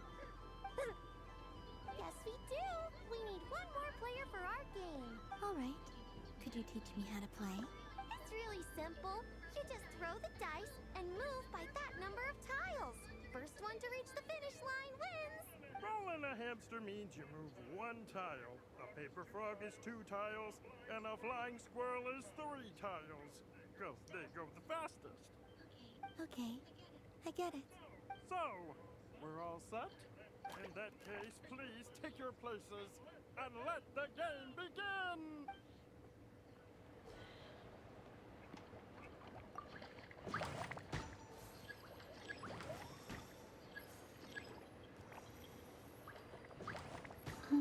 Cranberry Road, the flying squirrel.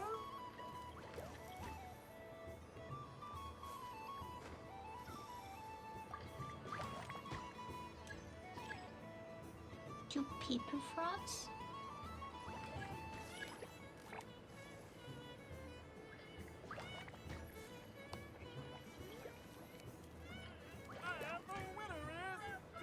Oh man, how do I...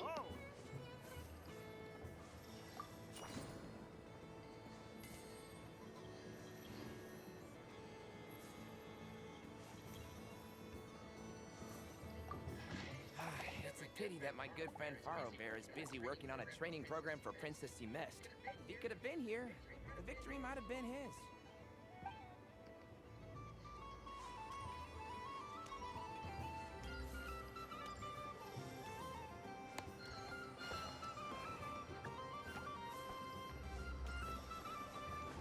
Hello.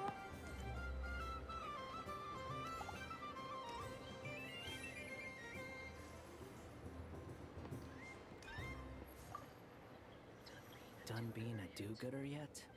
Thanks for coming here with me, Hat Guy. Are there any games you'd like to play? It's your turn to pick. I'll come with you. Why does that hamster think you've grown up? You haven't changed at all. I know you don't mean that. You're just taking the opportunity to make fun of me, aren't you? Even if you won't admit that taking some time to compose yourself is important, I can see that you're doing it in practice. Otherwise, you'd have taken off your hat and flown away by now. Looks like Albedo's socialization program has been far more useful to you than all those Vahumana textbooks. Why are you being so mean? Why are you so mean? Happy Moon Prayer Night, adventurers. May you have a lovely evening.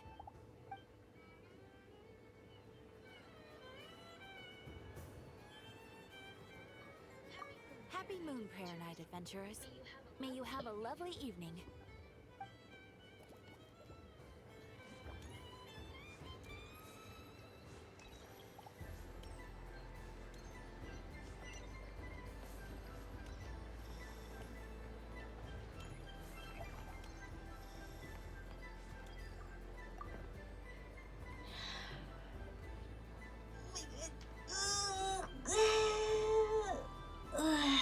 I wouldn't say it's unfair exactly. Oh, what are you talking Your to? voice Oh, goes Nicole right is into the people's bullet. heads. How would you explain that to the kids? You can't just explain it away as magic. Is something the matter? Ah, Miss Columbina! No, nothing you need to worry yourself about. Ah, impeccable timing. Stick around for a second, Miss Columbina. I need your input on something. This self-proclaimed Knight of Justice has yet to give me a satisfactory answer. I, for one, would like to hear your verdict on the matter. Hey, now, I left the flagship just to help you out, Miss Nicole. What's going on? So Alice and I are both using long-range remote control spells that work on similar principles, allowing us to attend this festive fair in Dodeco form. Sorry, let me backtrack a little. While similar, there are some key differences. Alice, being a great mage, wanted her Dodeco to reflect something of her own charm and mystique. So she adjusted the way its tail moves when it spins around. An entirely gratuitous move, in my opinion. I hardly see how anyone is going to notice that. If anything, I'd say that anyone who stares intently enough at a Dodeco's tail to notice such a small detail is someone we ought to be highly concerned about. I only say this to emphasize that my question has nothing to do with tails. Now that we're clear on that, why is Alice's Dodeco permitted to interact directly with the children celebrating Moon Prayer Night, while mine is not? Your voice speaks directly into people's minds. See? Exactly what I said. Miss Nicole? Oh, I can't stand it. I know that probably makes me sound like a whiny child acting out in front of their parents.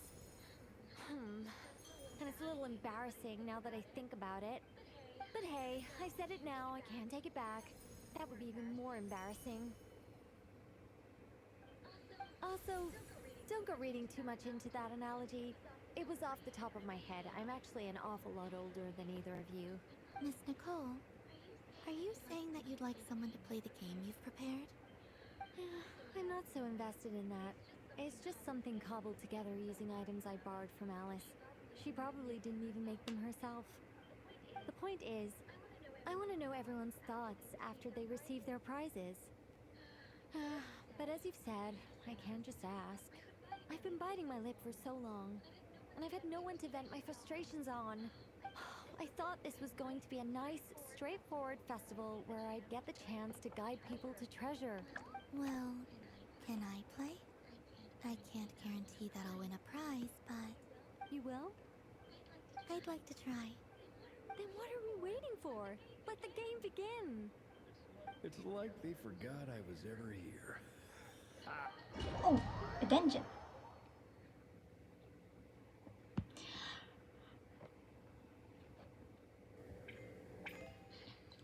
Drag a bunch of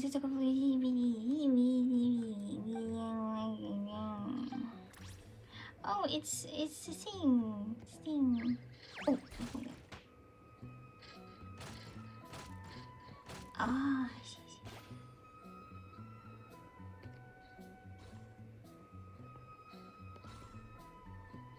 How do I?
getting really Congratulations, Miss sleepy. Columbina.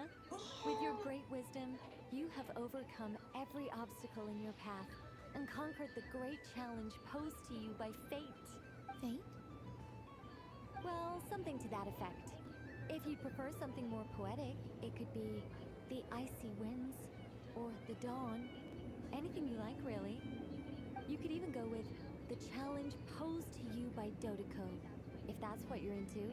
Anyway, you can take or leave my suggestions. Moving on. All my hopes are now resting on this. Can I open it now? Stop teasing me.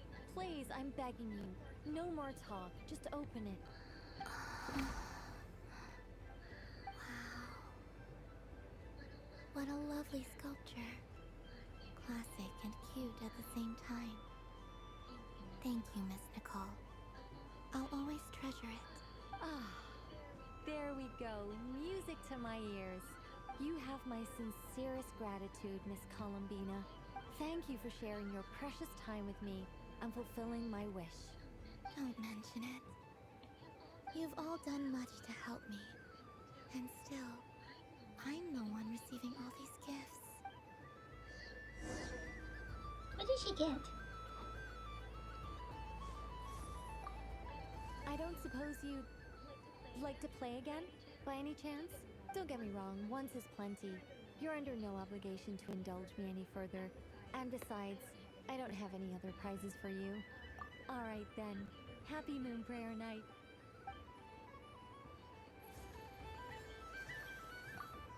Wait, Barbaros? Welcome home, Moon Goddess. Oh, you're the genuine article. Alice was right. This Moon Prayer Night was worth watching after This all. is Mona's Another one that talks. teacher, right? Greetings. Pleased to make your acquaintance. I am the Hexenzirkel member they call B. Barbalos Trismegistus. Columbina Hypocelene. Yeah. Pleased to meet you too. Hyposelenia. A fine name indeed. Now then, Miss Columbina, do you wish to hear a mage's divination? Divination? Divination is precisely foretelling one's written destiny over embellishing From it the may perspective of the only one be seeking to answers, something. perhaps. As you look to your journey ahead, if you seek to understand the unknown, resolve your doubts, and soothe the confusion in your heart, divination could be for you. The unknowns on my journey.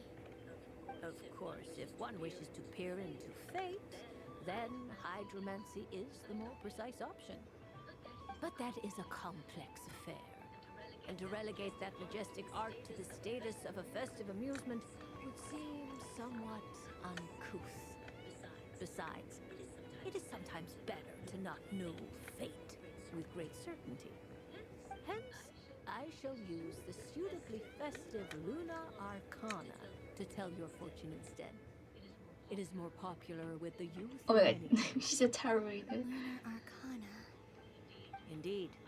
Unlike hydromancy, this will only display possibilities in friends. People like to think of themselves as creatures of agency and free will. Peering too far and too clearly into the future is detrimental to both body and soul. I'd like to give it a try. Of course you may. Come then, take a seat, Miss Columbina. Before we begin, are there any specific questions you would like to ask? Let's stick to general possibilities and trends, like you suggested. Ah.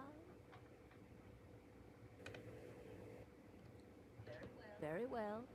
Then I shall use the basic Oh my god. deck. Now, sorry. Try to relax. Cast your mind upon the things. Would you like to cut the cards yourself? Now, try to relax. Cast your mind upon the things you have experienced and the things you are soon to experience. I will shuffle the deck. Would you like to cut the cards yourself? You do. No problem. Now then, to make things easier for the seeker, that is to say, you, I shall decipher the cards from your perspective.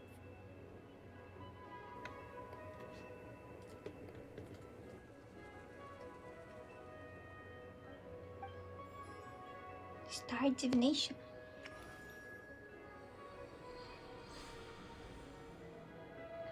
Please, draw the first lunar Will I get cracked this month? This represents destiny and is the foundation for the divination as a whole.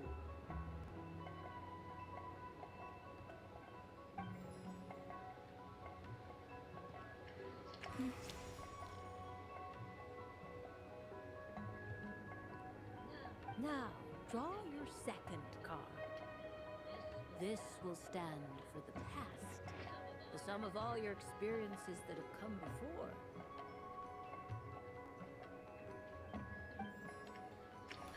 And now the third arcana. This is the present, your interpretation of the current moment. Finally, the last card. This shall speak of the future, which... Oh. Kuvaki pulse? Fascinating. I've never encountered this before in my role as a diviner. Something has exerted an influence upon this card, causing it to leave its designated position. What do you make of this, Miss Columbina? Perhaps this is the guiding hand of fate in action. Of course, if you wish, you can choose to deny the validity of this card and draw the future for yourself. No, it's fine. Let's go with this one. A bold decision. I must say I'm looking forward to the results. Well then, let us flip the lunar arcana in sequence and see what emerges. Sure.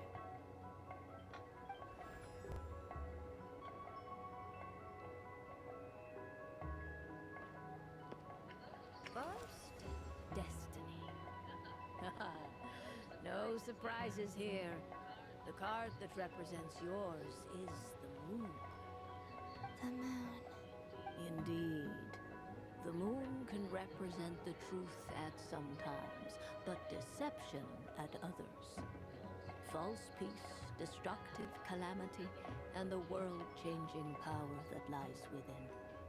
When the moon is placed on the destiny tile, it indicates that your destiny is not what it may appear on the surface.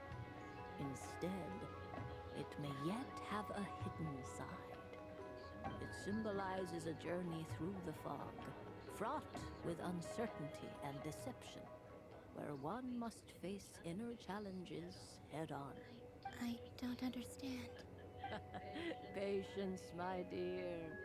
This is but the first card, which serves as a basis for the interpretations that follow. Our divination will only grow clearer from here on out. Now then, flip the second card, the one that speaks for the past. Ah, the Hermit, but inverted. Inverted? Yes. The Hermit symbolizes solitude, introspection, and the pursuit of truth. When inverted, it represents isolation, truth out of reach, and a path that leads one astray. Combined with the moon as one's destiny, the Hermit inverted represents a choice you made to stand alone in the past. It was a choice made not out of fear or arrogance, but for reasons that others could not perceive. You fumbled through the darkness without a guide, but you did not find your way. Rather, you went astray. More than once, it would seem. Is this about how I became Kutar despite not wishing to become a god? And how I joined the Fatui because I yearned for a place to belong? I suspect only you know the answer to this question. All is not lost. The past is in the past, and so it shall remain. Shall we look into the present now? Oh my. The lovers. Wait. What does this one mean? This means that you have had an unprecedented emotional experience. The joy of finding your soul becoming I mean, now I want to intertwined have with that tarot of another. read for me. Precious and wonderful thing indeed. It's true. I've made a lot of friends recently, and they are very good to me. I like them a lot.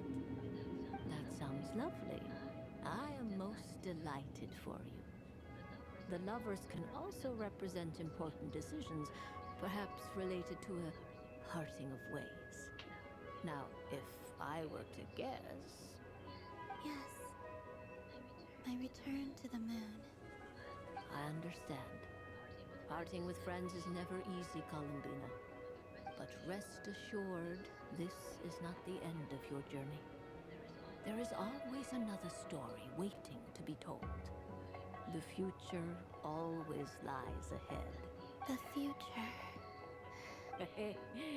Well now, it's finally time to flip this most mysterious of cards. Why did it appear? And what does it wish to tell you? I'm ready. Very well. Flip this card and see what lies on the other side. Oh. Miss Barbalov? Oh no, this is death, right? This card is death. That doesn't sound very good. But it also means rebirth. Depends on how we interpret. Yeah, I get it a lot of tarot reading reels. A complete and utter end, but at the same time. Yeah, look at me. I learn, and I listen. Do not forget that your destiny card is the moon. That lends your future many different potentials. Not spoilers for Genshin, but we do know that Columbina gets turned into the true moon. As I have said, divination can only display general trends. It is a rough guide, but it does not show predetermined outcomes. Allow me to summarize it for you. In the past, you may have lost your way, but now you have gained new connections and new strength. You now face an important decision, one that may bring about a great change in what is yet to be. This change might, in turn, be the end of all things, or their beginning. But remember, everything is subject to change because of the moon present in your destiny. You must see the truth clearly and face your innermost thoughts. The truth. My innermost thoughts. Thank you, Miss Barbalov. Don't mention it. Some people dislike divinations, for fear of glimpsing an ending to their story that they wish was not so. But I can see that you're different. The result of this divination will not sway your decision. This is a rare quality, and one that diviners always hope to see in the seeker. We are here merely to guide, not to exert undue influence. I understand. Go then and illuminate your future, Miss Columbina. The moonlight that shines from you now is most captivating.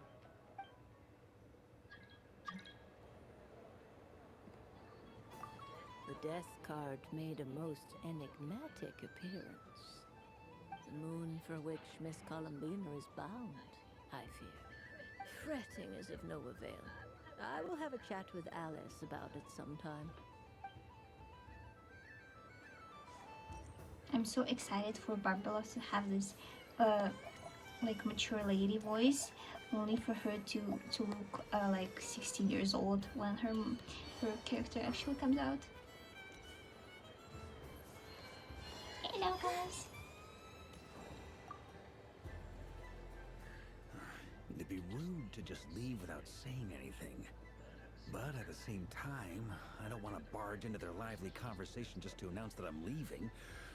I guess I'll just wait a little longer. Huh? Albedo? This sketch is for you, Grandmaster. Oh, a gift for me. Thanks. Let's see what you've done for me. The north wind left in the lurch.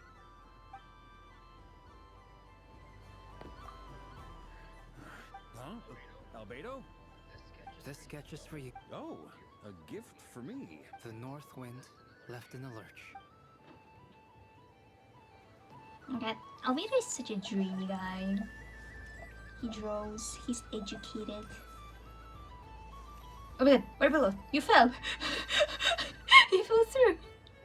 The death part made the most. The death made Barbello falling through the texture. Oh For no. which Miss Columbina is bound, I fear. Fretting is of no avail. I will have a chat with Alice about it sometime.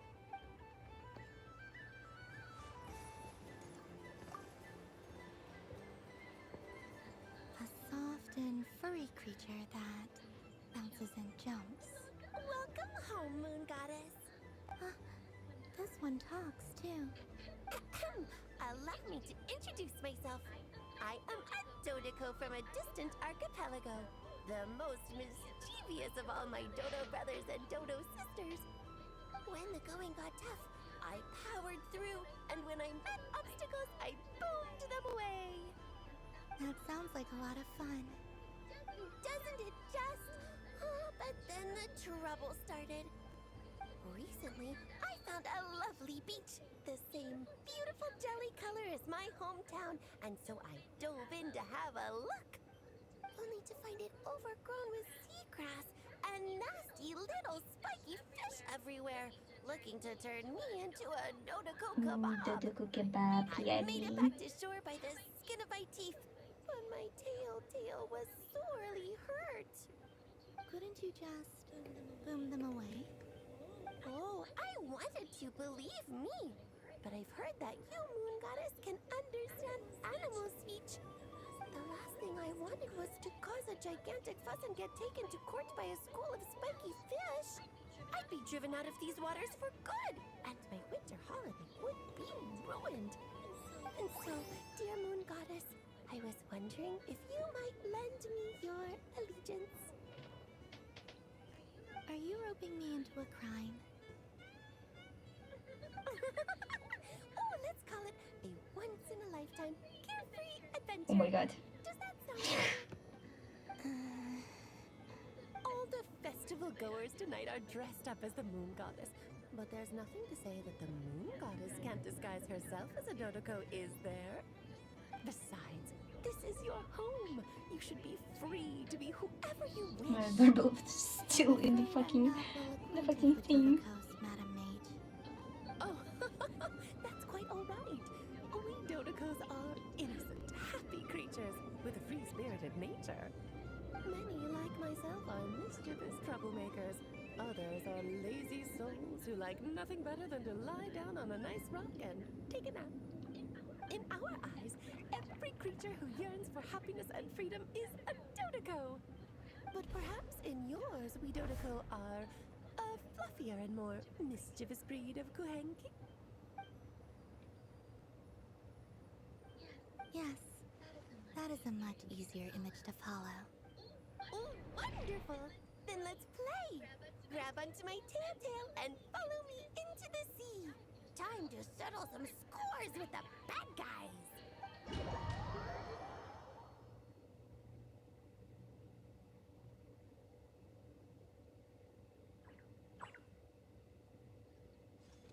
Oh, we get to play the old games. Okay. Don't remember how.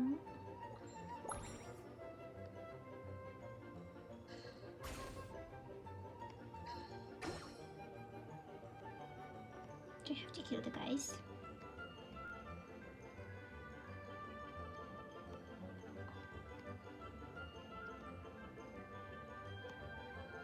Okay, defeat. Ah.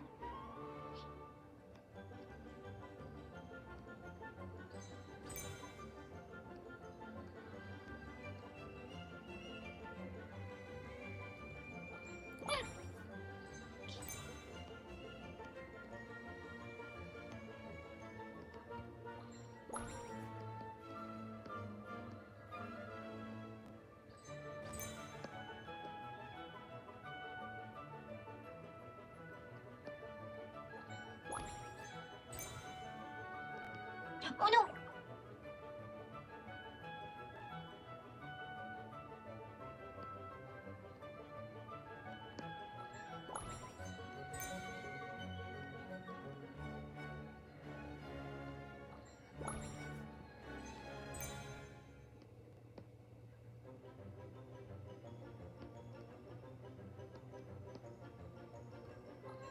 Oh no! I did it to myself.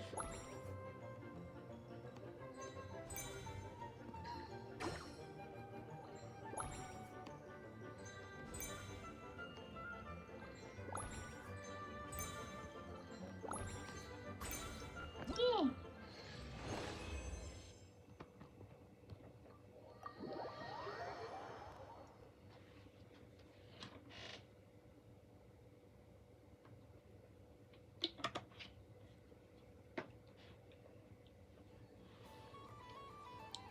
Ooh, a remarkable talent. So, what do you make of it? The use of Jumpy Dumpties doesn't come as naturally to me as Kuvaki. But their unpredictability makes it fun. I think they call this... novelty? Indeed! And how did it feel blowing those pesky nuisances away? Not bad. Any guilt? What do you mean? Oh, wonderful! Lovely answers to all 3 questions. You've passed the safety test. Now I can give this special bomb to you as a souvenir. Remember, if you find any meanies living on the moon, you can use this to boom them into oblivion. I will.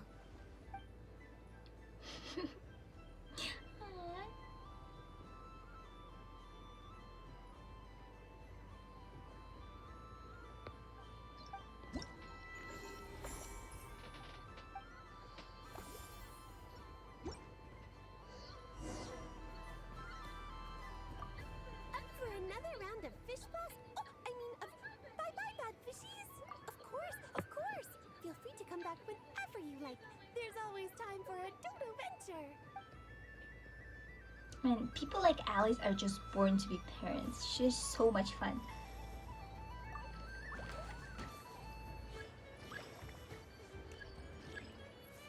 I wanna win. I wanna win. I wanna win.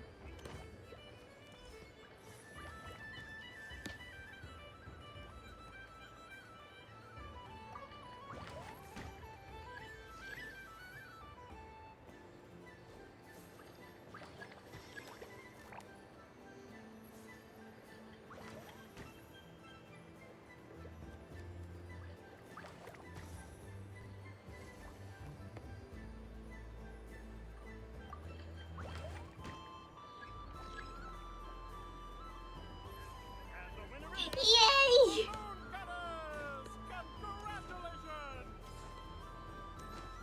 Do I get the prize? Do I get the chest? Do I get... No? Okay.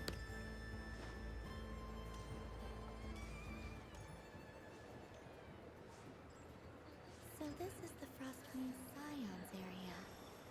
It feels very familiar. But everyone looks much happier. There are so many Dear. Dear. Moon Prayer Candy! Beautiful, tasty Moon Prayer Candy! Buy a whole box, share it with your friends and family! Candy? To share? I wondered what flavors everyone would like. Welcome home, Moon Goddess. Fancy a box of Moon Prayer Candy?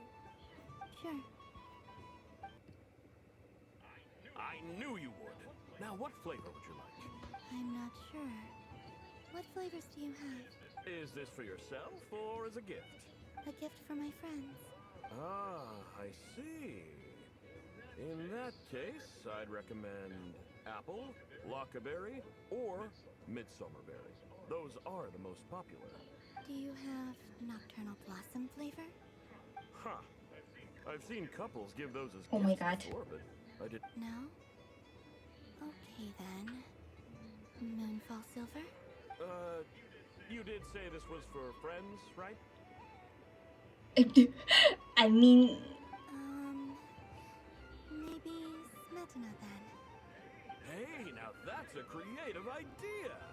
I've never tried it before, but if you're happy to wait, I can see about whipping up a batch on the spot. While we're at it, you got any other ideas?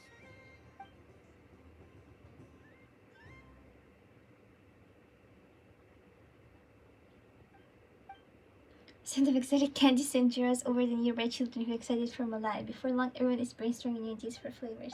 Smoked fish steak, berries, and fried meat. Oh, that kind of sounds tasty. Rain-soaked moon prayer blossom. Stall owner prepped with expectant gazes on every side. Let his courage soar free, and colorful candies are placed in the box one after another. Here you go. Every flavor you asked for is in there. Oh, so cute. Thank you. I should be the one thanking you. You brought me a whole bunch of new business. It's like a genuine blessing from the moon goddess. I hope you and your friends have a lovely night.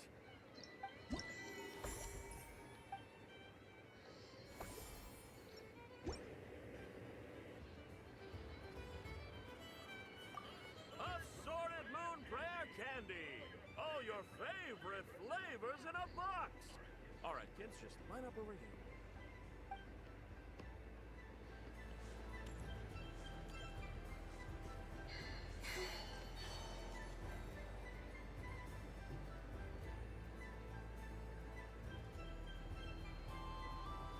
What is going on over here?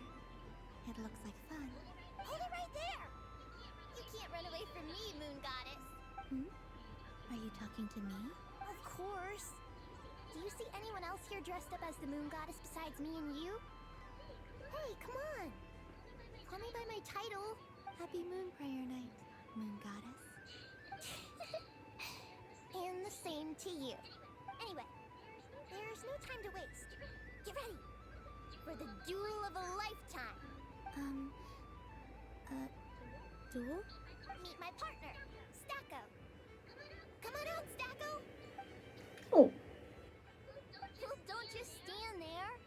Let's see your partner. Partner?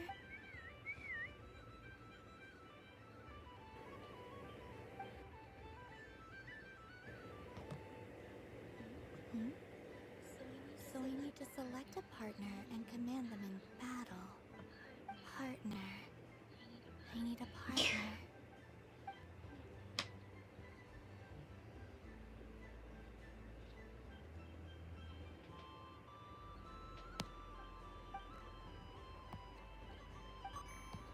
Oh my god, the little bow and the robot. Am I seeing things? Where'd you get a Kohenki? They're super rare. That's great. But you can only bring one partner to battle against me and Stacko. No ganging up a lap. They all look so eager to be picked. Which one should I Oh my god, choose? the robot. You're so cute, oh. I'm not sure what this bot is trying to say, but it seems very happy. That bow. Does it want to dress up as the moon goddess too?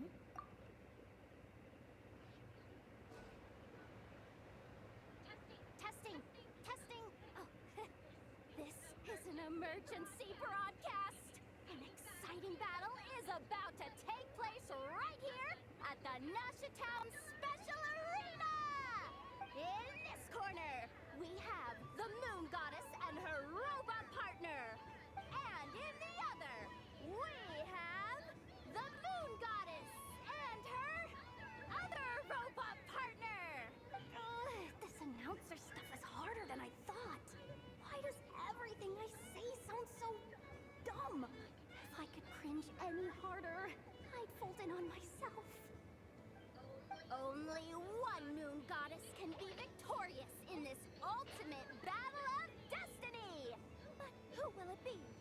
There's only one way to find out!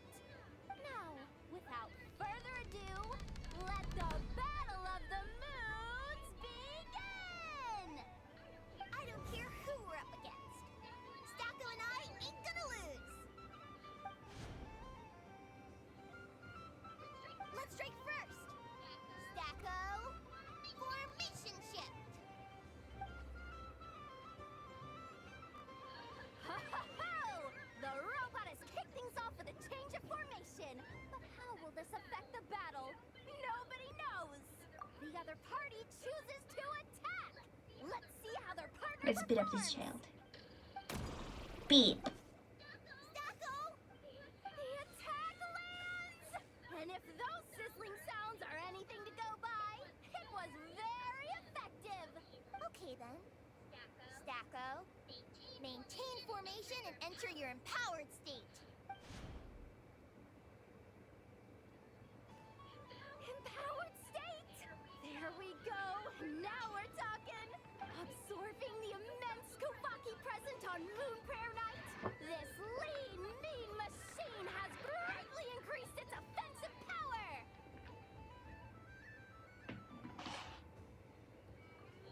Oh, they chose defense! But Stacko's about to attack with full force! Is it too little too late? The battle is heating up fast! I'm about to start sweating machine oil over here! Go for it, Stacko! Set Kuvaki to maximum! Can their opponents withstand this blow? And what will this moon goddess do? Don't be afraid. Fight however you wish. And it's the empowered state! Both robots empowered now! The attack comes in, but oh, attacks repelled! Opposites attract, but likes repel. And now you've seen it in action! Powerful Yeah, let's fucking go. The robot crashes into the wall! Can it keep going? Stacko! Stacko is down for the count! Our winner is... Yay! Fuck this child. The slightly taller one, I mean! You did your best, Stacko. I'll take you to Ino's for a checkup right away, don't you worry. Beep. Well, you beat me fair and square, I guess. Honestly, I underestimated you. Won't make that mistake again. I think my partner deserves most of the credit. Just you wait. When I'm a little bit older, I'm gonna come back a whole lot stronger. Be ready for a rematch.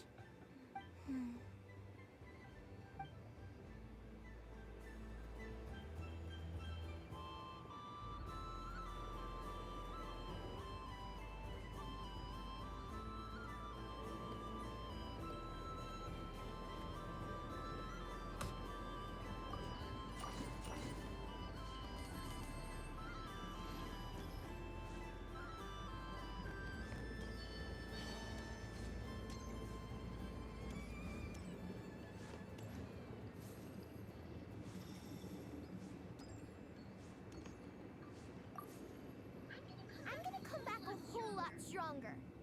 Be ready for a rematch. Be ready to eat dirt. Oh, what the fuck is this?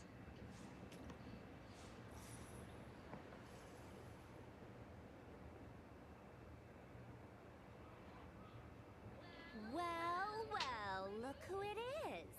I heard someone went and disappeared on us the moment we let her out of our sight. They looked all over for you. Frankly, I didn't think you'd be back for Moon Prayer Night. Tanjona, she almost fucking died. You would like that, wouldn't you? Do you even hear what you're saying? It seems to me like you disguised yourself Oh, Tanjona. just so that you could come see me on Moon Prayer Night and make sure I'm okay. You didn't even bring Polania with you. You? I thought you could. I cannot. But I sense the confusion of those around us rippling through the Kuvaki currents. Based on what I know about you, let me guess what you're wearing. Is it cat Tanjona category question mark? Shut up! I'm only here to protect the Fatu you was pure bad luck. Really? But you were the one who asked Arlecchino to help everyone find my name. Columbina! Ugh, just one more word, and I'll unscrew your vocal cords. It's Columbina hyposelenia now. Tell someone who cares. I've missed you, Sandrone. The whole time I was gone, I was thinking. I hope I get a chance to say some ugly words to you. Is that supposed to be a joke? Anyway, let's go play that game. What? You mean that frostfin whale? Yes. It's some kind of game where you get bitten if you step on the wrong tooth. Seems like fun. Who in their right mind would wanna... Because you're not a scaredy cat. Fine! You wanna play? Let's play. Don't complain when I kick your sorry butt. Lovely. You old geezer! I'm gonna beat the pants off you! Just you watch! I almost forgot. Sandrone? What is it now? You'd better not lose, or I'm going to beat your Oh. head. What the fuck, baby? What? Allow me to demonstrate since I'm feeling so nice. You just step on the teeth, like this.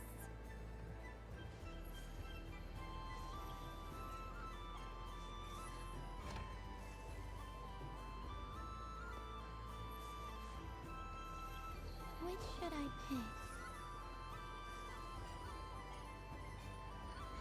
Your turn, Sandrone.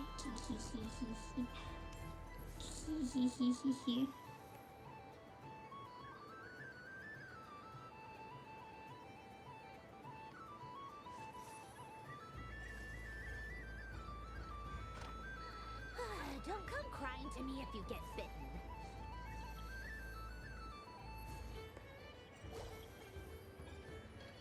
There are less and less teeth remaining.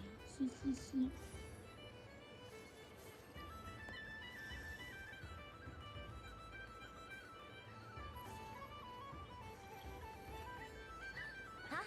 What's that noise?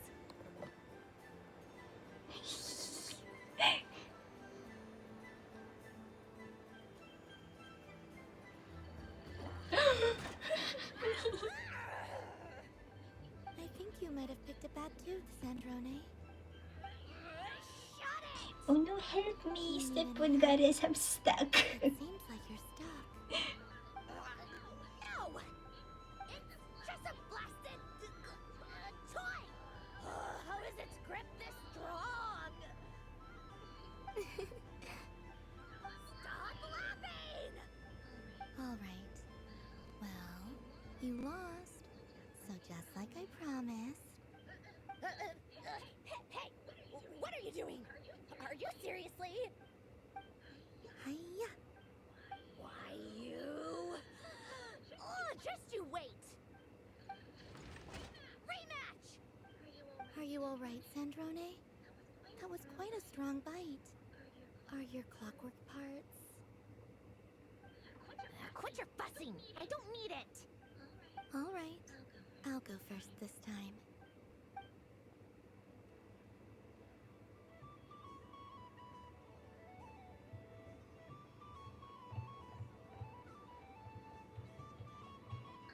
I see it now.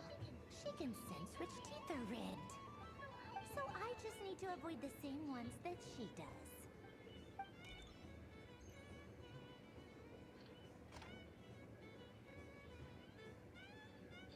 This one. Seems fine. She avoided that one then? Now I've got you. All right, my turn.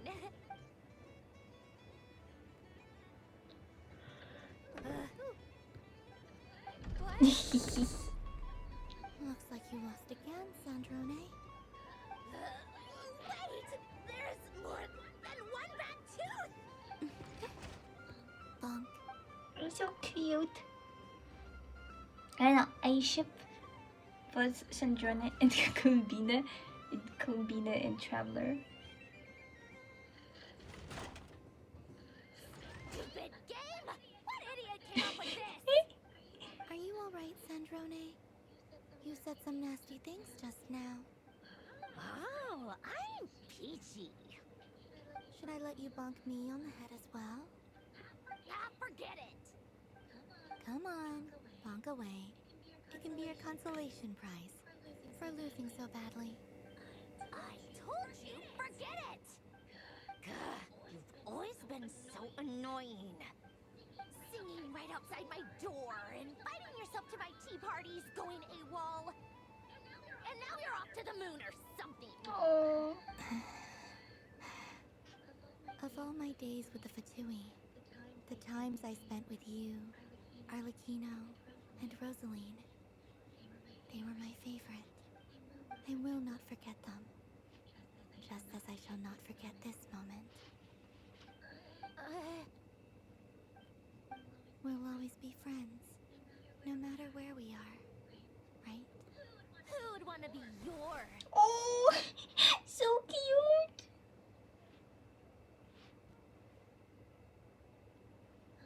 I'll miss you, Sandrone.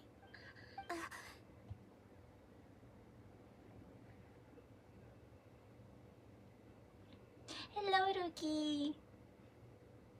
Yes, I've been streaming at weird times now. Goodbye, Sandrone.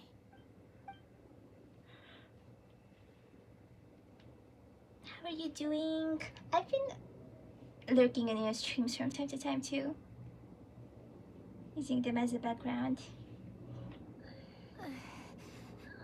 I'll miss you too, Columbina. Sorry, what was that? Yeesh! No need to freak out. Good? Okay. We've been looking everywhere for you. Yeah, I'm doing okay. I'm doing great actually. What do you want? Have new work, so I've been busy. Nice ears. What do you want? This. Hey, thank you. Huh? It's your turn to draw something. You're one of her friends too, aren't you? Doesn't know how much she is. Nashitan Betty the first with whale. Okay, we have 4 more. Oh my god. I'm gonna come back a whole lot.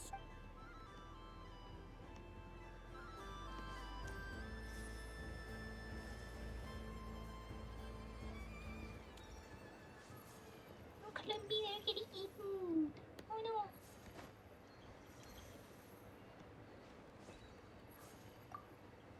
What's there to see on that moon anyway? Let her go up there and cry alone. See if I care. You're giving me candy? That isn't like you. Coffee flavor? I thought you hated coffee. It's extra strong too. You didn't do all this just for me, did you? Hey! Don't take it away! I never said I didn't want it. I mean, you can't unmake the candy now.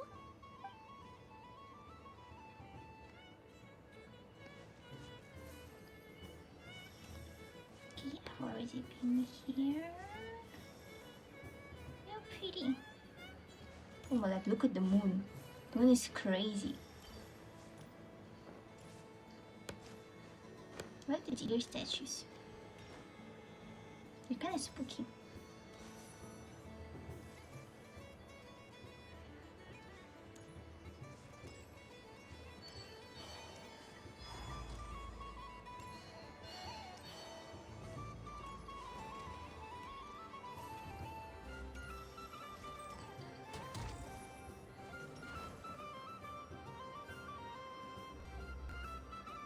Oh, what happened?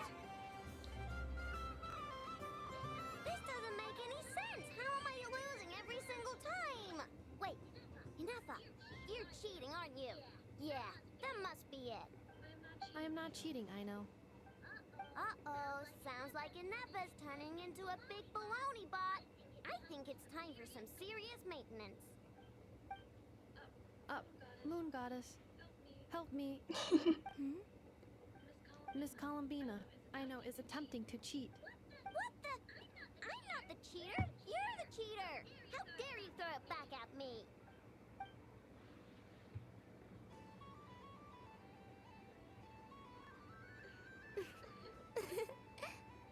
Alright, fine. Let's all laugh at I know. Just you wait till I get home. Because I'm gonna make a game bot that can win 100% of the time. Let's see you laugh when I come back and beat your butts. You'll all have your heads covered in stickers when I'm through with you. We came to check everything was okay after all that yelling, but,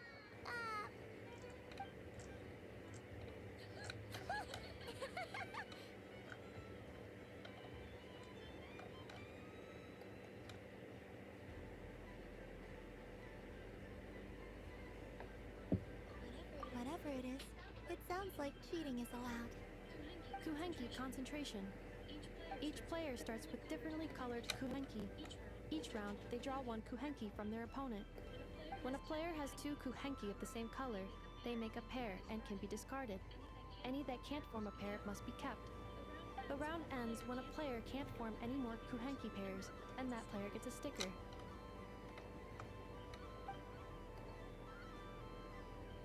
ooh, can 4 people play as well? That is fine, so long as the turn order is fixed beforehand. Alrighty then. In that case, the 2 of us will join as one team. Okay, but if you lose, you're both getting stickered. I don't want to hear any excuses. Sure. And if we win? If you win, only one of you gets to sticker someone else. I have taken to calling this. I know logic. Hey, lay off me, alright? Okay, so we're starting the game from scratch again, which means all my stickers so far don't count. Looks like Luonatar is the Kuhenki of honor for this game. Anyway, let's go clockwise, starting from Inepa.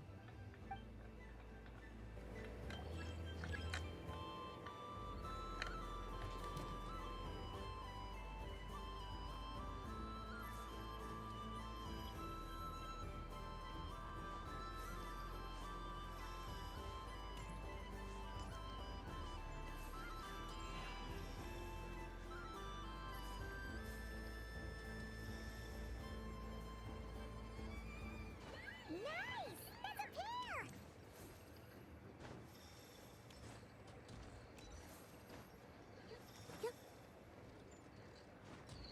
Go, go, fly!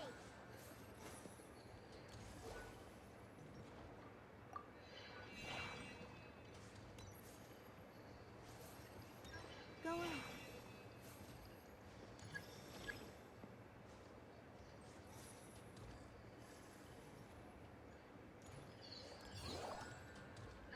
I have a pair.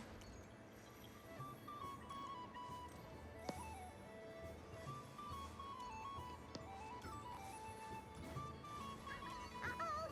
We gotta pick up the pace!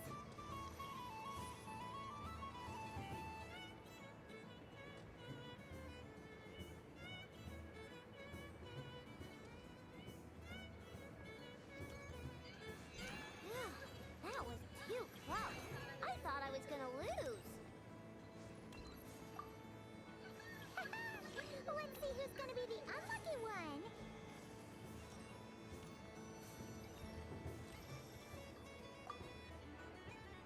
You don't understand how this game works.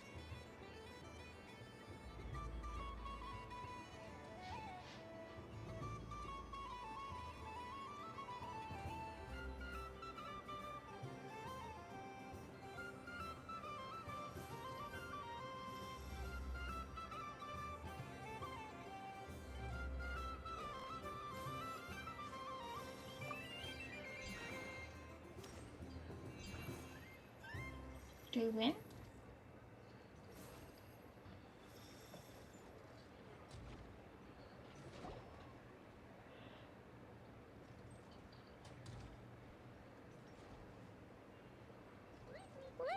pick a good one. What's it gonna be? You're looking very pleased with yourself there. What happened to being a huge Grumposaurus? I won. Duh.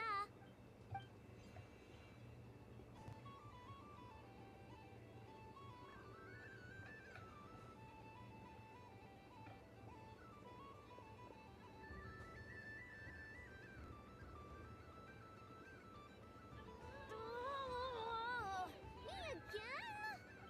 Don't fidget too much, Ino, or the sticker's going to fall off. I don't care. If it falls off, it falls off. If a pair of Kuhengi get discarded, why not a pair of stickers? Huh? Huh?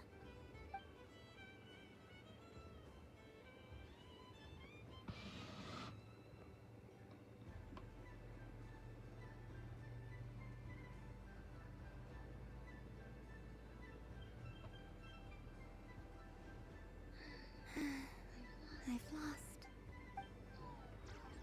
Sticker, sticker, sticker!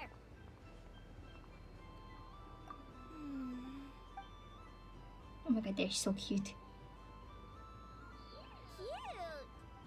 You think so? Shame. I can't see it for myself. What did Luanatar say? She said it looks so cute that she wants me to lose a few more rounds.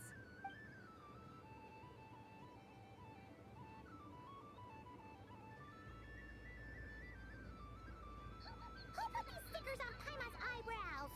Ugh, she can barely see! Alright, now, I think we got enough evidence to prove that there's a serious problem here. Yes, I agree as well. The culprit is... Inepa! Culprit? What did I do? Quit acting dumb, Inepa! You're not wriggling your way out of this one. I've been watching you. Not only did you remember whose side Luanatar started at, but every time someone drew a Kuhenki, you were logging it and calculating every last possibility. Which Kuhenki pairs were gone, who had what color Kuhenki in their hand, even our facial expressions. You were keeping track of it the entire time. Exactly! What Ino said! Putting aside the fact that running calculations is not against the game rules, do you have any evidence to support your allegations?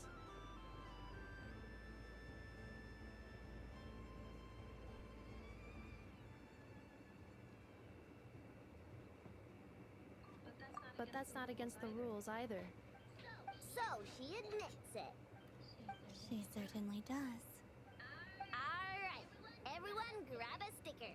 It's time to get Inepa back. But... Take that!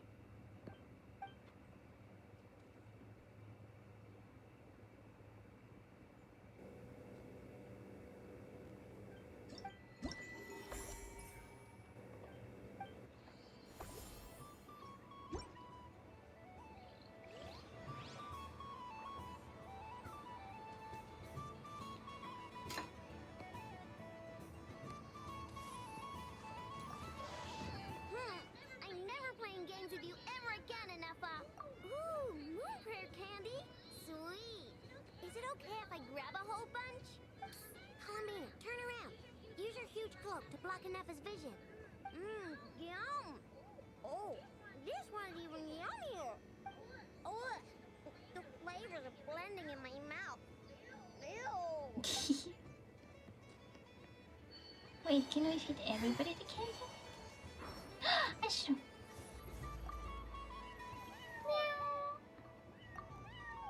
I have a fish flavor one if you'd like. Of course. If you prefer mint, then mint it is. Don't mention it.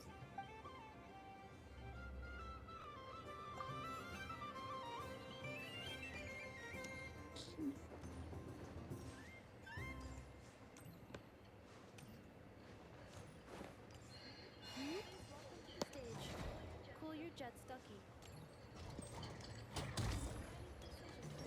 Water cooling technology. This high performance.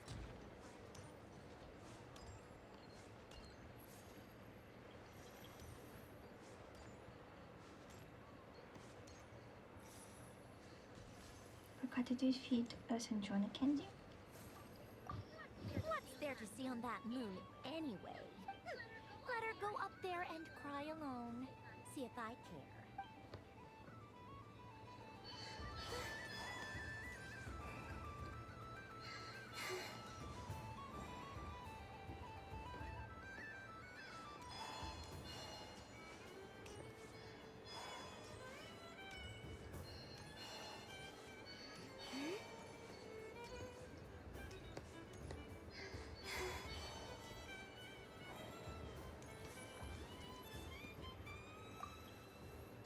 Done being a do-gooder yet? Thanks for coming here. Are there any... Why does that... I know you don't...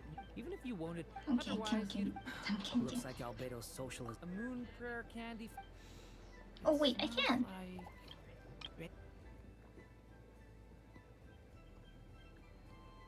A moon prayer candy for me? Huh, thank you. It smells like... baked apples and butter. Reminds me of Good Hunter, a restaurant in Mondstadt. I always have to resist the temptation to go there, unless I'm ordering food. I understand your homesickness, Miss Columbina. I have a double dose of it, because both Simulanka and Mondstadt... Oh, Simulanka, right?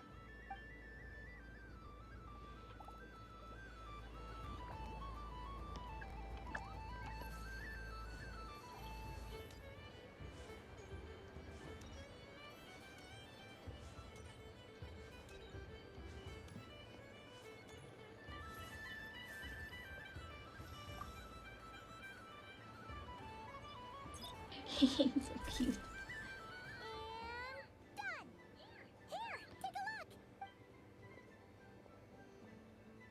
I think it looks quite funny. Well, Paimon thinks it's super cute. It looks like a silly sheik badger and a rhyme deer that's about to fall asleep. Maybe I'll stand on the sheik badger's side instead. It looks like we've attracted the attention of quite a few animals. Let's make room for them.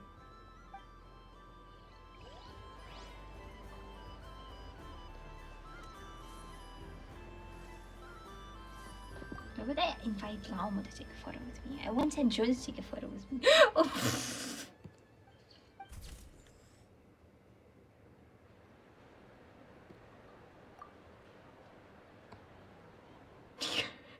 The fucking deer. Driving in my car right after taking a photo with another deer. If this were any other Hey, day, that I'm bulb sure it would is make for a shaped great like photo a opportunity. deer. But Moon Prayer Night has rendered my antlers uncomfortably large. Doesn't it look like this rhyme-horned deer has 2 sets of antlers?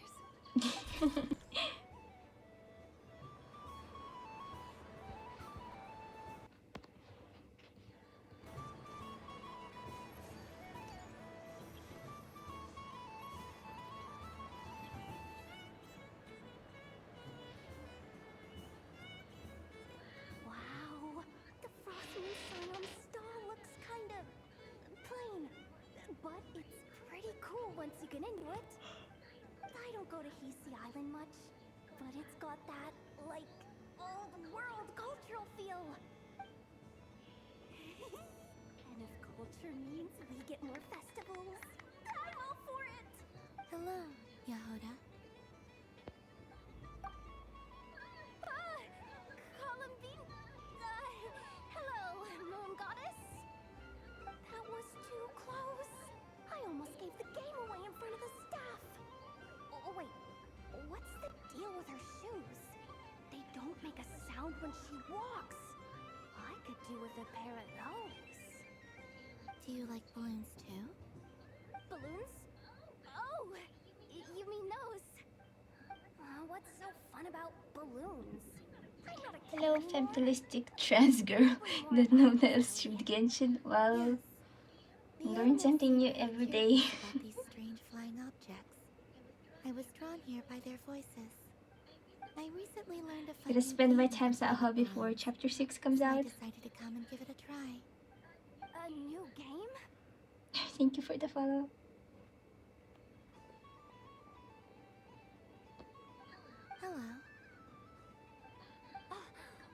Welcome home, Moon Goddess. Here to buy some balloons? Yes. Could you give me a few that haven't been inflated yet? Are you sure? I guess it's not a problem, but... Oh my god, Sandrina is gonna be drenched by the end of this festival. Thank you. Uninflated balloons? But those are just little rubber pouches. What does she want with those? Would you like to play the balloon game, Yehuda? Huh? Sure. I guess. How do you play it? Wait here a moment.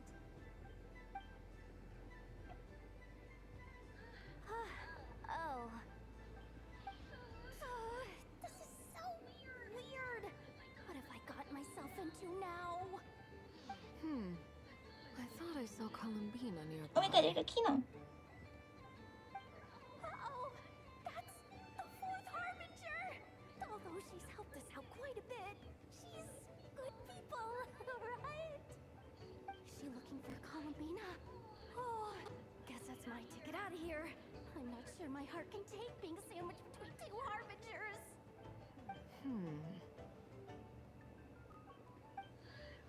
Which stall is she checking out? Oh, it's that other Frost Moon Scion's one. Try on the headgear, see what it's like having antlers or animal ears for a day. Wait. I wouldn't be caught dead wearing that stuff. Wait, is she gonna... I have enough gear to carry as it is. Wait. Oh my god! Oh my god! How peculiar. This would take some Oh my god, this is so cute! I wonder if this is what it's like for She's trying on cat ears to understand what Lynette's feels like when she's wearing, like she's having the cat. Oh my god. She was so intimidating a moment ago, but now, dang, she's really rocking those ears. How does she make them look so cool? Father of the Year. Keep them on for now. All part of the festive experience. Oh my god, I'm picturing this. She's coming this way. How do you do, Miss Yu? Jeez, don't talk to me while wearing that thing. Where am I supposed to look? Oh, hey there. I'm looking for Columbina. Have you seen her? She just... Huh? Wait, is that what she meant by balloon game?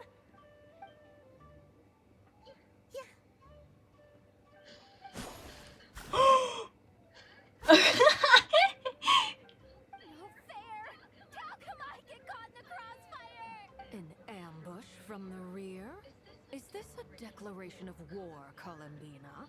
Would you like to play too, Arlecchino? Seriously?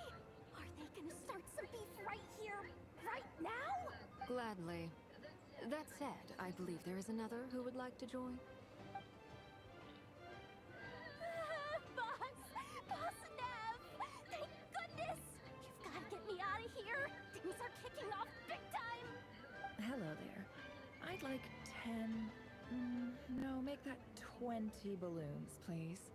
Uninflated. What? Miss Moon Goddess, I hope you're prepared to pay the price for assaulting my employee. Only Never is allowed to assault her employees, I guess. Clear. Let's keep this a fair fight, okay? Oh my god. No Look at strange for this face. powers, please and thank you. Naturally. Don't just stand there, Yehuda.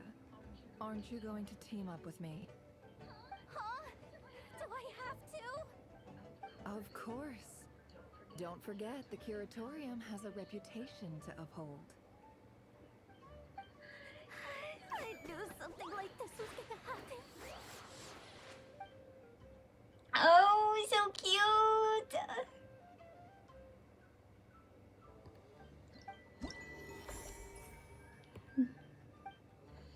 You have two left. Oh my god.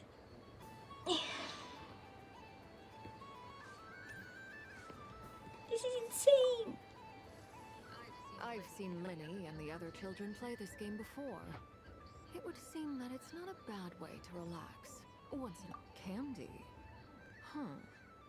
Would you mind if I took a handful extra? I'm sure the children will enjoy them. I must say, Columbina, you really have changed. You never used to show this much consideration for other people, even when prompted. Okay, I'm happy. I'm beginning to like nodkrai's archon quest chain actually. I like the present version of you better.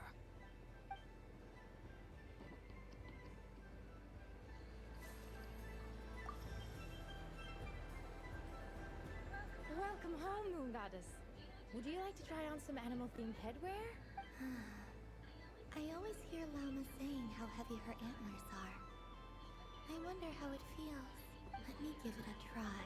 Oh my! It really suits you. Oh, so pretty. Columbina, look at you go, baby. It's a little itchy. And it's hard to turn my head.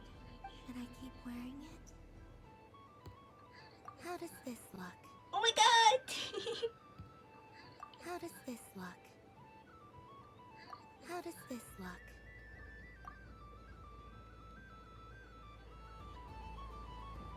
Oh my god! She's a little princess!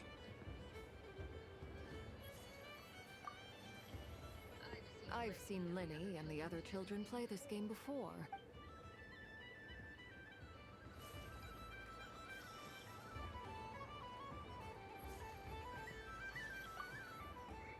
Aren't you gonna sleep winged once?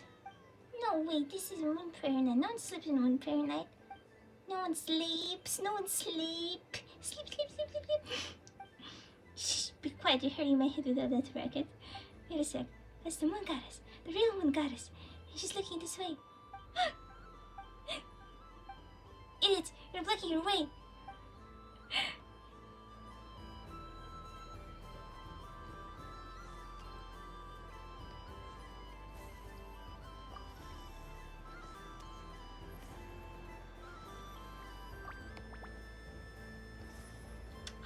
Oh, so cute.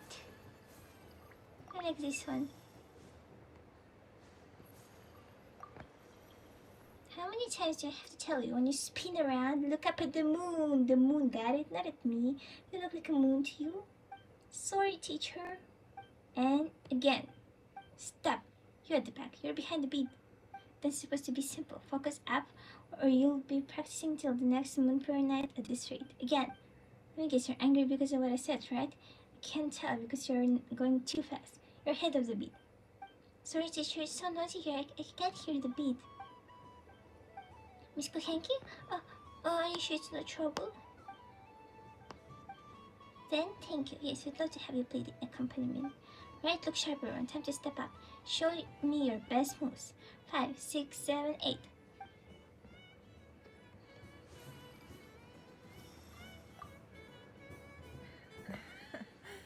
That was fun. It's a shame Ashru doesn't like playing with water. Or I'd have roped him in as well. Oh, a gift? You shouldn't have, Miss Columbina. Very nice indeed. Candy is one of many luxuries that the desert folk could never afford. How I yearned for candy when I could not have it. Yet, now that it is readily available to me, I never seem to crave it. May your Moon Prayer Night be one free from regrets. Okay. What's this? Should I give it a try? I just had a water fight with 2 Fatui harbingers. Pretty scary, but also surprisingly fun. Aw, man, this feels kind of wrong. Like, shouldn't we be the ones giving you candy rather than the other way around? I guess I'll just take one. What flavor is that? It tastes like... Oh my god. full of muddy cream. After being rear-ended by a bloodhorn rhino, then face planting the ground. I'll never get this taste out of my mouth. It's delicious.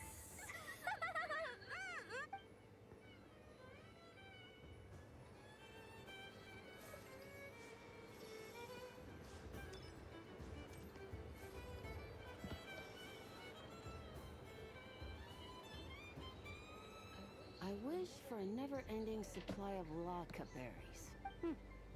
What a humble wish. Probably written by a child.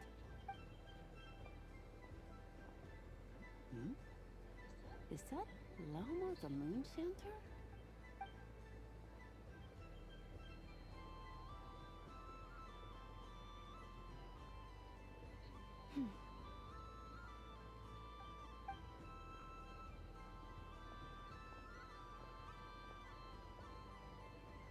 I wish that the long plume ibises would stop biting me. Oh dear, poor Lauma. Oh, she's getting their wishes. All right. I'll write that one down for you. I got it. While everyone else is celebrating Moon Prayer Night, you're as busy as ever. I don't mind. It's rewarding work. A good kind of busy. My antlers are at their heaviest tonight, and the Kuvaki waves are especially strong. But as I help these dear friends hang their wishes up, I feel a great peace within myself that is hard to describe. You see, they are all such beautiful wishes, and they are ones that we can fulfill by our own strength. Do you blame me, Llama? I want to hear your honest answer. It is by the help of so many people that I can return to the moon. But I feel as though I've hardly done anything in return. You've done plenty, Columbina. I say this in earnest, both as someone who knows your history, and also as a friend who has seen what you've been through. What about as a moon chanter? I feel proud to honor our moon goddess's wish. And I'm sure any moon chanter in history would have felt the same way. Thank you for your kind words, Llama.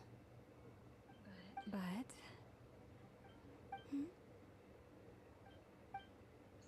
Since you asked for my honesty, I won't lie to you.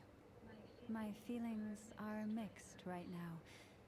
Besides pride, I also feel, I suppose it's a reluctance to let go. Once you return to the moon, we will be far apart and separated by a false sky. I'm sure those of us left behind will gaze up at that sky, yearning for the moon once in a while, just as you used to do. I will miss you, Llama. I will miss you all. I hope to stay in touch. I will try and find some way to send messages down from the moon. Perhaps you could use Kuvaki. I've heard Yehoda say that signals can be sent using long and short waves, or strong and weak lights. That sounds a little complicated.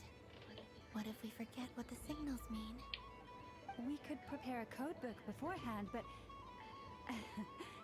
You're right. It wouldn't really suit you. Still, whatever happens, I believe that you will find your own unique way of communicating with us. And now that I think about that, my heart feels lighter. Because you trust in me? Yes. I have faith in you, and in the power of truth. In my experience, the truth tends to be difficult. But that's what makes it stand out from what is false. So I'm confident that your thoughts and your love will shine through the curtain of lies. We will know it when we see it. Thank you. Now, could you help me hang up my wish? Is this? I wish that all who dwell in this moonlit world can find a place to belong. And I wish that I shall one day see my friends again. It's 2 wishes. I hope that's not too greedy of me. Not at all. And I think you speak for us all with the second one.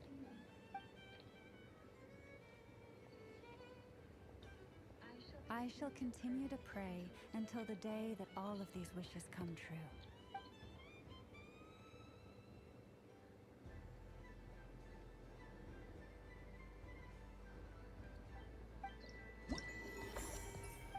Okay, just Just one left.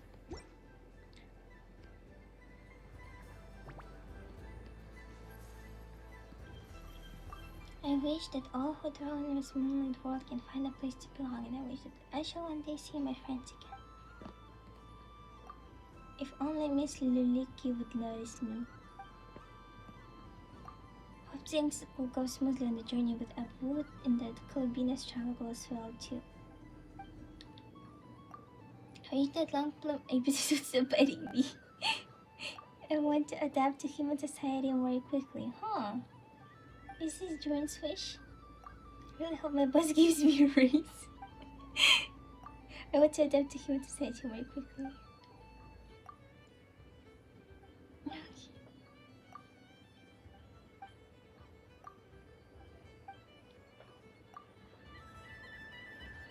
Llama, do you want candy? Yes. May everyone's wishes come true. Why, thank you. Don't mind if I do. Oh, my. It's so sweet. I'm so accustomed to plain, simple meals that this sweet treat is quite a shock to the senses. But I savor this moment in its entirety because it tastes like true friendship.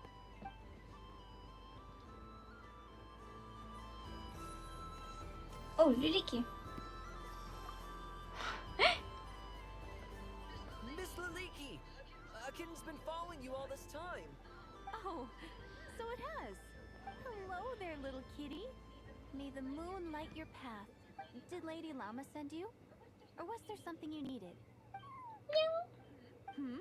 You'd like some moon prayer candies? No. I believe it wants that box. The one with the moon prayer candies in it. Oh, I see. Here, kitty. Come on. Here you go. Thank you, Lady. Huh. Mr. Cantor, did you see that young lady dressed as the moon goddess? When did she leave? Sorry, no, I was looking at... I was watching the... cat. I see. The resemblance was uncanny. She seemed like the true Lady Kutar, the one who guides souls. Huh. Mr. Cantor. Sorry, no, I was looking... I see. The resemblance...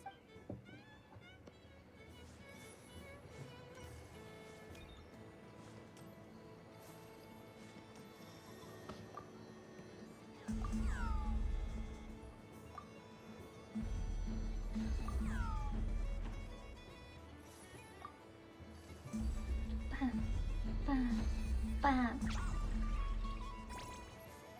Yeah.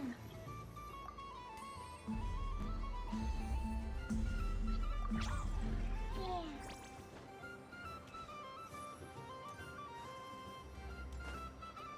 Okay, I think I had candy to everybody.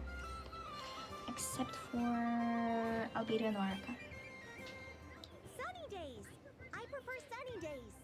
Ah, well, you are as warm as the sun itself, Moon Goddess. Very well. I Wait, believe is that- your spirit animal has to be this most adorable chic badger. Wow! Thank you, Mr. Talking Magic Lamp. Have a very happy festival, Moon Goddess. Lance? That's you, isn't it? It's our little secret, my dear traveler in Paimon. My dear traveler. Okay, sure, but why are you here selling sugar sculptures? Everyone celebrates in their own way. After gazing into the abyss and spending time around gravestones all year, what better way to relax than to see sunny smiles on the faces of the living? Besides that, I like to think of myself as a fair judge of character. I dare say matching personalities to confection suits me rather well. That's not what Paimon was talking about. Aren't you afraid that your true identity might be exposed? Should I be? There is all manner of magic in the air this moon prayer night, thanks to the work of the great mages. I see Miss Columbina is hiding in plain sight. Why should I not do the same? Why miss this rare opportunity to enjoy a special evening in my true form? Fair enough. You got a point there. People who don't know you will probably think you're just a talking lantern. Well, now that we see eye to eye, what brings you here? Not a search for your spirit animal, I presume? Ah, well, actually... Here, see for yourself! Oh, this is... How wonderful. A beautiful idea. Yeah! We just met Barca, and he said that having everyone draw their own section was kind of boring. So, he did your bit for you. Ah, Varka. Ever the maverick. I see his artistic skills are truly one of a kind. In that case, I shall paint something on Mr. Albedo's behalf in a short while. What? Why not now? Ahem. Welcome home, Moon Goddess. Phew, that was close. Hello, Flint. She recognized you right away! What keen eyes you have, Miss Columbina. Especially considering they are shut. I did not see you. Rather, I sensed you. I can sense the fluctuations in Kuvaki all around me. One would expect no less of the Moon Goddess. Might I interest you in some candy? Yes, please. Excellent. I shall make some for you right away. Hmm? Something the matter, Miss Columbina? What about my spirit animal? All the other children carrying sugar sculptures are talking about it. Wait, is she taking the test seriously? Ah, my apologies. How could I neglect that? You are quite right, Miss Columbina. Every one of us has a magical creature living in their heart. Would you permit me to help you find yours? Yes, please. Do you prefer the day or the night? Night. Which of the 4 seasons is your favorite? Winter. Think of a perfect day. What is the weather like? Sunny, rainy, or perhaps cloudy? Rainy in the morning, sunny at night. What kind of answer is that? Forests, lakes, and open seas.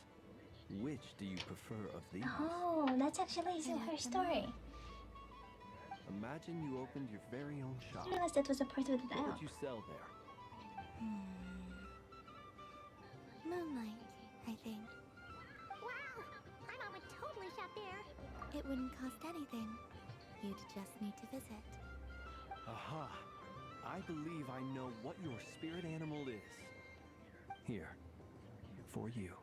Oh, it's a Kohenki! Indeed. A free-spirited being with a deep love for all things here in Nodkrai, who selflessly lends her aid to as many people as she can reach. It is the perfect fit for you, Miss Columbina. Thank you. It would be my honor. But you shall have to forgive me. We have known each other for quite some time. I doubt there is any answer I could give that would come as a surprise to you. So instead, would you accept this sugar sculpture as a token of our friendship? It's a lantern. Why don't you two go and Flint, you want me to be sucking on a lantern? That's kinda... Okay. play ball? I got this drawing done. But I want to hear Paimon's answers. I'm seeing some not so subtle messaging here. We'll come back to this later. We don't want your candy to melt while you wait, huh? Oh. Okay then.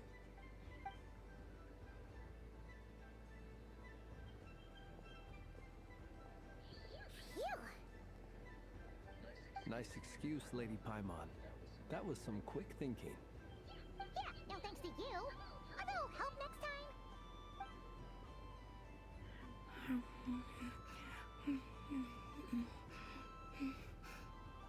It's sweet. I wonder what flavor the traveler got. This way! This way!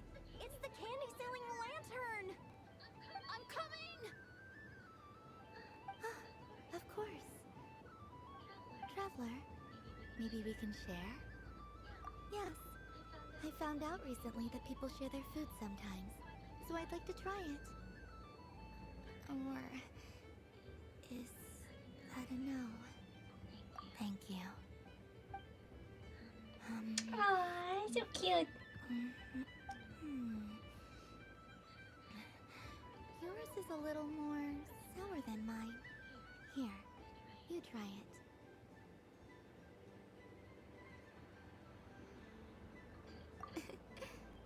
Amazing. My sugar sculpture has shrunk, yet my heart is filled with feelings of sweetness. I will remember this feeling. Sure.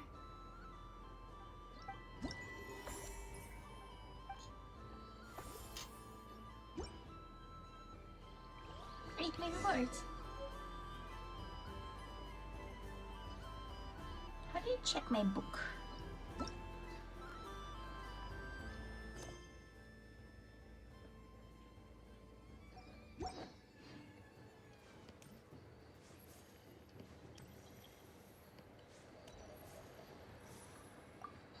Something about festive lighting always has a way of putting the warmest smiles on people's faces. This is most thoughtful of you, Miss Columbina. Kindness exudes from your heart like benevolent moonlight. Forgive me, but I shall have to enjoy this gift a little later. I hope that the flavor I chose is not the only one of its kind. If others were denied the chance to sample such kindness as you have shown to me, it would be a great pity indeed.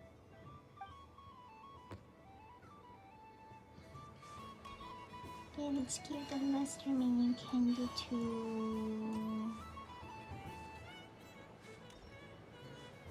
Can we give it to them? Up for another round of fish balls? Oh, I mean, bye-bye, bad boy. Bless my fluffy tail. Dodeko has never seen candy shaped quite like this before. Why, it shines like a lovely crystal. Let the feasting begin. Oh, sweet as a tomato bathed in sunlight. Thank you very much. You truly are a friend to the Dodeko. Please share the rest with other people. I am sure everyone will fall in love with the taste of pure joy. Okay, Nicole, do you want candy? I don't suppose you'd like to play again, by any chance? Don't get me wrong, once is plenty. You're under no obligation to indulge me any further. Oh, I love the color of this wrapping paper. But the bow on that one is just so perfect. Oh, this is a tough choice. I know the wrapping paper doesn't affect the flavor, but it does set the first impression, which can influence your mood as you eat it. And actually, that does affect the flavor. I have to listen to my heart and pick the one that I can really build a bond with. It's the only way to eat candy. Oh, but look at the shape of this one. How lovely. Ah, this choice is getting harder and harder. Barbara, do you want a candy? The death card made a most enigmatic appearance. The moon for which Miss Columbina is bound, I fear. Fretting is of no avail. I will have a chat with Alice about it sometime. Ah, you're such a polite child, Miss Columbina. But we elders have already partaken of our fair share of stories in this world. Enjoying candy, keeping up with the hip and groovy trends of the day. These things should be left to youngsters like you. I hope you don't misunderstand me. I do not intend to lecture you or reject your kindness. It is simply that the mere sight of this candy is starting to give me a toothache.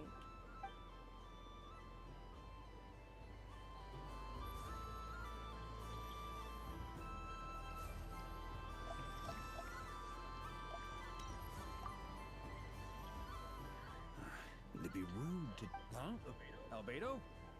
This sketch is... Oh. The north wind left in the lurch. Thank you. It seems I've picked lemon. It strikes a good balance between sweet and sour. This has piqued my curiosity. What if we were to add citrus and other spices, then enhance the flavor via caramelization? I wonder what the end product would be like. Perhaps I should take the time to try this out.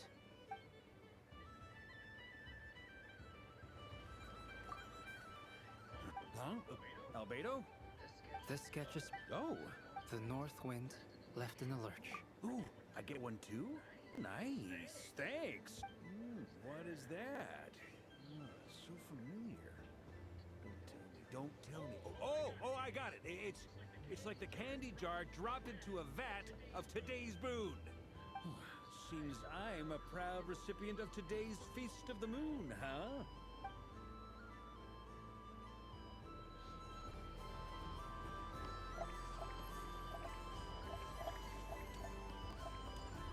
Okay, I think we're done, right?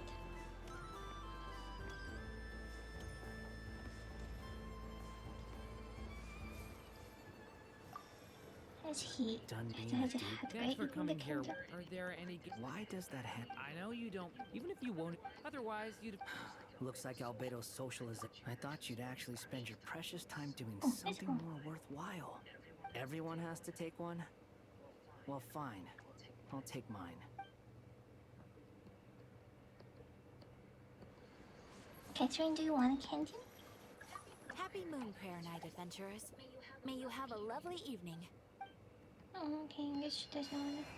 Thank you. Okay, let's stop the payment. Right. What's this?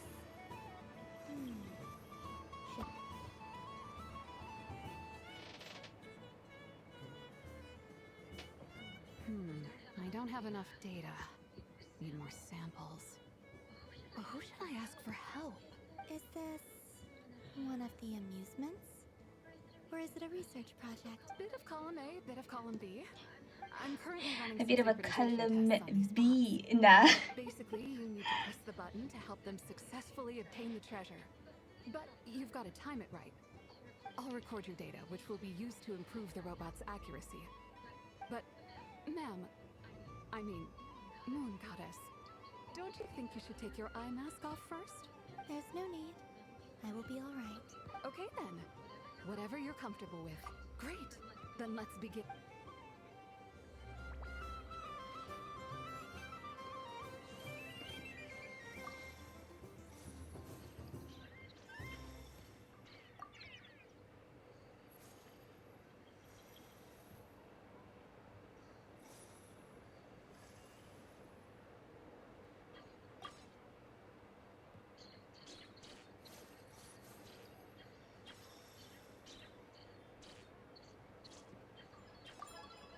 Oh.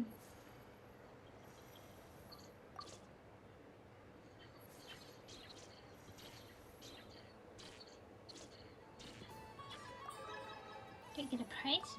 Would you like to try again? I'll record your data, which will be used to improve the robot's accuracy.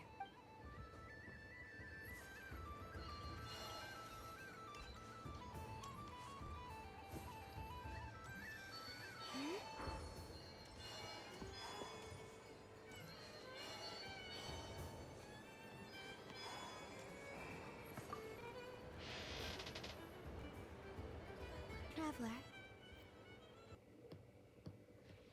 Hey there, columbina! Are you done checking out the festive amusements already? Are you sure you don't want to look around some more? You might not get another opportunity like this for a while. Right now, what I'd like to do is...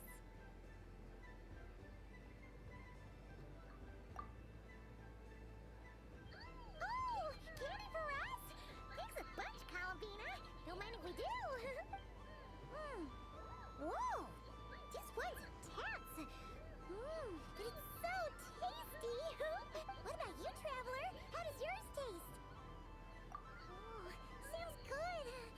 I'm on drooling now! Are there any more? Snack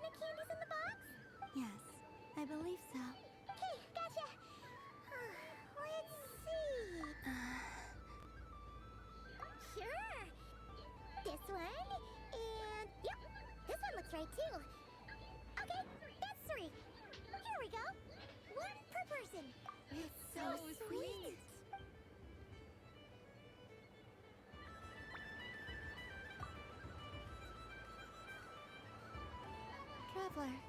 Paimon. Columbina! Finished with the festival already? Really? You're sure you don't want to have a little more fun out there? Final answer. Yes, I am sure.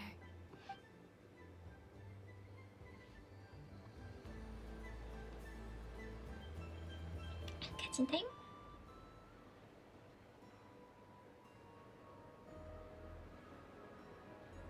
This was the most fun I've ever had on a moon prayer night. Everywhere I went, people were saying, "Welcome home," and there were friends at every turn. I only wish it could last longer than one night. Yes, you're right.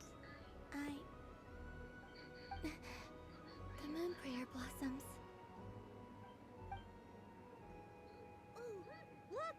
Look! Moon prayer night is here.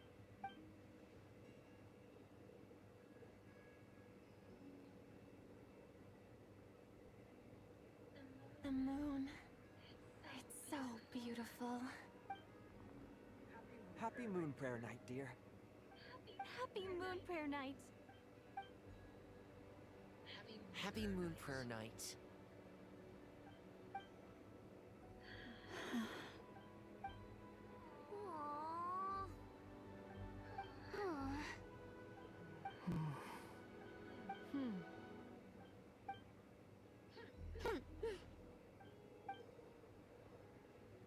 Time flies when you're having fun.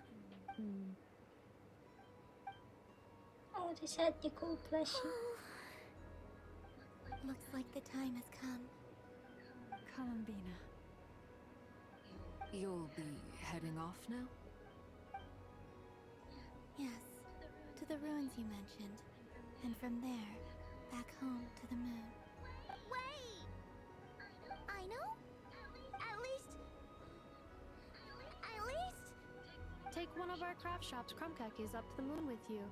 You know, for a snack. Sure, why not? The Curatorium of Secrets believes in proper farewells. No story should be left without a satisfactory endnote. Never. Farewells are an important affair for the Ratniki, too. We never know when we might meet again. Haha! And here I thought grand farewells wouldn't suit tonight's mood. But I suppose friendly passion is not to be stopped, eh?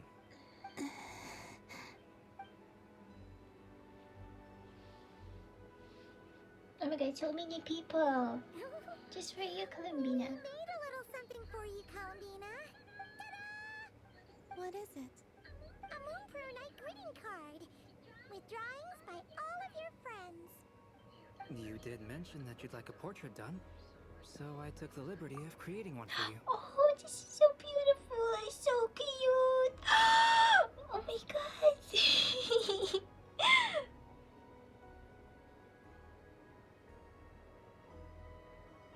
That's what Alice and Nicole plushies.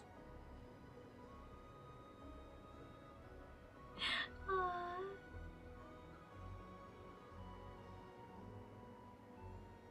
Just beautiful. I, meanwhile, did the portrait of Mr. Albedo, and Mr. Varka did the same for me.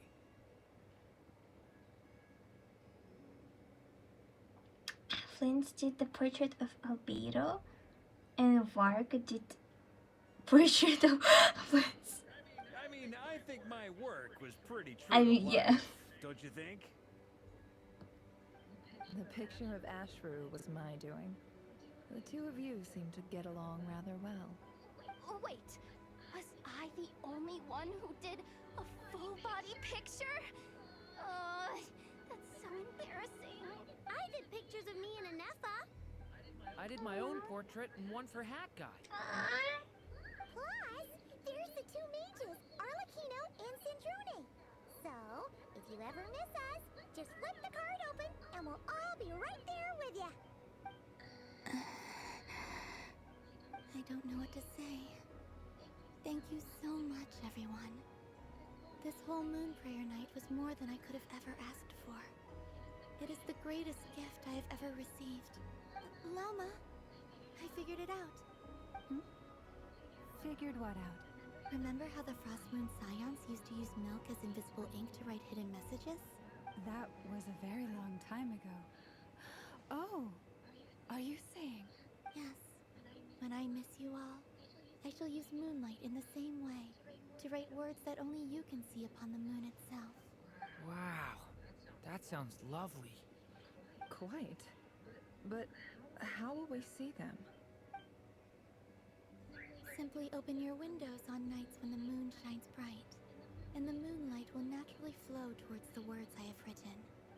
That sounds most fitting indeed. Very true to form. I'll try to write them in places that won't disturb your sleep. I, for one, would sleep all the better for having read one of your messages before settling down for the night. Exactly! So don't worry about disturbing anyone's sleep.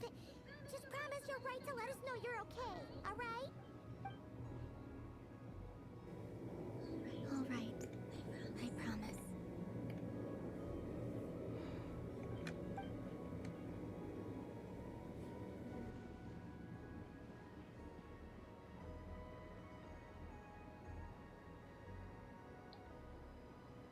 In that case, Columbina, are you ready?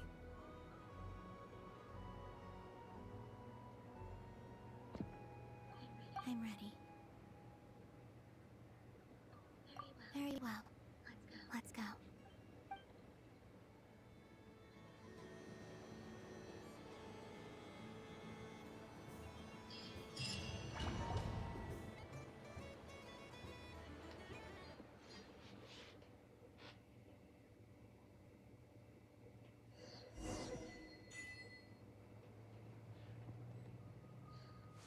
In just a few moments, I will be gone. I still don't know what to expect on the moon. Will I really be able to send messages to my friends?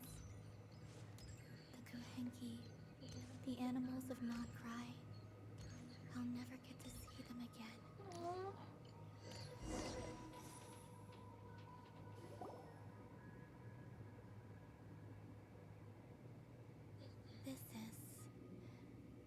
This is where the people of Hyperborea used to communicate with the moons. Eternal moon, frost moon, iridescent moon. When the power of all three converge, the gate to the moons shall open. The moon marrows are in position. Only the final step remains. I'm sure Nasha Town is livelier than ever at this moment. Yeah. It's a shame you couldn't be there for it, but it's now or never, right? It's fine. I'm more than happy with this. My last piece of luggage. My only piece of luggage.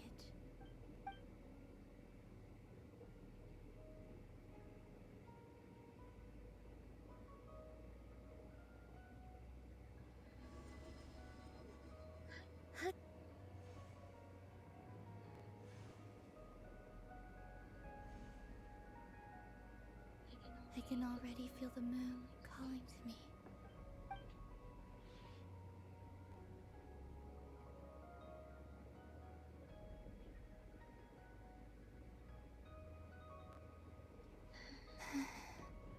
This ray of light will lead you home, Columbina. From now on, we will at last have a reason to pray to the true moon. Columbina. Yes? I'm listening. Be sure to come back and see us when you get the chance.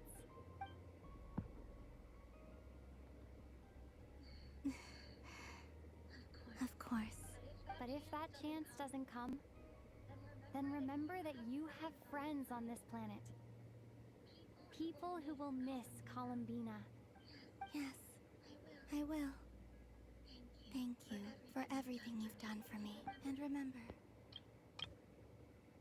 But if that chance doesn't come, then remember that you have friends on this planet. Yes, I will. Thank you for everything you've done for me. And remember, come night or day, the moonlight shall always connect us.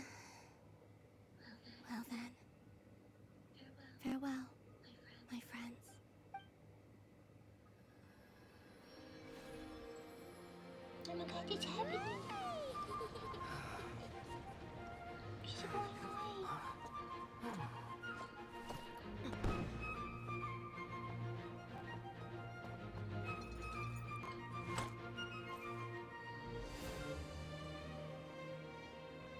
So pretty. Thank you. This was my happiest night in Tevat. Farewell, Columbina.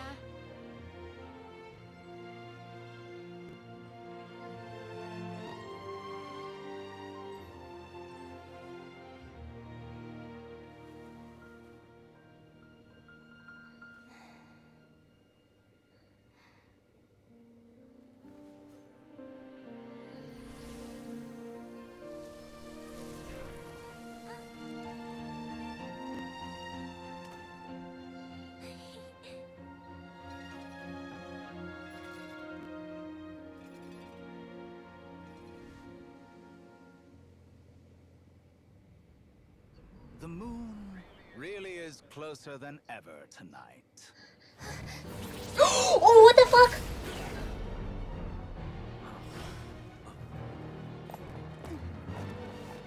Columbina. All 3 moons in one place. Time for one final experiment. Fucker! Reason, life, death, time, and space. They all believed I would fail.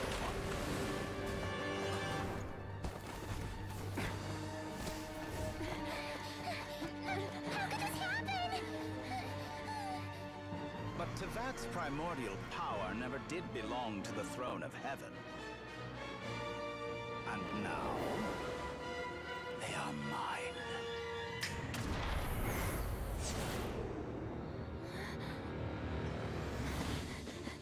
Oh shit.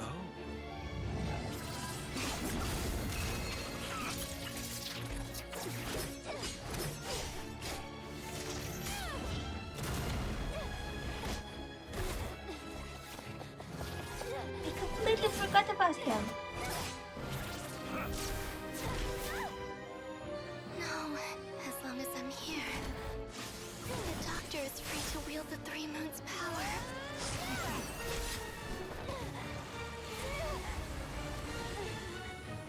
It's the only way.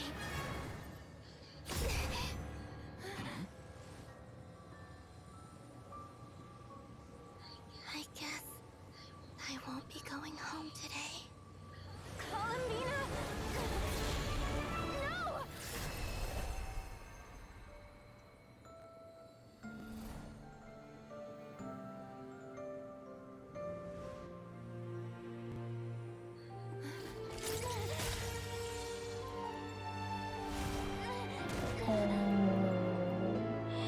Oh, that horror, you fucked up real bad. You don't mess with the traveler. I'm gonna have fun beating your ass in the weekly fights. Stubborn world, do not try to control me.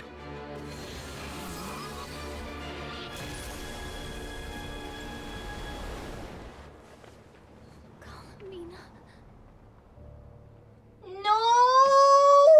You can't do this to me! No!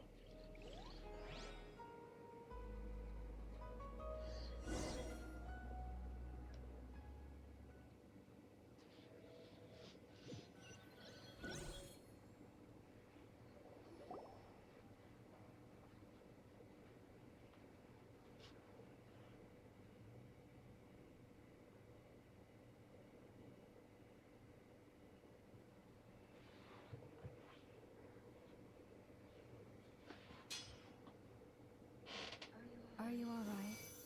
Do your wounds still hurt? I had someone prepare a little medicine that could prove effective. Take it if you need to. In that case, let me relate the contents of the call we made to Alice after the incident occurred. That Dottore is a crafty one. He distracted the Hexenzirkel by creating a huge fuss at Tevat's borders. I'd assumed that the cause was an abyssal intrusion from the outside world, which in fairness is a rather common occurrence. But after learning that you managed to influence the phantoms in Nodkrai, I realized that perhaps this interference could have come from within Tevat instead. But we weren't able to change their fates. True, you couldn't change how their stories ended, but you did build some variables around yourself. Variables? Yes, things you heard that you could not otherwise have learned, ideas that would otherwise have never crossed your mind. All these things are variables. Of course, most variables usually pale into insignificance with the myriad of possibilities floating around. But the moment you start treating them as building blocks and intentionally stacking them, that changes things. Excuse me. That's what Dottore did, and it's how he created the necessary conditions so that when you activated the portal tonight, it played right into his plan.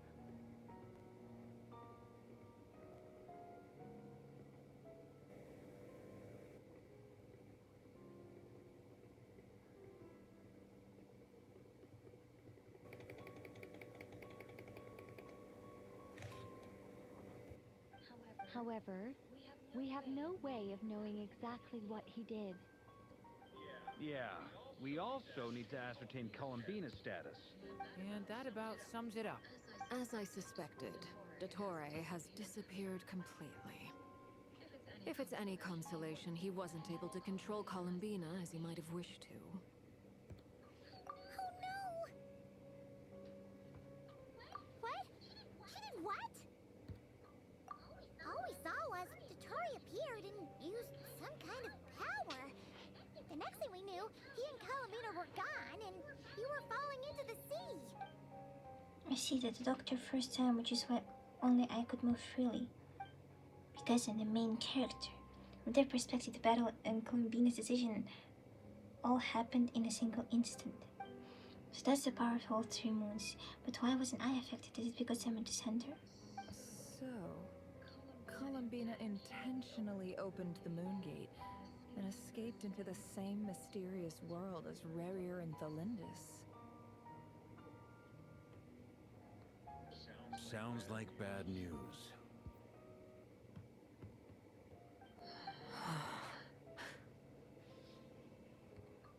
Seen in that way, the Trilunar Syzygy and Rerir's emergence, Dottore might have been pulling the strings in both cases.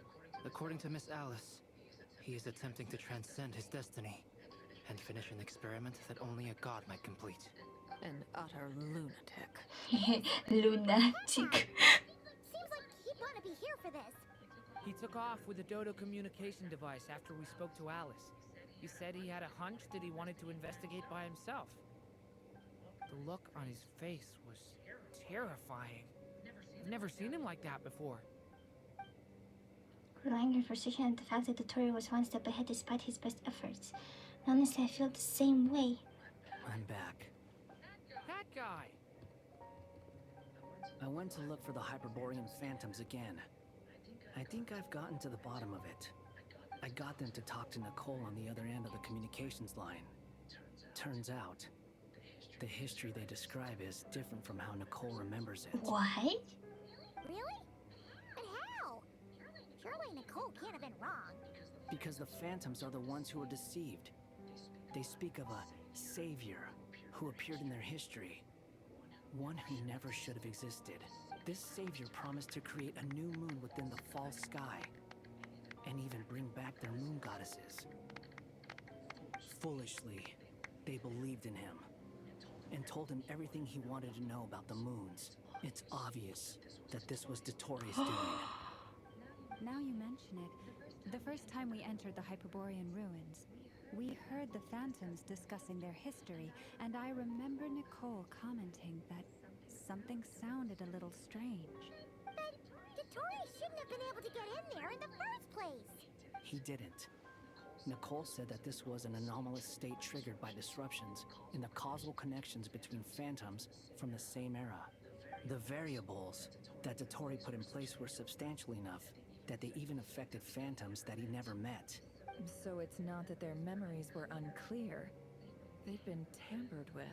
That's exactly the possibility Dottore was trying to manufacture.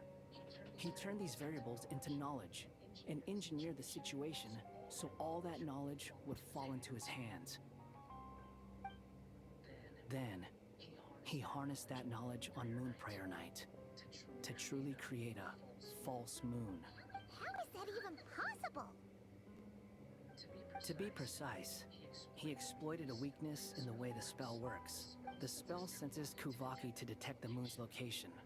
So, as long as the false moon more strongly resembled the moon than the frost moon beyond the skies, the gate would teleport Columbina to the false moon's location.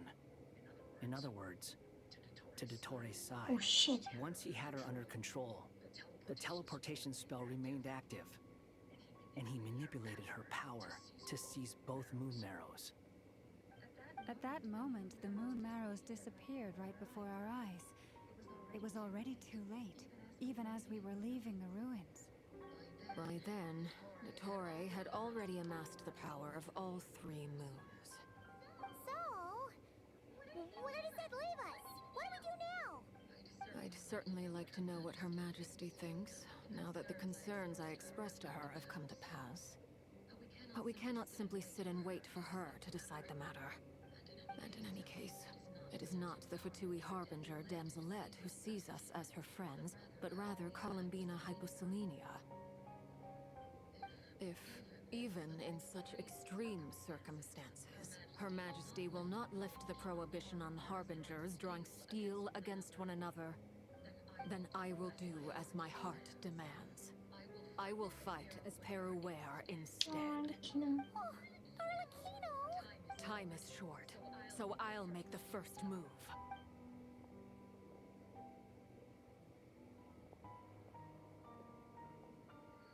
Whew. Even Arlecchino seems to be losing her cool now. She feels partially responsible for this, and so do I.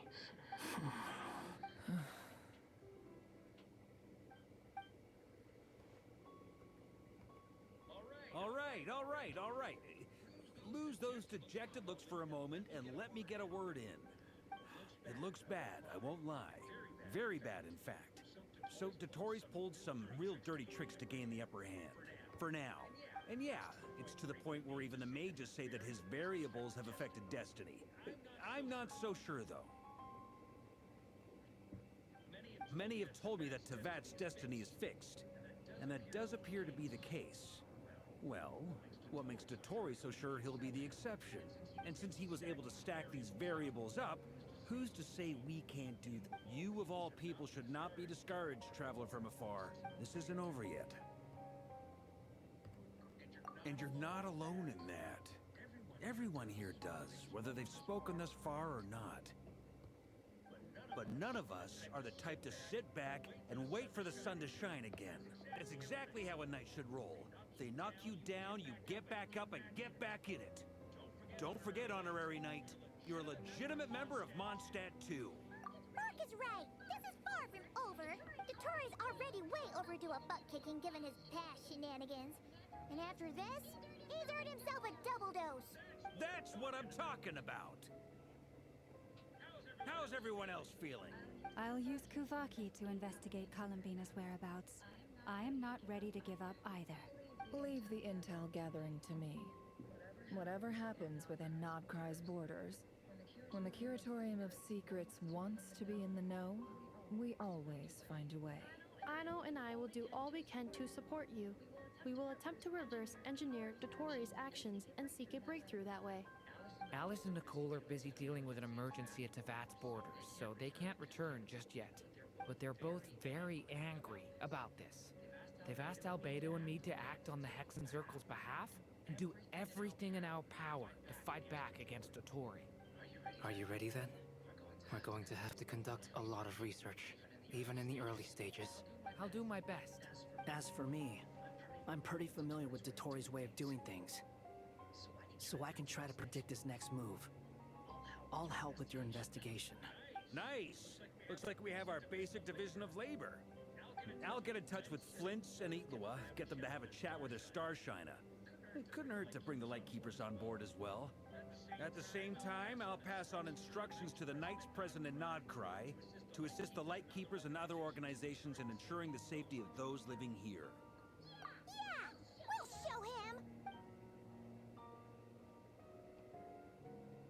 That's it then. Good luck, everyone.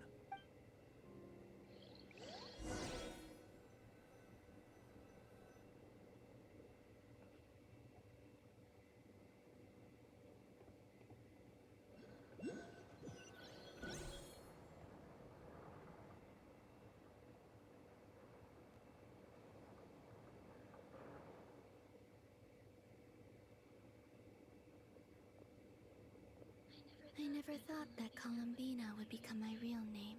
It went from being the Fatui code name to something my friends call me. And remember, come night or day, the moonlight shall always connect us.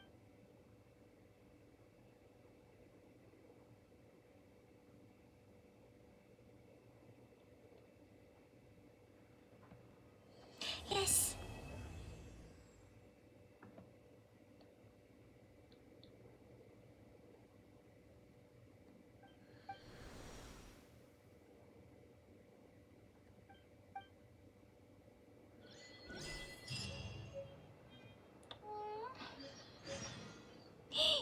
No!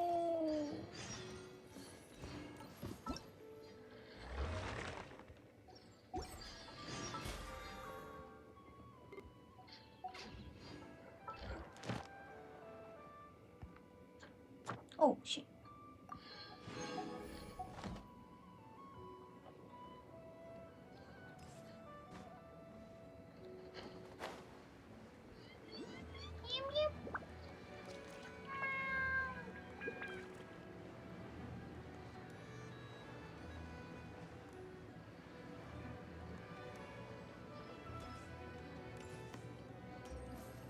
Ad Astra Abyssosk. Thank you for completing today's commissions.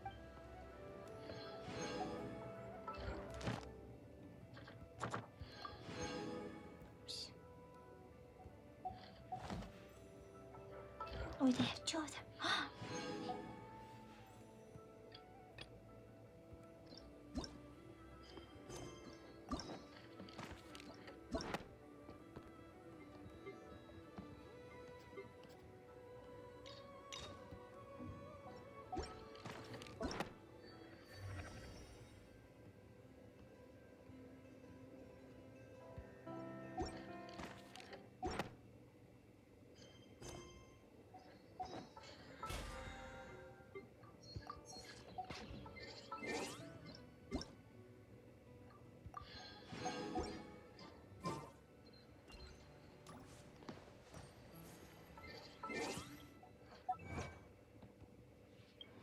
When no human finds anything instructive here, then the stone is lifted.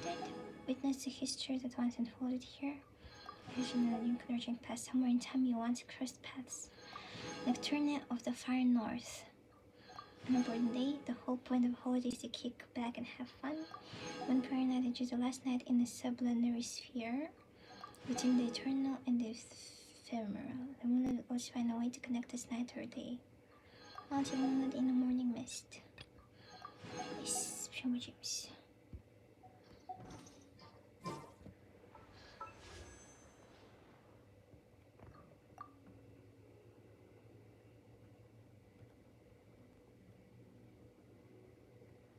This will be 23.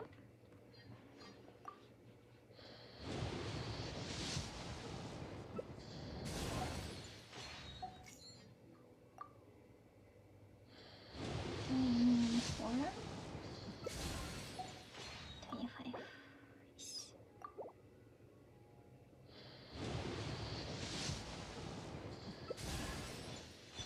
Hmm.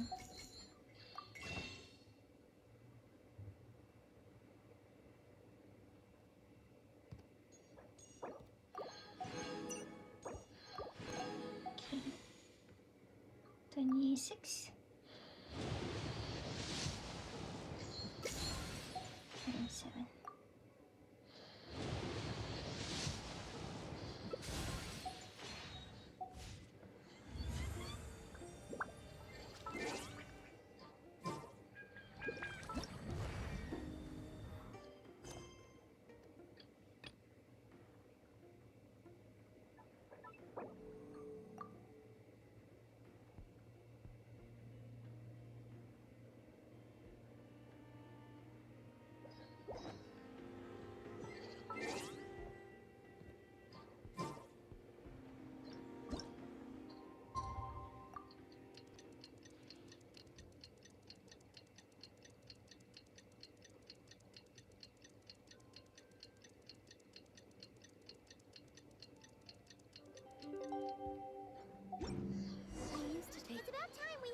after the Curatorium of Secrets. We have something super important to discuss. Remember, right?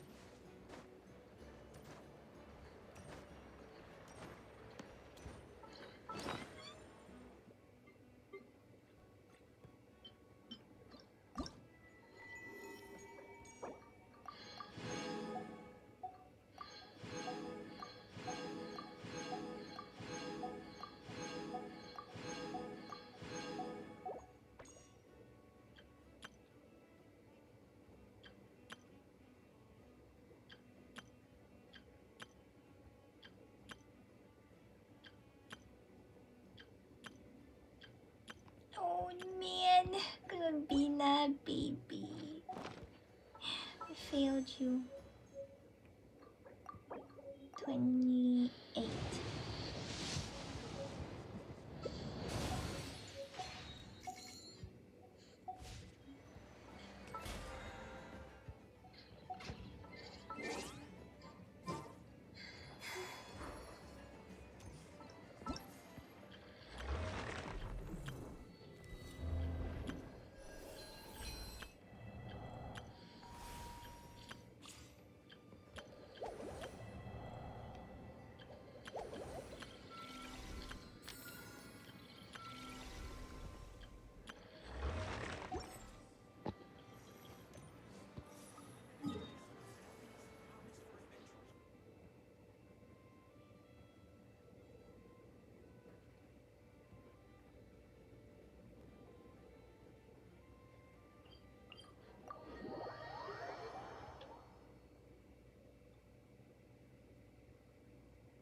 I just wanna run around.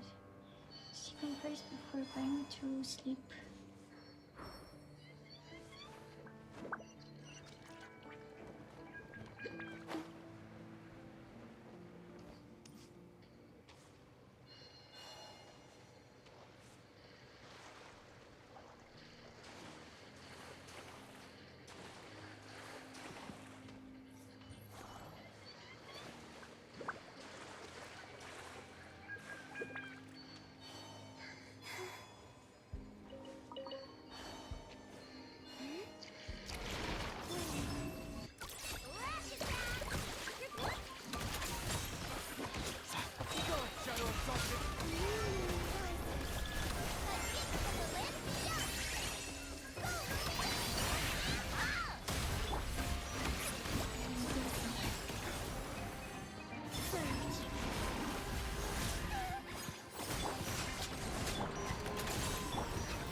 Did they run from home too?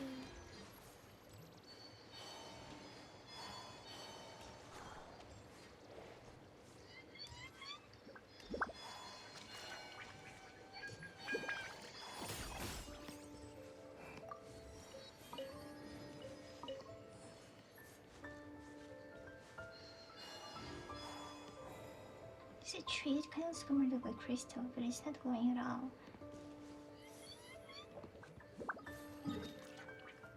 Out of karate.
Guess you can start the quest.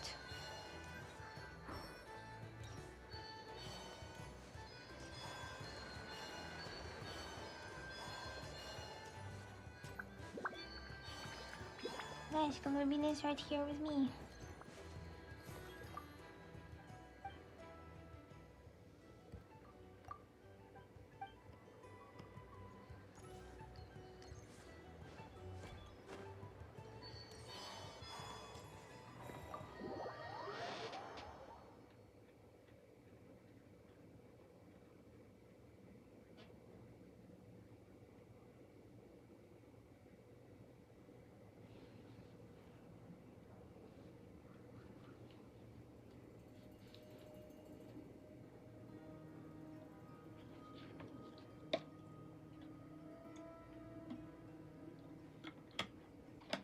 What the heck?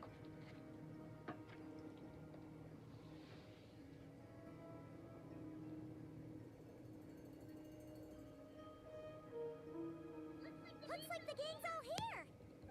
Yep, all ready. How about you two? Green and good to go? Hyman's ready. Haha, feeling nervous? Don't blame you. We're all a little out of our depth with this one. Okay, so some time ago, Columbina was ambushed by the doctor. It all happened pretty fast, and the last thing you saw was her vanishing into the moon's reflection. Yes, though at the time, all that the rest of us saw was the doctor using some kind of power. The next moment, Columbina had disappeared, and you were falling into the sea. We have to get Columbina back. And whatever the doctor's plan is in seizing the Three Moons Authority, we have to stop him before he succeeds. The Frost Moon Scions consider it our duty to rescue the Moon Goddess. I wasn't expecting so many others to come to our aid. So I want you to know that you have our utmost gratitude. Great. Well, first things first. Wait. Someone's here. We heard your footsteps. Although... You've been here for a while now. I take it you followed the Traveler, but I don't sense any ill intent in you. Come on.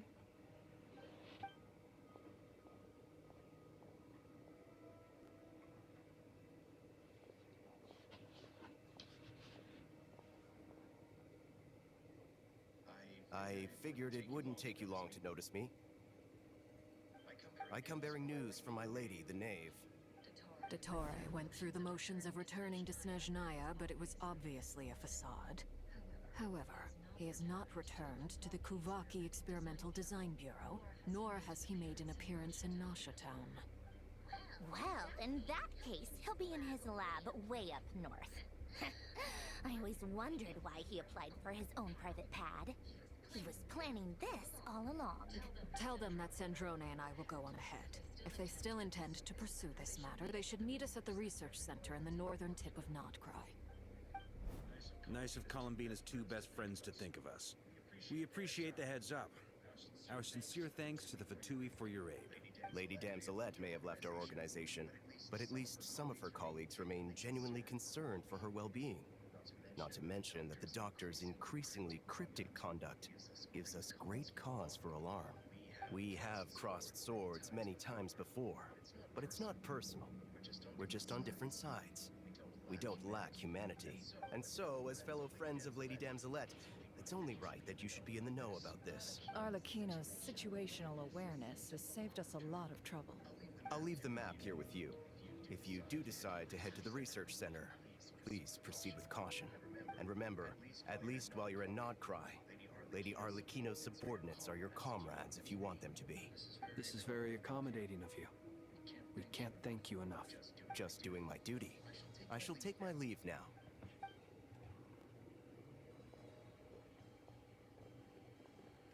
So, the doctors left the Experimental Design Bureau and headed to some research center up north. Marionette seems to think he's been planning this for a long time. When did it start? Before he even arrived in nodkrai? It seems his loyalty to the Tsaritsa is lip service at most. Behind the scenes, he may even be working against her. Whatever his motives, we know that he's decisive and incredibly ruthless. Facing him unprepared would be a recipe for disaster. At this stage, it's difficult to predict his next steps. I suggest we split into 2 groups. We need some people to stay behind and guard Nasha Town. Well, as much as I'd love to help, infiltrating research labs isn't really my area of expertise. But at least take Cool Your Jets Ducky with you. It should be some help during the battle. And as for Miss Anefa, I suppose you will stay to protect Miss Aino? Detecting operational logic. Protect Aino. Priority. High. Just in case, Servarka, I think it would be best if you stayed behind as well. You can leave the research center to us. I mean, I would have said the Knight of Berea should probably be out on the front line, but okay, fine. Leave Nasha Town to me. Be careful out there, okay? If things get out of hand, fall back right away. Yehodo will be on hand to assist you. In my absence, she can handle any intel gathering work. You got it, boss. You guys make sure to get back here in one piece, all right? We will. Things are moving fast. We'd better head off soon if we hope to keep pace. So, it's infiltrate a secret research facility, or... Yeah, alright. Paimon will help out here instead. Sounds like it's gonna be a pretty intense fight. We all have to bring our A game here. So, anything you need to wrap up before we leave? While the Archon courses and special phases, certain systems and functions will be unavailable to ensure you have the best experience. It's clear that you experience the next parts of the story. You have ample time to complete it. Okay, I have a few things actually. Okay. Well, we'll be good to go as soon as you're ready. Okay. Thank you for making that clear.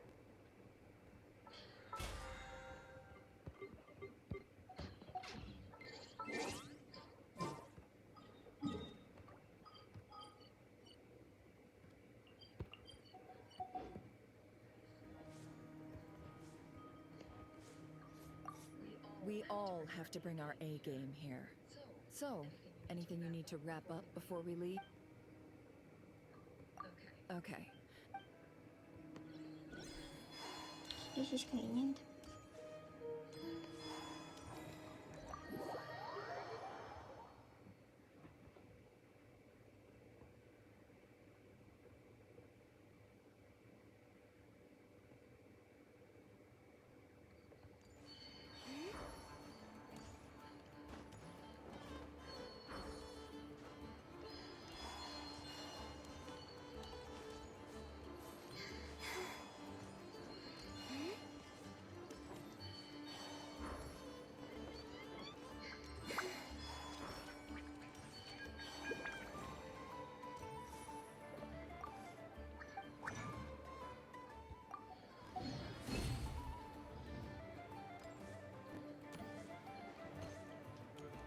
Okay, I'm gonna go rest. Thanks for hanging out with me. I'll be back tomorrow, I hope. Or today. I don't know. I hope we will start the next quest in the next 24 hours because they're taking a long time. But I enjoyed Archon quest today actually. They were nice. I enjoyed the story. Hopefully we'll get to the wood next time I'm stream. Okay. One more stream. Bye bye. There we go.